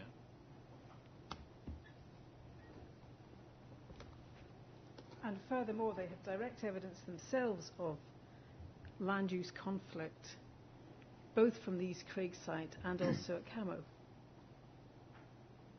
Yeah. Yes. Sorry, can you repeat that? They have direct evidence themselves from land use conflict, both at the East Craig site and also at Camo. Yes. You've just stated that.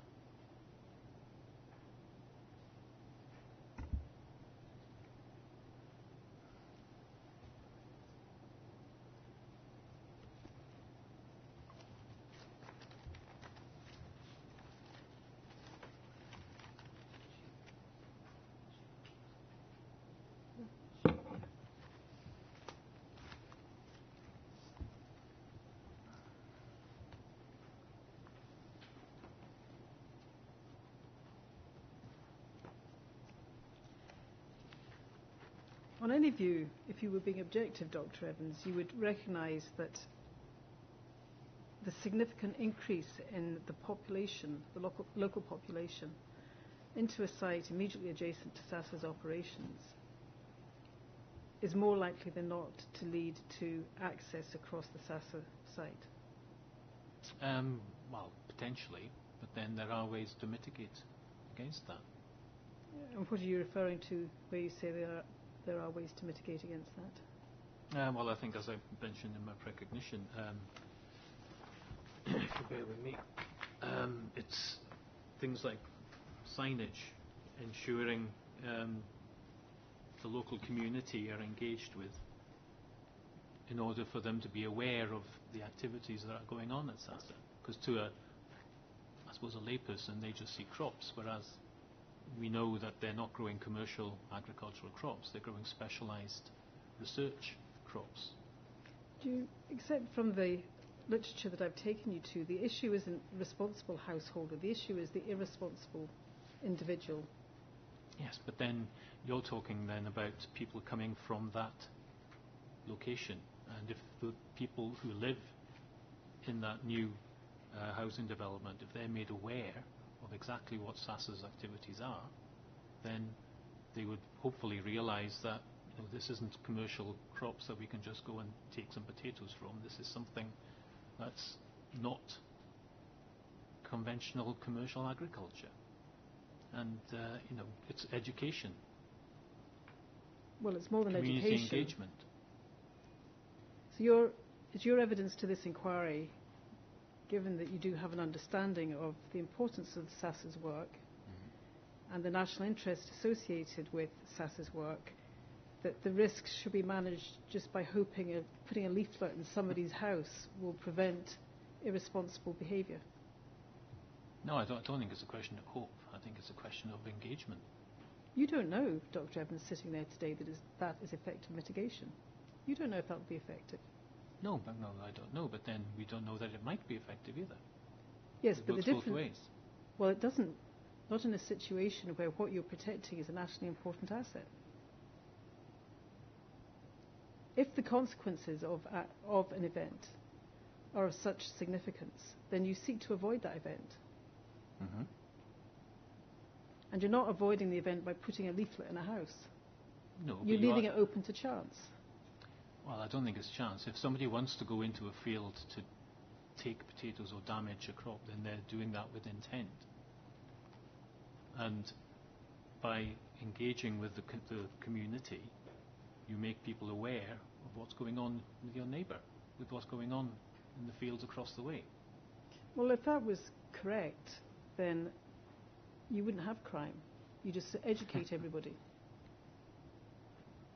Well, that's why we have laws. That's enforcement, Yes, it's enforcement. not protection.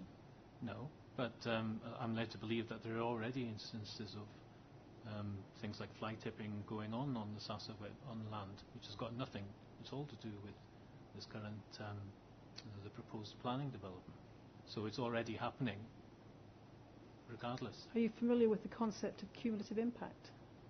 Yes. So if it's already happening and there's a likelihood of incidents increasing, then SASA's dealing with an aggravated situation.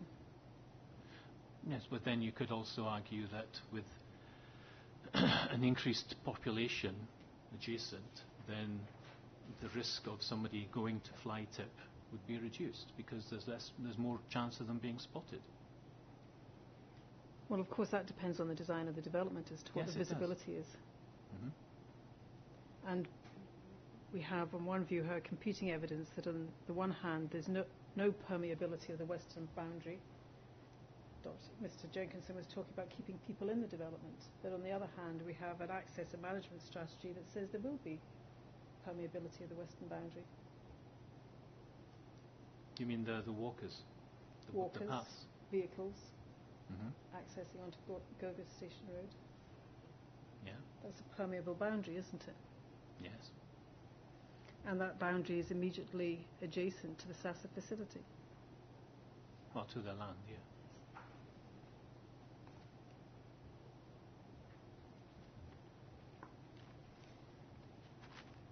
Another form of mitigation is the type that was examined by SAC Consulting. Mm-hmm. And you expressed the opinion in your precognition that it's unnecessary. Yeah, I mean, I just couldn't see why having an internal road system would be of any sort of extra benefit. Have you read the report? Yes. So are you contradicting the opinion of your colleagues? Well, no, I mean, what was the, can you remind me what document number that is again? It's SASA 68. 68, yeah, that's all. No, I'm not contradicting. I mean, what did SASA actually ask them to produce? Was it a plan for potential, as it says here, potential access and security provisions? So what was the rationale for asking? Could you develop? I mean, that's a question to you, I'm afraid. But No, I asked the questions. right, okay, fair enough. That's why I asked you if you'd read the report, because Yes, it does I have explain read it in the report. And it's clear from the report that SASA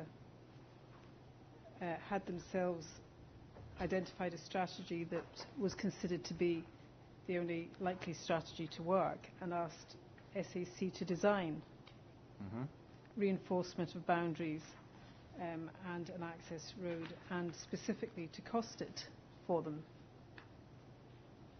The cost being nearly £250,000.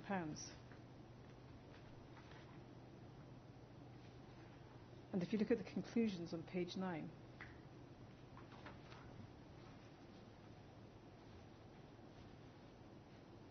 the rationales explained the potential mitigation option identified by SASA management endeavours to improve safety for their staff, visitors to their site and general public, and was brought forward with knowledge that the proposed development in the surrounding land will lead to an increase in vehicular traffic on local public roads and pedestrian traffic across and around SASA's land. The potential mitigation option is designed not only to improve safety but to facilitate controlled access across their site while improving the ability to try to ensure that the integrity of trial work is preserved in the future. So this is as much to do with controlling access on the land as seeking to remove the conflict between pedestrians, farm machinery and increased traffic. Do you understand that? Yeah. And if you're seeking to address that particular issue, you have to reduce the movements on the roads, the local roads. Do you? Well, you don't know, I take it then, Dr. Evans. Sorry, can you repeat the actual question? If you're seeking to remove the conflict between farm machinery movements Yes. and road on the local Right. public roads, then an effective way of doing that is to reduce the amount of movements on the roads and increase the amount of movement in the site. Mm-hmm. Do you accept that? Yes. Yeah. So on that basis, do you now understand the reason for an internal access road? Yes. Well, yes, but I just think that the level of traffic and the level of farm traffic don't come into conflict. Are you a roads unlikely engineer? to come into conflict. Are you a roads engineer, Dr. No, Evans? but as I said, I've been to the site on many occasions and I've never really had an issue with travelling around the That's site. the existing situation. How many traffic movements are predicted after development of the proposed site? I don't know, I'm sure it's in the document somewhere. So you don't know what the increase in traffic movements will be, but you think you can express an opinion that there's not going to be a conflict? Yes, well, my opinion, reading that document there and reading the other documents, was that I felt, my opinion was that I didn't see the rationale behind why they would want to have an internal system. Well, you have now said that you accept and understand the rationale. Well, no, I can see why they commissioned this report, but then I think in one of the other SASA documents they do dismiss this. Well, that's a separate issue that I'll come to, but just dealing with your rejection of the need for the more expensive mitigation. Insofar as you don't think that there is a need for an internal road, or you don't accept that there's necessarily a need for an internal road, that's an uninformed opinion, I would suggest to you, because you don't have any understanding of the increase in traffic movements on the local roads. Yes, I don't have that sort of detailed knowledge, no. And I would suggest to you that you also don't have a proper understanding of the extent to which SASA farm machinery moves around the roads in proximity to the site. Well, I mean, I'm not employed there, so I don't actually see on a daily basis the machinery moving around. Are you aware that when there are events with the inspectors, there can be up to 100 inspectors there? Yes. And they take vehicular access to the site. Mm-hmm. And they park within the SASA site on the field margins. Yeah. So they're moving around those areas as well? Yes, when they have training events, yeah. Or other events.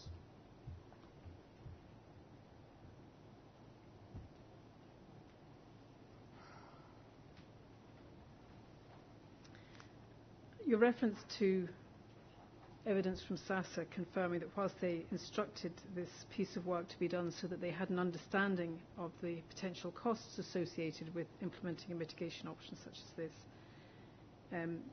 I think is a reference to SASA making clear that whilst they've examined this issue to see what the cost of seeking to address the potential problems would be, it's not their favoured option at all. Their favoured option is no development and their green belt location maintained. Do you understand that? Yes.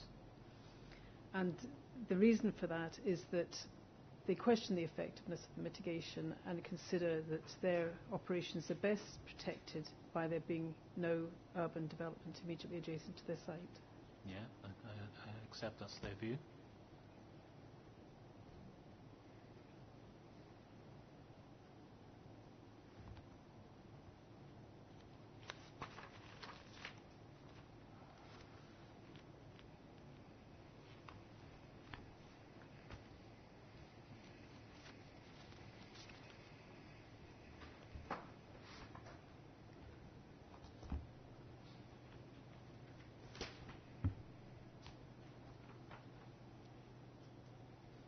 Could you have the Murray Estates inquiry statement in front of you, please?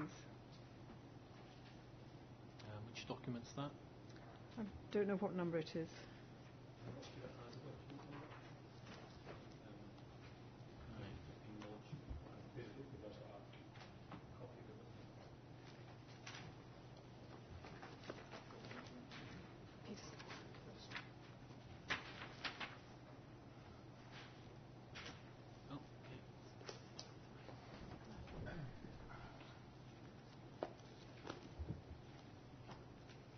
Have you seen this before?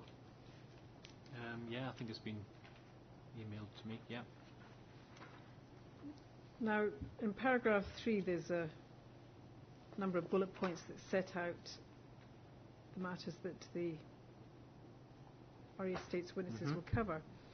As I read your report, you deal with bullet point 1. you address certain points in SASA's objections. Okay, yeah.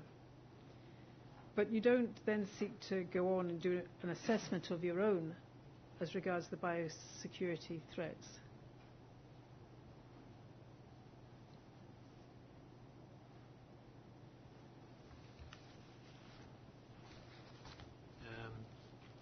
Do I not? Do I not Well, have a biosecurity in my... If you look at your report,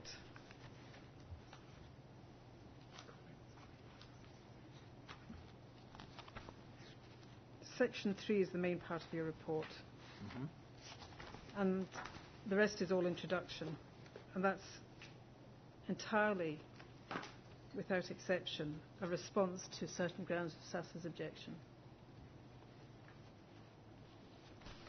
from different letters. The original objection letter, the further information request response, and the letter from Planning and Architecture Division that I referred to earlier. Okay.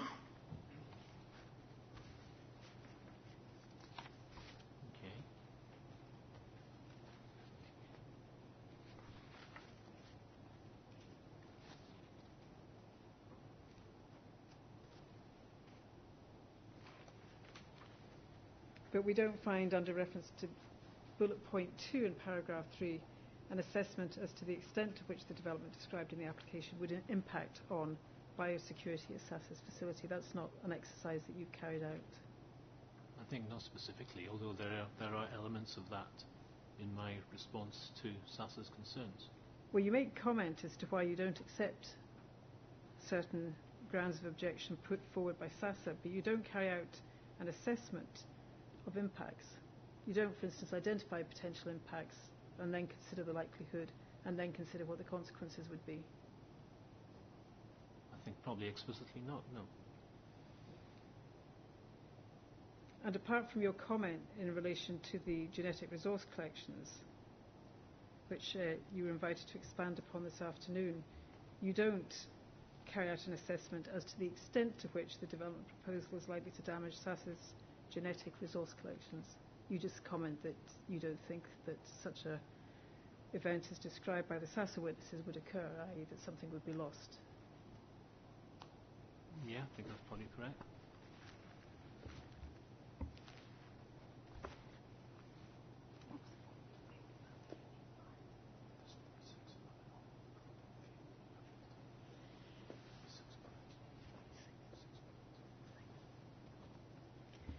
Now, you were giving evidence in chief when you were invited to comment, I think, on Dr. Kerr's recognition, in which he rejects your suggestion that there's the risk of a genetic resource collection being lost for good. And you postulated that, in your opinion, there was no possibility of that occurring because you didn't believe the whole collection would be planted, that some would be kept back. Well, I just think it would be good practice that you would not put all of your genetic resource at risk in one go. Dr. Kerr in his recognition addresses that matter and explains that for some of the varieties that they hold, this means the unique, what's referred to as the unique genetic resource, is held in SASA's field in small plots with as few as 6 plants. Yeah, that's. I know I've read that somewhere. Which section is that again? Paragraph 2.8. Yeah. Okay. Are you seeking to contradict Dr. Kerr on that point? No, I'm just saying that, no, I don't disagree that they have a unique genetic resource, but I don't believe, and I stand corrected, but I don't believe that unique genetic resource, you would plant it all in the field. You wouldn't have some still in store, so that you're constantly going through a cycle of replenishment. So if you're wrong in that, then that would indicate that you don't have a proper understanding as to the way in which SASA handles its unique variety collections. Well, I don't work with SASA. I don't know the intricacies of exactly how they maintain their genetic resources.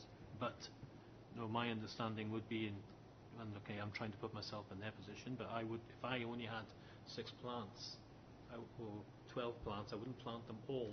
Or if I had seed, sorry, let me clarify. If I had seed, only had 12 seeds, I wouldn't plant all 12 in the field in one season. Well, I would suggest to you, Dr. Evans, that this indicates you don't have the expert knowledge to be able to express an opinion as to what the risk is of losing a variety. Well, no, I think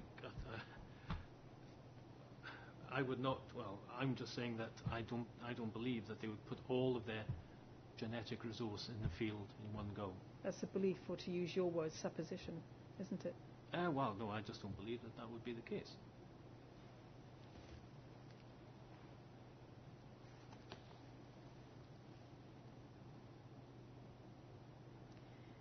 Are you aware that the potato seeds are planted one year to the next? Yes. And what is your understanding as to the number of varieties that SASA holds? I'm sure they are in the hundreds, or even more. I would advise they're in the thousands. Yes. Well, we'll get a full explanation in due course.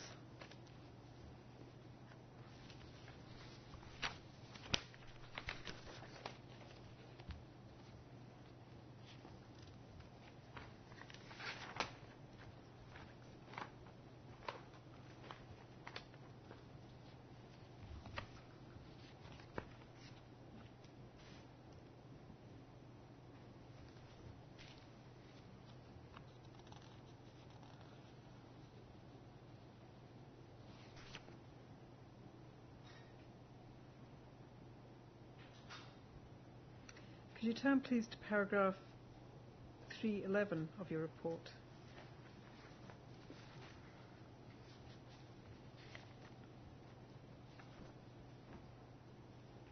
I just want to address some of the more specific points that you make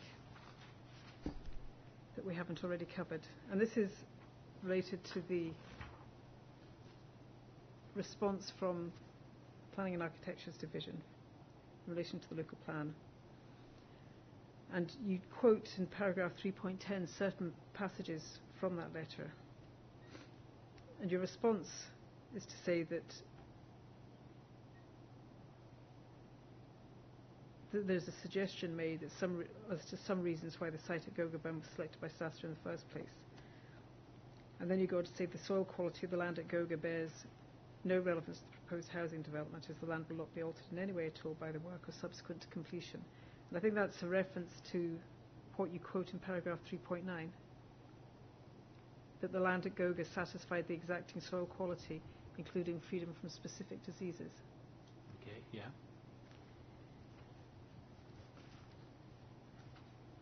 In responding, you've misunderstood the point of the objection, in that you're envisaging that in some way there's going to be direct impacts on the soil quality from the development. Your comment, the land will not be altered in any way at all by the work or subsequent to completion, that's a reference to the housing development, isn't it?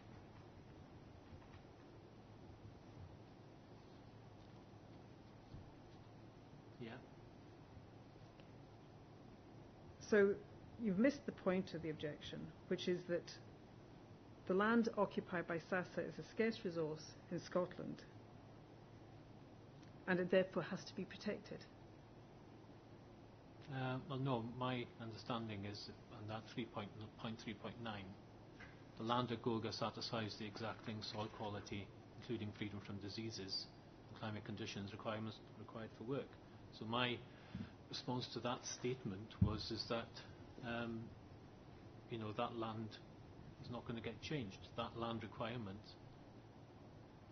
regarding soil quality, which is what's explicitly mentioned by SASA, that's not going to get altered by the development. But that's not an answer to the ground of objection. The ground of objection is addressing the fact that this is an important resource by virtue of the soil quality, and it's important because it's disease-free. That could get altered by the development. You agreed with that earlier this afternoon, that if disease is imported into the site, that alters that quality. Yes, but the disease can get imported into the site from anywhere. Well, you say that, but we're talking about increased risk. Mm-hmm. And that's the issue that's being addressed in this objection. Yes. Well, It's not anything to do with whether or not there'll be physical direct impact as a consequence of digging operations, etc., being carried out. It's simply that it benefits from a biosecurity, a level of biosecurity by virtue of its location that could be impacted upon. Yeah, well, it could be, yeah.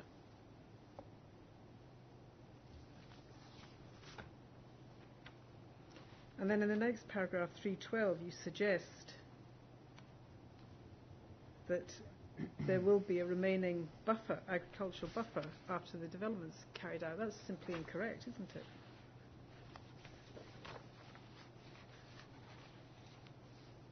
Well, I'm guessing SASA's as I've stated there, SASA's representation suggests that adjacent agricultural land, and I'm assuming that they're talking about land that's not part of the SASA estate. So adjacent agricultural land provides a buffer for the field trials carried out by SASA. Could you have a look, please, at the master plan, which is M7?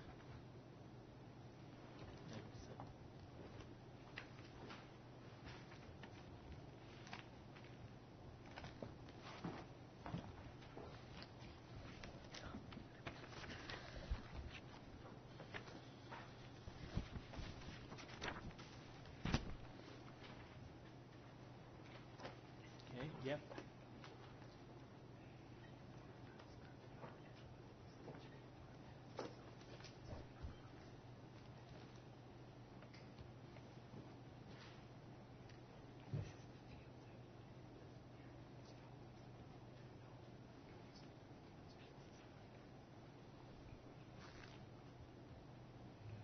Do you have that? Yes. Now, the development site at the moment comprises primarily agricultural land with the exception of the poultry farm to the south, Mm-hmm. doesn't it? Yeah. And that's going to be removed if the development goes ahead. Sorry, you can repeat that? That is going to be removed if the development goes ahead, I believe so. that buffer.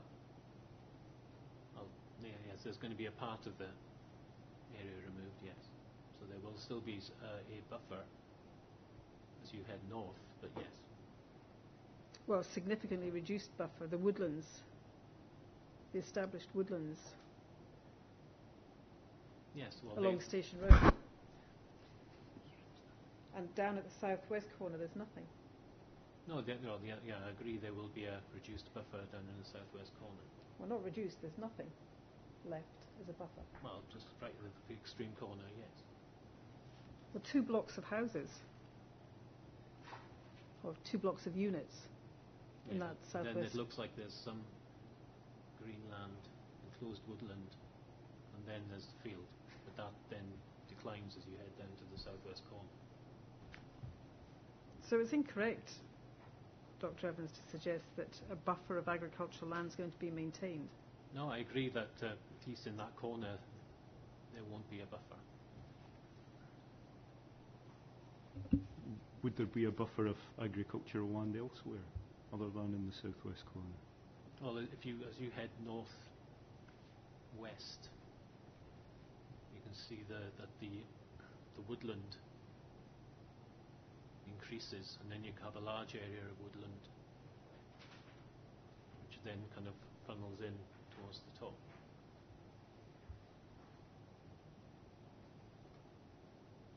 That's the land around Milburn Tower and so on. Yeah, I believe so.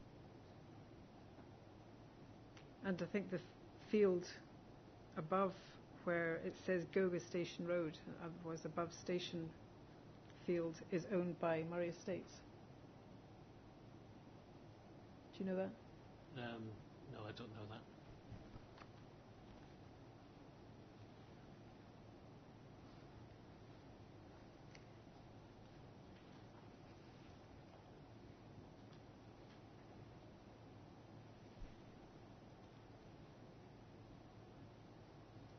Could you look at paragraph 317, please?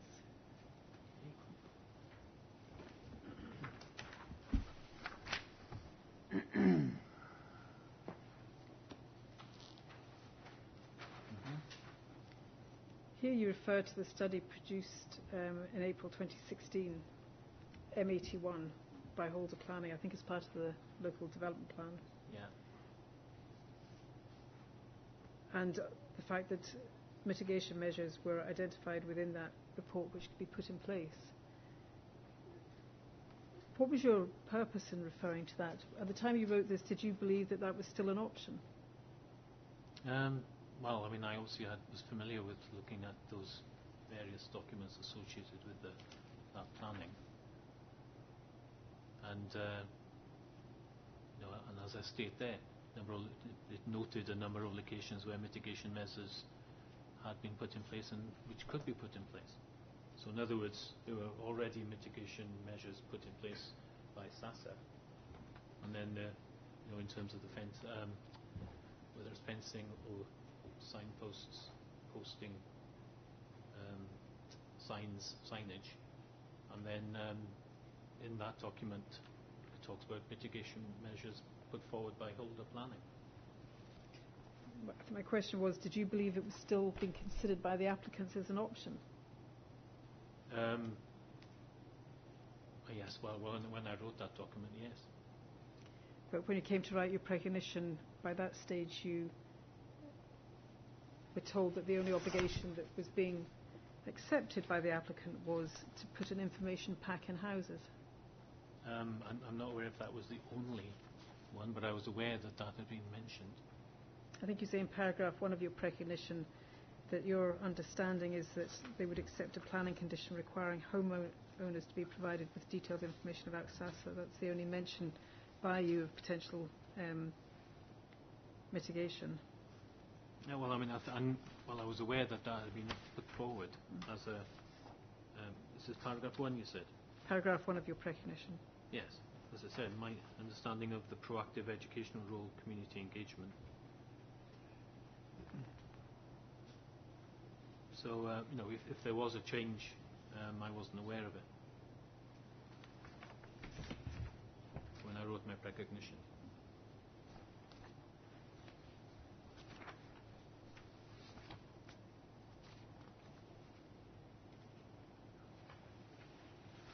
And if you go to paragraph 324, please.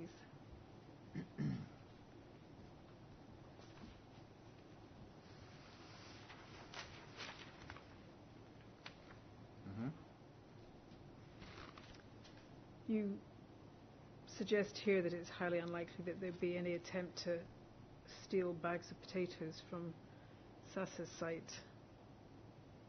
And you say, in particular in the penultimate sentence, thieves would have to take vehicles into the fields, overcoming fenced and gated access.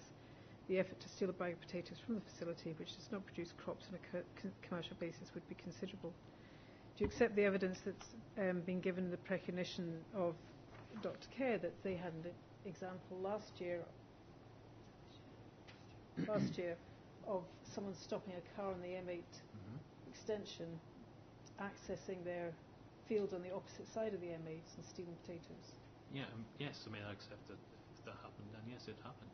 But it just goes to show that, somebody can come from anywhere to go and steal a bag of potatoes.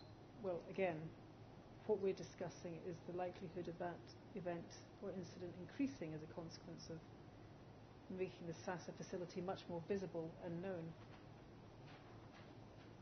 Well, again, that's if you have to accept the risk then that just because you've got more houses there, somebody's going to come from out there and steal, whether there's a greater risk of that happening because of the housing or whether you've got somebody, to me that sounds premeditated, that approach there. Somebody's parked on the M8, gone across the road, gone across the fence. So if somebody who's premeditated to go and steal a bag of potatoes or whatever, they're going to do it regardless of where they come from. Well, somebody who is minded to embark upon such an exercise would be more likely to do so if they were aware that the facility existed, wouldn't they?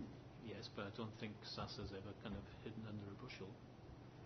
No, but having a major urban development on its boundary will pull people in, not just those living on the site, but those delivering goods and services to the site, those carrying out operations in the site, those Yeah. repairing.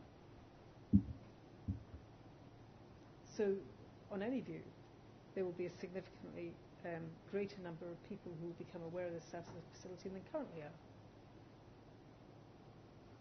Yes, probably.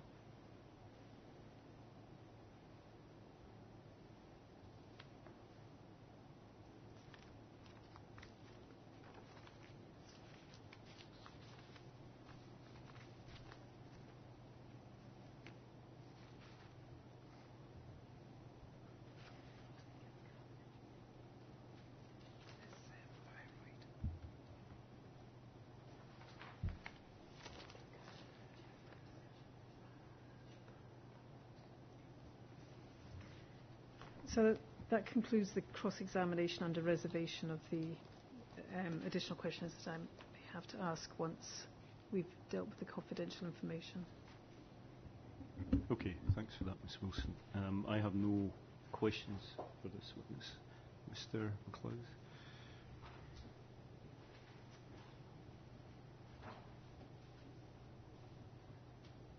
I think there are just a couple. Dr. Evans, you were asked about your expertise in pest and pathogen issues. Mm-hmm. You indicated that you have a specific expertise in pests. How should the reporter treat your evidence in relation to pathogens? Well, I mean, for the last 4 years, well, ever since I have been at the organisation I work for, I've dealt with what we call them crop clinic cases, where basically farmers or consultants send in sick plants.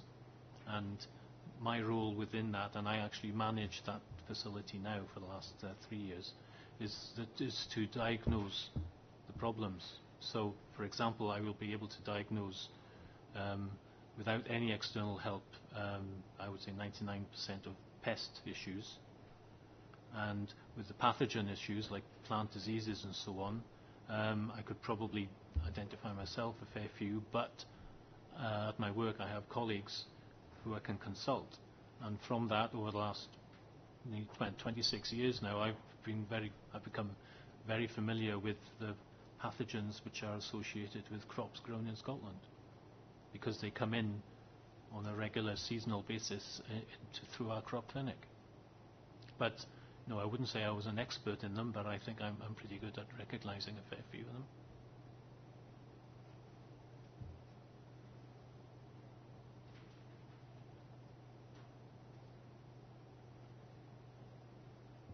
Thank you. You were asked some questions in relation to risk and likelihood and consequence in the combination of the two and resulting in risk. In view of what you've heard and the evidence that you've now seen about likelihood, how would you characterise the risk posed by this development on SASA's facility?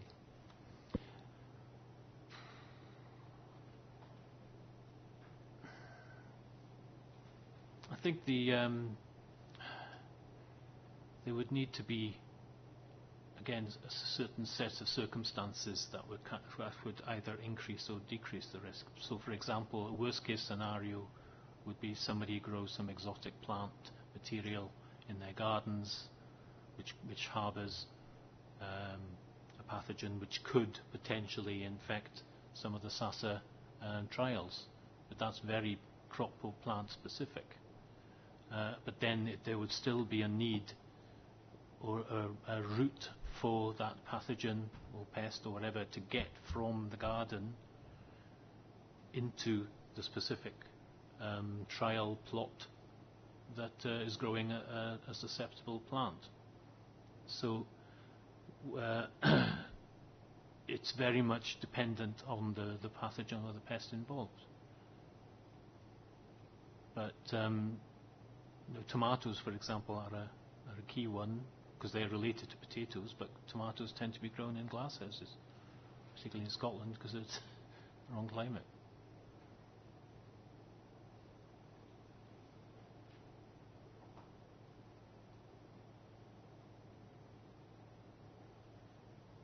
Thank you very much, sir. Okay, thanks for that. Thank you. That's 4:10. We could move on to start your first witness, Miss Wilson, or leave that till the morning, really, whichever you prefer. I'd have a mild preference to move on, unless you'd really rather not do that. I'm at the other end of the spectrum, so I'd have a strong preference not to move on. I'd like to have a word with Professor Sadler. He's my first witness in relation to some of the matters that have arisen this afternoon. Okay, that's fine. I'm happy to do that. We're near enough to 5 to say that that's a reasonable thing to do. Could you just remind me when you are going to have discussions over this additional evidence that might be submitted? Is that happening overnight, and might we have an answer to that in the morning? The arrangements that the applicants agreed to put in place with SASA to protect the confidentiality of the information are not yet in place. There were discussions about that over lunch. There's nothing insurmountable. It's just a question of getting the paperwork done. So hopefully that can be done by tomorrow morning, and then the information can be shared. I don't know how easily Mr. MacLeod will find it to come to a view as to how long he needs to discuss it, because I understand Dr. Evans isn't available tomorrow. So there may be a delay arising from that. That's a fair summary of where we're at, sir. I think the first step is going to be seeing what the evidence is, and I'll then need to discuss with Dr. Evans how best to handle it. So I'm sorry I can't be any more specific than that at this stage, but that's where we are. That's understandable. But you may be in a position at some point tomorrow morning or at lunchtime to let me know what's likely to happen with that. Okay. Great. Anything else that we need to discuss before closing for the night? Mr. Welton. Thanks, sir. I've been getting the odd email from those who are observing from afar. It's really just to see if there's a steer on timing for the start of the hearing sessions and whether we think those are likely to start tomorrow. Those participating from West Craigside are either going to be here or not be here. It'd just be helpful to have an indication if we could. We're largely in your hands on that, Miss Wilson. No, we're in your hands tomorrow. It's your cross-examination, isn't it? So, do you have any? And I know there's this uncertainty around the evidence you're yet to see, but based on what you know so far, is it going to take the day to cross-examine both SASA witnesses, or less than that, do you think? I wouldn't have thought so. I think if we're starting at 9:30, I think with a fair wind we might get through both witnesses by lunchtime. Some of that will depend on the length of examination in chief and whether there are other issues that arise from that. But given the discussion that's happened today about the confidential matter, there's a section of questioning that I will probably not put to Professor Sadler tomorrow and hold over until a later day, so that shortens my questioning by a bit. So realistically, I would hope that we might be done by lunchtime, assuming we're starting at 9:30. We are? Yeah. Okay, that's useful. Thanks for that. Miss Wilson, anything more to say on that? No? You're eating something. No, thank you, sir. I saw your mouth moving and I thought you were going to say something there. Okay, so Mr. Wilton, I think the answer is we're potentially on to start the hearing sessions in the afternoon, and I'd certainly like to get that bit of the infrastructure session that Mr. Houghton's interested in done tomorrow afternoon, given that he's unavailable on Wednesday. So if you can spread the message on that, that would be useful. Okay, yes. Yeah, the Council has some availability issues tomorrow afternoon on the education part of the infrastructure session, so hopefully that can roll over to the Wednesday if possible. Okay, so we should just try to do those parts of education that we can tomorrow afternoon. Although I think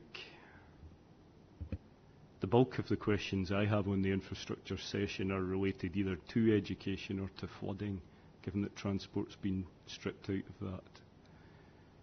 Is that an insurmountable availability issue tomorrow afternoon? I understand it is for both Crawford McGee and Ian Tame, who are speaking to education for the council, unfortunately. Okay. Mr. Wilton? Sorry, as you've gathered from our hearing statement, West Cray's interest is on the education element of that as opposed to flooding. We haven't made any submissions on that. If it looks like education can't be done tomorrow, it'd be good to know that now so I can effectively stand down those people. I think that's essentially what the council's saying, isn't it? Yep, I've been told by email this afternoon that both Crawford and Ian are unavailable tomorrow afternoon, unfortunately. Okay. That's not ideal, but in that case, I think we should look just to cover flooding then tomorrow afternoon on the infrastructure session and take education on Wednesday morning. Fine. I think, again, none of this is ideal, but by the looks of things, we've got ample time to get through the education and conditions sessions that are proposed for later in the week. I suppose the only other thing is that we were talking about doing SASA conditions immediately after the SASA inquiry session, but if we're not going to have education tomorrow afternoon, there will certainly be time to get all of that, plus Mr. Houghton's flooding issue dealt with. So for Wednesday and Thursday, that leaves us with education, housing land supply and development plan, and conditions. And I think that's doable. Okay. Just one further point. I'm assuming the council will be involved in the discussions around the proposed planning obligations by SASA that came through this morning. Is that the case? Yes, I would say so. Given that if such an obligation or conditions is applied, it would be the council that would be responsible for controlling that. Yeah. Okay, great. In that case, thanks for that, everyone. So we'll close for today and start again at 9:30 tomorrow morning with SASA's witnesses. Okay, thank you.